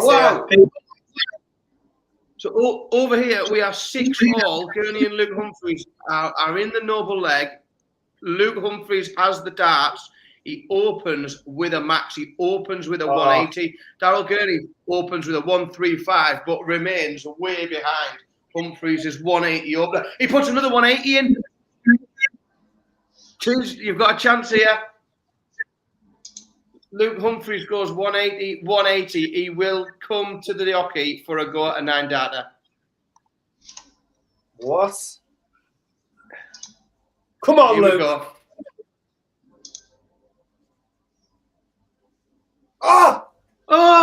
He's 117, leaves 24. He missed double 12 for the 9 in the noble. Why?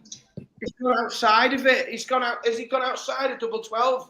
Got to have done, yeah. 8 perfect times missed on the outside, I think.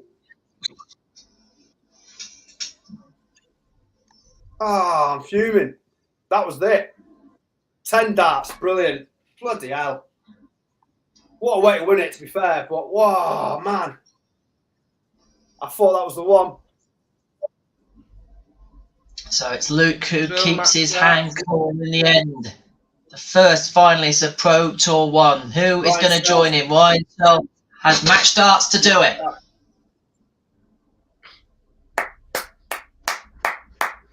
Class. And there we have it.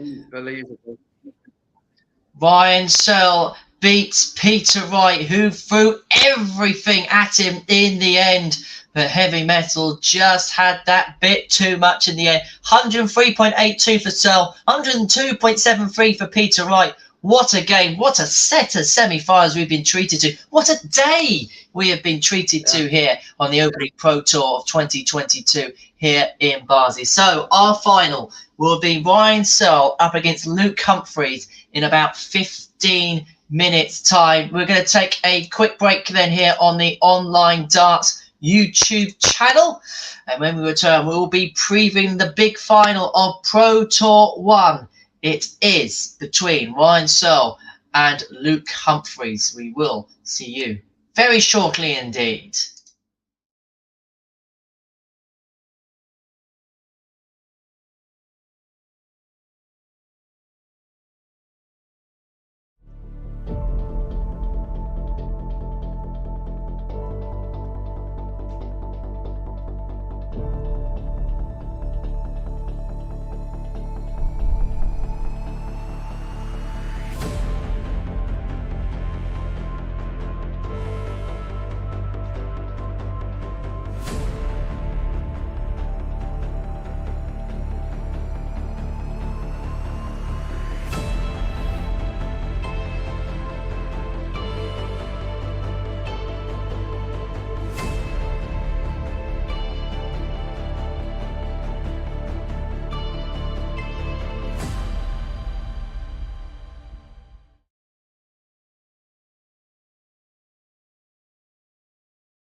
So then welcome back everyone to Pro Tour Live, where we are looking ahead to a fantastic final between Ryan Searle and Luke Humphreys, who won their respective semi-finals, 7-5 against Peter Wright and 7-6 against Daryl Gurney. Let's go into the chat room where myself, Henry Deacon, is joined alongside Sam Tizzle and Dan Simpson. Don't forget we're sponsored by Jennings Bet, the official sponsor of the 2022 World Seniors Darts Championship.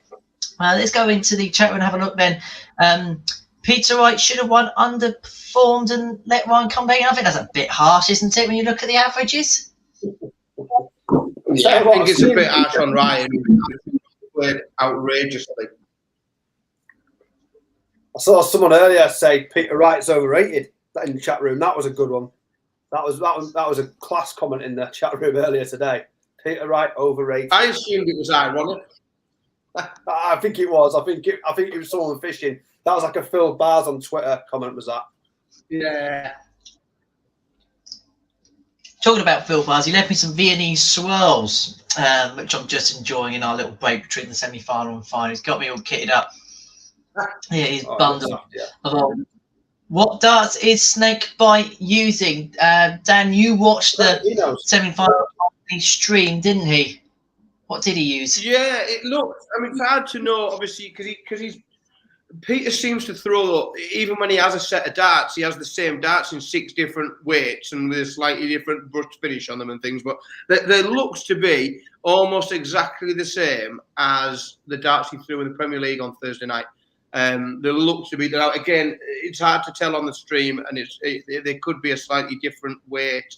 But they looked to be what they were fairly standard straight barreled darts, which he generally plays better in tournament play with. They weren't the sort of bull-nosed, bulbous, strange, obscure things that we've seen him chucking around of late.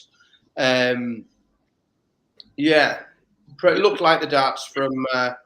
So Jamie just said that he used 3 different darts.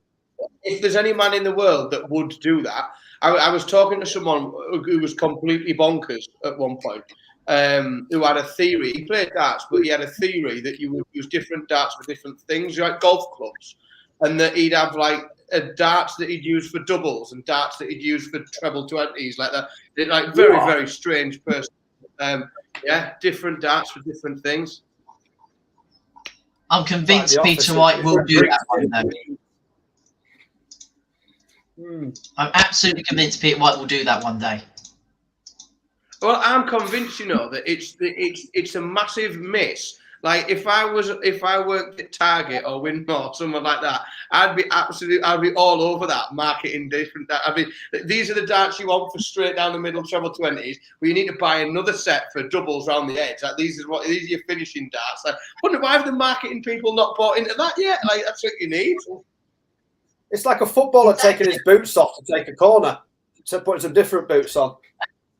Yeah, these are my corner taking boots. These are my penalty boots. I have special boots for that.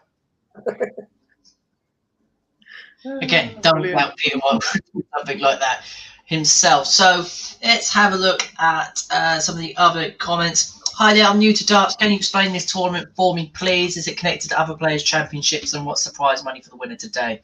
Thanks, that's on Kai Q. So these are floor events. These are kind of run alongside European tours, are the main TV events that you'll watch on your TV screens over Christmas and throughout the course of the year. These kind of make up the fields of all the big events during the calendar year. The prize fund is up to £100,000 overall. It was £75,000 last year. Just going to have a look at how it completely breaks down for you now. All I know is obviously the money has gone up on this year. The second round losers money has gone up well. So it's 12 grand. Have you got them? Got them here. So lose your first game, you're out. No money whatsoever, which is a bone of contention we could possibly talk about in our little break here. So last 64, £750. Last 32, £1,250. Last 16, £2,000. If you make the quarterfinals, it's free. Semi-finals, 4. Then the money jumps up, £8,000 for the runner-up, and the winner, as you mentioned, £12,000, £100,000 overall. But no losers first round money. What do we make of that?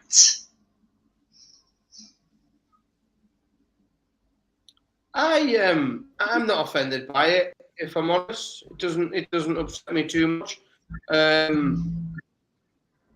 sort of think it is what it is, isn't it? Like over the if these were, I don't know. I think they happen so much throughout the year that if you don't pick up some money at different stages in them, then you're in bother anyway, aren't you? You're in massive bother. And it's where you draw the line as to how much, because there's such a wide field. You've got 128 people playing in this. Now, I think if I'm right, if you go out second round, what's that? It's £750. So to dilute that by another 64 times is you end up not actually with anybody winning anything that they can do anything with. It's a bit sort of a nominal fee that you're going to end up giving people, sort of £200. But in doing so, you're going to remove a huge chunk of money from the top end to fund it. So I think it's difficult to balance. You've got a price. You've got to load it at the top, because otherwise, what's the point in playing? You know, because we know that some of the top end players, we know they won't come and play these events. What they'll do is they'll make sure they've got enough to a decent seeding when they go to Minehead in November, and then they'll stop coming. And you've got to incentivise it. You've got to make sure that players want to come and want to win. The players on the tour have to come and play this, because this is in reality, a lot of the players on the tour haven't got aspirations or will run out of talent trying to win a major. I think it makes it competitive. It's a sport, isn't it? It's got to be. You effectively, you'd be almost paying them a salary then, wouldn't you? If you said that you get a minimum of £500 for going out in the first round, you might as well just give them it at the beginning of the year. You might as well just say, right, well, 500 times 20, there's 10 grand. There you go. You might as well just give them all 10 grand at the beginning of the year. Now there is another bit to be had as to whether or not you do that. Give everyone 10 grand at the beginning of the year and says, well, there's your expenses paid for. No, there's your hotels, there's your travel, there's this, that, and the other. So what you win is what you win. What you win is your profit, if you like it, in that you're not sort of running your own business, booking flights and traveling all over and booking hotels. Now, but I think that's different. I think expenses and people and things like that is another conversation separate to what people win in prize money.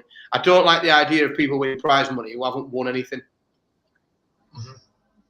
I suppose that's the argument for the players perhaps lower down in the systems is they say, well, we turn up to these events, okay, we don't have to pay an entry fee, but we're travelling up and down the country, not getting anything for it, where, well, if we go play elsewhere, we'd have guaranteed prize money. Do you get their argument perhaps in this? Sorry, say that again. I was just reading the guys on Jira comment. Sorry, mate. I was just mentioning about. I think it's a bit of an oxymoron in that I don't like the phrase guaranteed prize money, because as soon as it's guaranteed, it's no longer prize money. It's an appearance fee. Like it's not prize money. It's not. You haven't earned it. You haven't won it. You haven't. So, but what you then have to do is you can't say, well, we'll pay an appearance fee to everybody that doesn't win anything. You'd have to pay everyone an appearance fee. So you'd have to, but then you'd have to get your 128 players. So in order to have some parity across the tour, you'd have to say, right, and the easiest way of doing it is to say, right, well, there's 128 tour card holders. Their appearance fee for Pro Tour events is 10 grand, or something, or something like that. And that's how you'd have to budget as an appearance fee, because it isn't prize money. You can't have prize money if you haven't won anything. If you don't win a game of darts, you can't have prize money. It's just an appearance fee, and I just think it's a different debate altogether as to whether or not, and as to how the tour is run and managed for professional darts players. But in terms of the structure of a tournament, I don't like the idea of somebody turning up to a tournament, getting beat 6-0 and going home with money in their hand, I think is a strange way of structuring a payout. It's the way sport should work, and it's the way that any business model should work. You get out what you put in. So essentially, if you're not willing to turn up, you've seen it with Gary Anderson, Ronnie O'Sullivan, and to a certain extent in the past, where you can be the most talented player going, but if you're not going to turn up to the events, why should you get more out of the game than someone who works his ass off and turns up to every event and gets something out of it? Do you know what I mean? So I think there's got to be that balance. So I think this is what I like about it, is it keeps that competitive streak within every game matters. Every single game that you go up for matters. You don't get comfortable, you don't rest in laurels, and you turn up with that mindset of, right, win this game, then I get some money, might help my rankings. Obviously, the further you go, the more chance you've got of getting bigger money. But yeah, it's got to be this way, I think. I don't have a problem with them making no money if they lose. That's the way it works sometimes. Do you know what I mean? Sometimes you got to take a hit, but that's why the rewards are what they are. That's why the big prize money is there. Because if you start giving them all the money for this, you're not going to get that big prize money at the end of it. And let us know as well your comments on the chat room. Fascinating debate this. We'll have another one of these debates tomorrow night as well, in between the semi-finals and final. Comment here, there's card holders who does not come to every event, so they call us substitutes. In that case, should the substitutes get that money? A bit, I suppose they're kind of free will. I suppose you're kind of making the same argument there again, aren't you, I suppose? Yeah, and that's where it becomes complicated. You know, it becomes a really complicated system, and it becomes unfair. And I get, and Tish makes like excellent point. Like, I have pretty much the same point, I think, as me in a different way. But it has to be, you know, to run a sport and to run events properly. Like, there has to be some parity, and it has to be the same for everybody.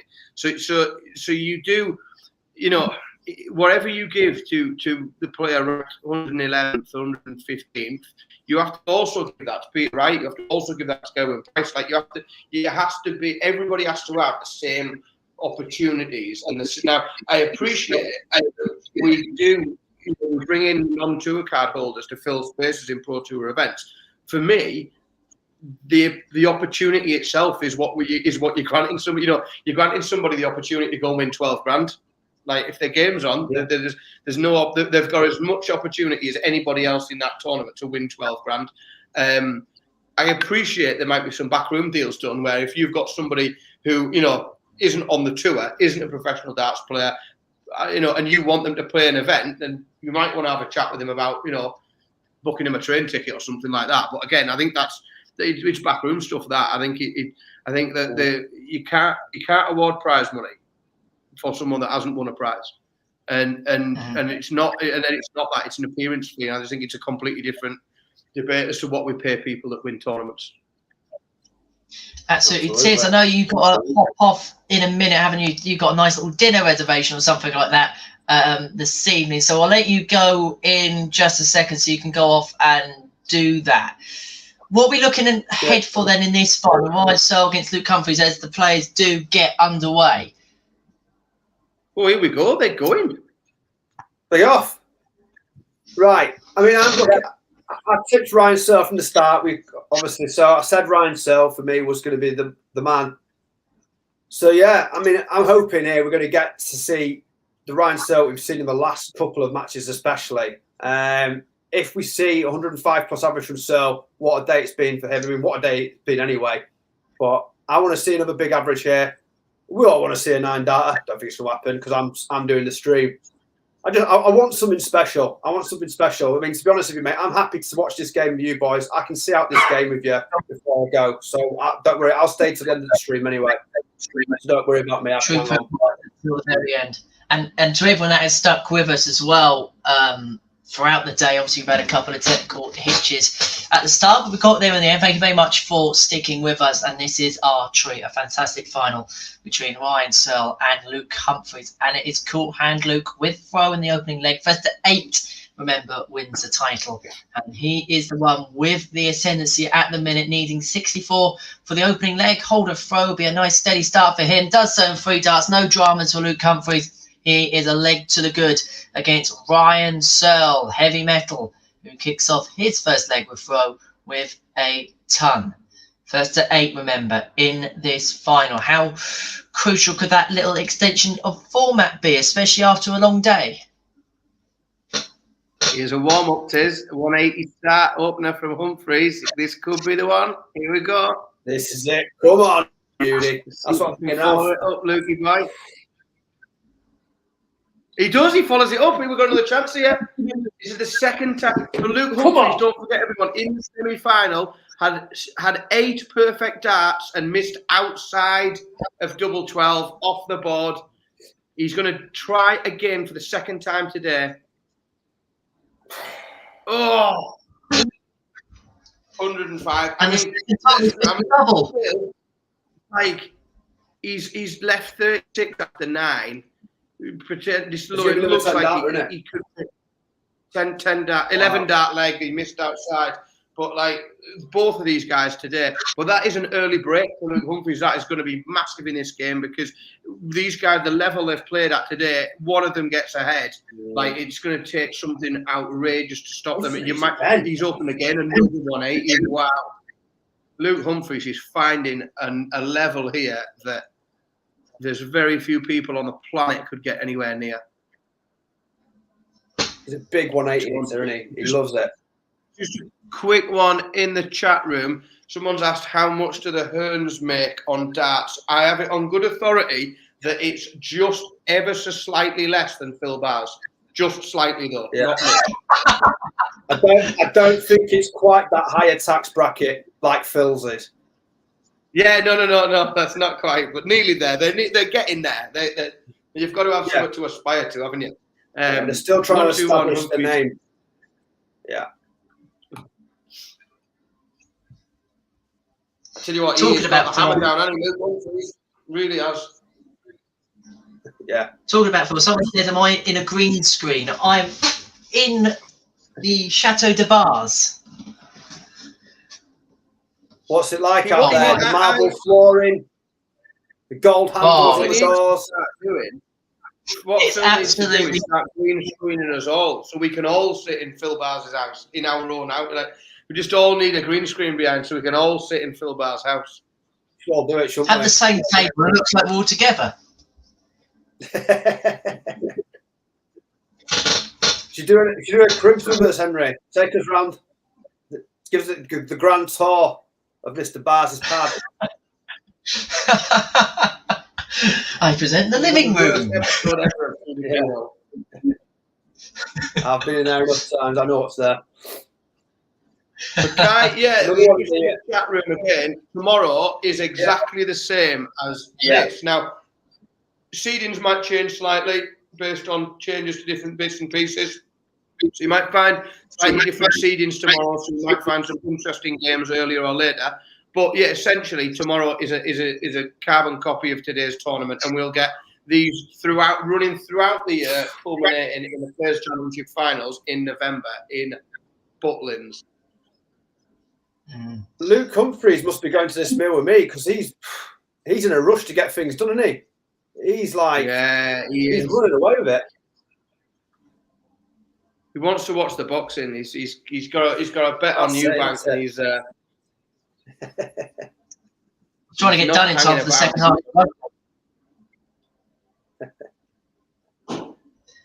He checks it's just now, a bit. Oh, what? Oh, he takes 113. Gone 4-0. Done. Wow. This guy. You said if he checked it out, it would be a joke. Humphreys is laughing. This is brilliant from Luke. Ah, mate, he's done. He's done it. Searle's not. This has been a demolition job thus far from Luke Humphreys. We said how big a 22 it could be for him, how important it was for him to get a good start to the year. He might just well be having the perfect start to 2022 because at the moment, Ryan Searle is all at sea, struggling to keep up with Humphreys, who is 4-0 up, looking likely to go 5-0 up here in this fifth leg. He's going to be more than favoured to go 5-0 up now. Ton 40, ton 80. Leads 81 after 9. Potential 11 data here. Class. Pure class, this from Luke. This is the year I said So I was talking about it earlier for Luke. Huge year for him. I've got the video stream on here. I've got the video stream on, and Ryan Searle looks utterly bewildered. Like he looks genuinely confused. He just doesn't know. I don't think he knows what to do about what's happening to him. I think he just looks completely in shock that Luke Humphries is just smashing him to bits. Is that a big moment in the tie, though? Ryan Searle, I don't know how, but he's managed to get a leg on the board there. Luke Humphries looked for everything that he was going to win that leg. Ryan Searle has managed to get one back, but not a good start for this one. Luke Humphries here has got a chance to punish. It doesn't. Importantly, he's got away with that, Ryan Searle. Once he won that leg, he would have loved to have gone ton 40, ton 80, just to really throw the baton over into Luke Humphries' direction to see whether he'll kick on or whether he would wilt.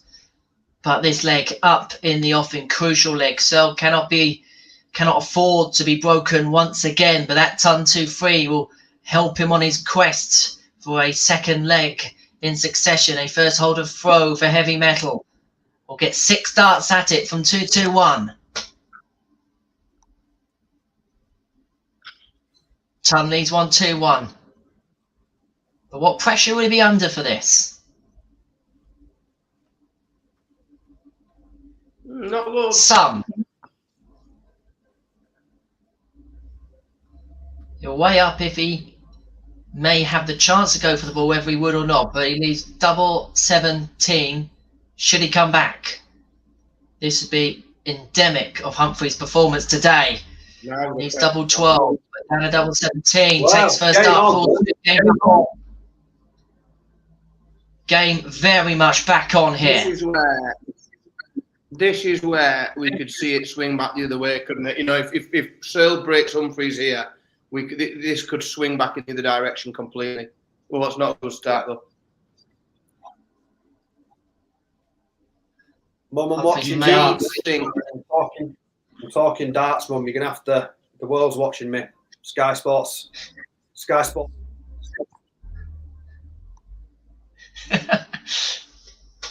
We'll let Tiz get on to family fortunes whilst we enjoy this game. It been okay, Tiz? Yeah, sorry, Mum. Just 3 missed calls. I had to, you know what I mean? I had to let her know. Is there any chance of me getting picked up by Sky? Do you know what I mean? She's ruining it. Luke Humphries, but big fish. Oh, he's not. He's not done it. This game, though, is getting interesting, isn't it? If Searle can get another one here. Needs a big score. Yeah. He's put the pressure on this 65. Searle fancy that 117. He's been all over that treble 20 today. And that 117, he'll fancy this. Can Ryan Searle get a big break to bring it back to within one? He can! That is sublime. And that gets him back to within one of Luke Humphries, who was threatening to blow him all over the place in Barnsley. You can sense it, couldn't you? What has he done there? He's got to hit 2 single fives and a 1. Had to have hit 2 single fives and a 1. And just as we said, Searle may have got himself back in the match. And how well has he recovered there? He's hit 11. Remember, he was 4-0 down. He's fought back heroically. But Luke Humphries has got no quit in him. Opening legs with an 11. He's been to the Dan Simpson School of Darts, I think. He's been copying my special moves. Luke Humphries is relentless, isn't he? Fancy this 1-2-1 to go. He will as just well. Just confidence for the days out. Take it. Oh, she got close. Like Ryan Searle's been good in this match, but I'm not sure he'll take 201 out. Leaves it handy, Vines. If Humphries misses this, well done. Tell you what, though, took him 3 darts, didn't it? Who are we thinking, guys? Did, but he's got that. This leg could decide it. I'm going for Searle. I think he's going to come back. This leg could just be the one. I think, could just be the one. I think this is the key leg. This is the key leg. I think if Searle wins this leg and breaks back, it's game on. I think if Humphries gets this leg in, he's too close then. It's 6-3 up on a race to 8. I think it's too close. Put himself in an unbelievable position here. Oh. Someone check the treble bed for magnets. Check it for magnets. Because this is magnificent. And Humphries could really break Searle's heart with a 1-1. What? What can you say? Gut-wrencher for Ryan Searle. I'd written that leg off, Humphries. That's absolutely insane. Well, cold as ice. Nail, surely. Yeah, he's got to be on it. He's got to just serve this away now. That is incredible. That. Oh my God, Ryan Searle though. I don't know how you come back from that. To be honest. Like that's not even time to come back. Oh my God, Ryan Searle though. What more he's doing it again. He can't do anything more. I tell you what. He's got to do it here. Oh, it's so frustrating for Ryan though, because he gets that break. He's the favourite again. Ryan did there. Stop to show Luke a bit of respect after that 1-6-1. Stopped for a bit of a nod of appreciation. Yeah, you got to, haven't you? What else can you do? He's hanging in there though. He's sticking around. And without any shadow of a doubt, this is the biggest leg of the match. 6-4 in Humphries' favour. Wins this, he's 1 away. Searle breaks. He'll have the throw for 6 apiece. Humphries must have thought on a couple of occasions he's got rid of his opponent, but Searle keeps coming back with haymaker after haymaker. But this is the leg where he needs to make inroads, Ryan Searle. But the 60 start won't help, especially as Humphries hits ton 40 ton. He's going to have to do something special here, Ryan Searle. He's got to come quick as well because he is running out of time. Oh, and that ton 80 is at 81. He's like a Rolex watch, Luke Humphries. His timing is immaculate. 81 for 7-4. He's just come back for 16. We'll get 6 at this. Probably won't need the 6 the way he's been playing. 8-8 for 7-4, and to go win a leg.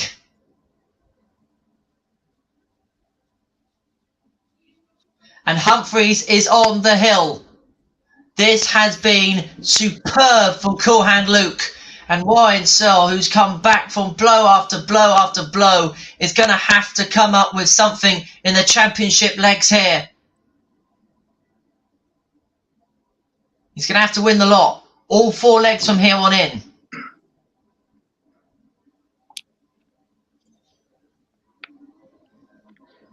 Humphries 401 points away.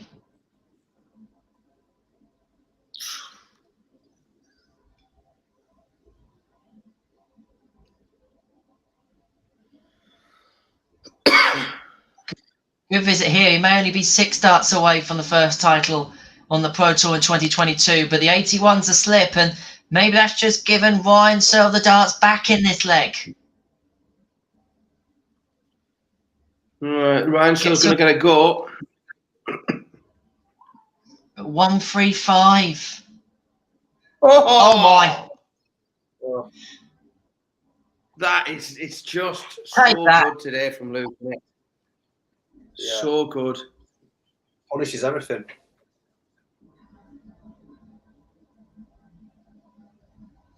Three match starts. So Humphrey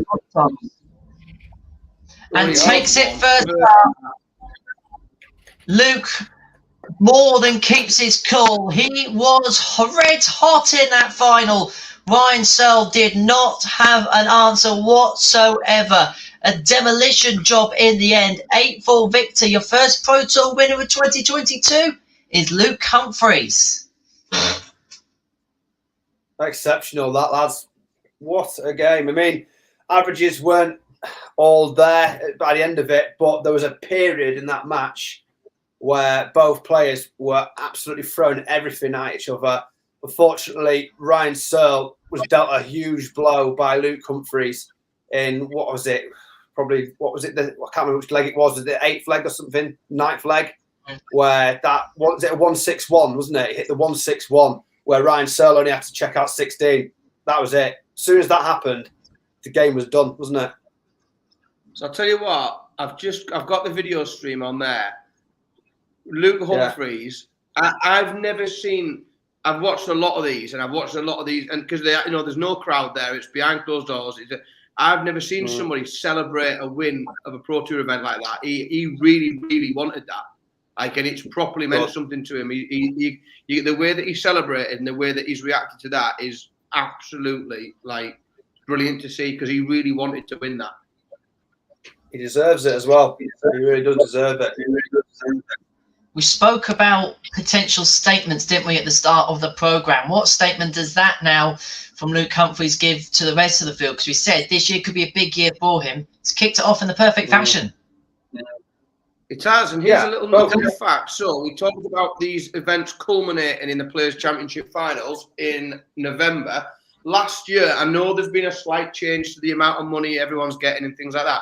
But last year, the cut-off, the amount of money that you needed to make it to Players' Championship finals was 11,500. And Luke Humphreys is now sat on 12. So he could be the first person to have qualified for the Players' Championship finals with that win. He could have just got over the line there. Yeah. So what we're saying potentially. So what we're saying, it could well just be Luke Humphreys may not have to bother for the rest of the year if he doesn't want to with these and still be at Minehead. And he'll still get a trip to Butlins out of it. Yeah. Cannot say no to it. Let's then very quickly, before we head off air, reflect on the day as a whole, because the standard has been absolutely superb. We've seen some big names put in big averages, and we've seen some of the big names also go out quite early. Yeah. It was a great day. Like we said it earlier, it took a while for the big C's to start dropping, but when they did start dropping, there was a flurry of it sort of around the last 32 mark, wasn't there? Where it all started to come undone for a little bit for some of them. Obviously, Peter Wright was there or thereabouts. He got to the semis, wasn't he? He was knocked out.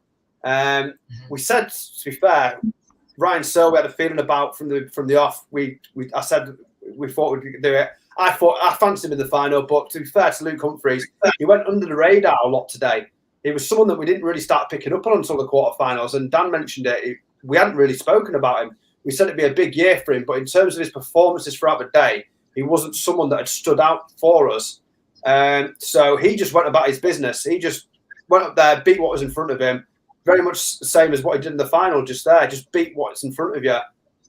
Great stuff from Luke. But yeah, if that's a sign of what's to come in the next Pro Tours and stuff like that, brilliant, because the standard here has been like, it's been a joke. That's to start the year like that. You mentioned it, Henry. Usually what happens in these events is the standard gets better and better as the year goes on. I don't see how we can top that, to be honest. Hopefully we do, and if we do, what an event we're going to have. What's your final thoughts then, as we wrap up? I just think it looks really good for tomorrow, doesn't it? I think there'll be a lot of people angry about the way that they've gone out today. There'll be people going prices going to probably come back stronger, and he's going to come back and he's going to want to put in a better performance and go deeper in the tournament than he has today. I think that we will. Gary Anderson is clearly in the mood to do a bit, so we'll see what he comes back with tomorrow. I just think we've got a really good lineup for tomorrow in terms of the way people have played today, and even the ones that haven't played as well will hopefully come back with a bit of bite. I think so. Looking at the order of merit, Luke Humphries actually moves up into 18th with that win today. He needed to win to do it, but Luke Humphries moves into 18th on the overall PDC order of merit. But then just a bit further up, once you get to sort of above Luke, but you've got people like Ryan Searle, Van Dyvenbode, Aspinall, who isn't playing.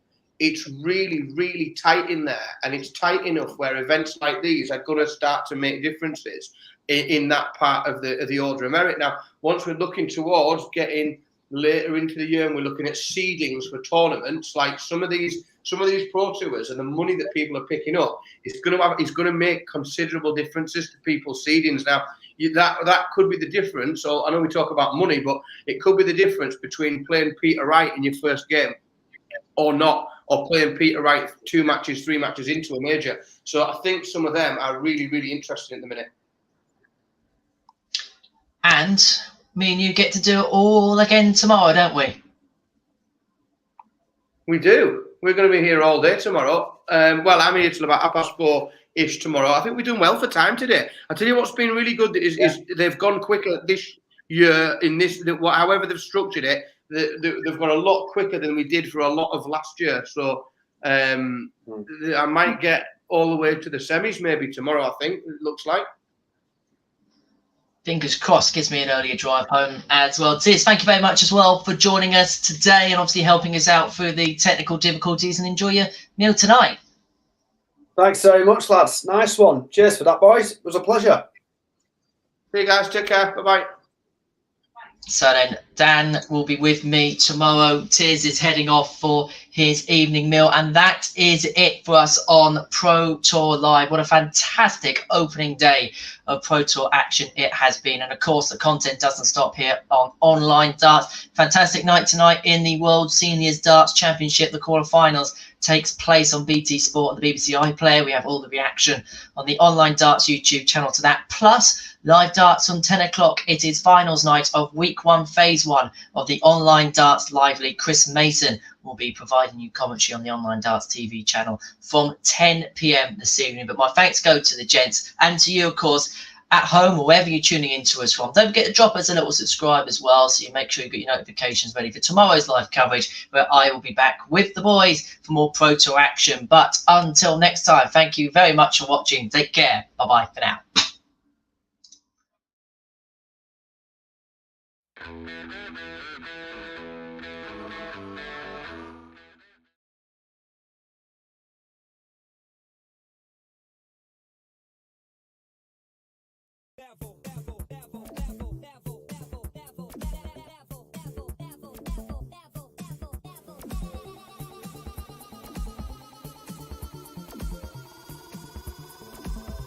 To the next level.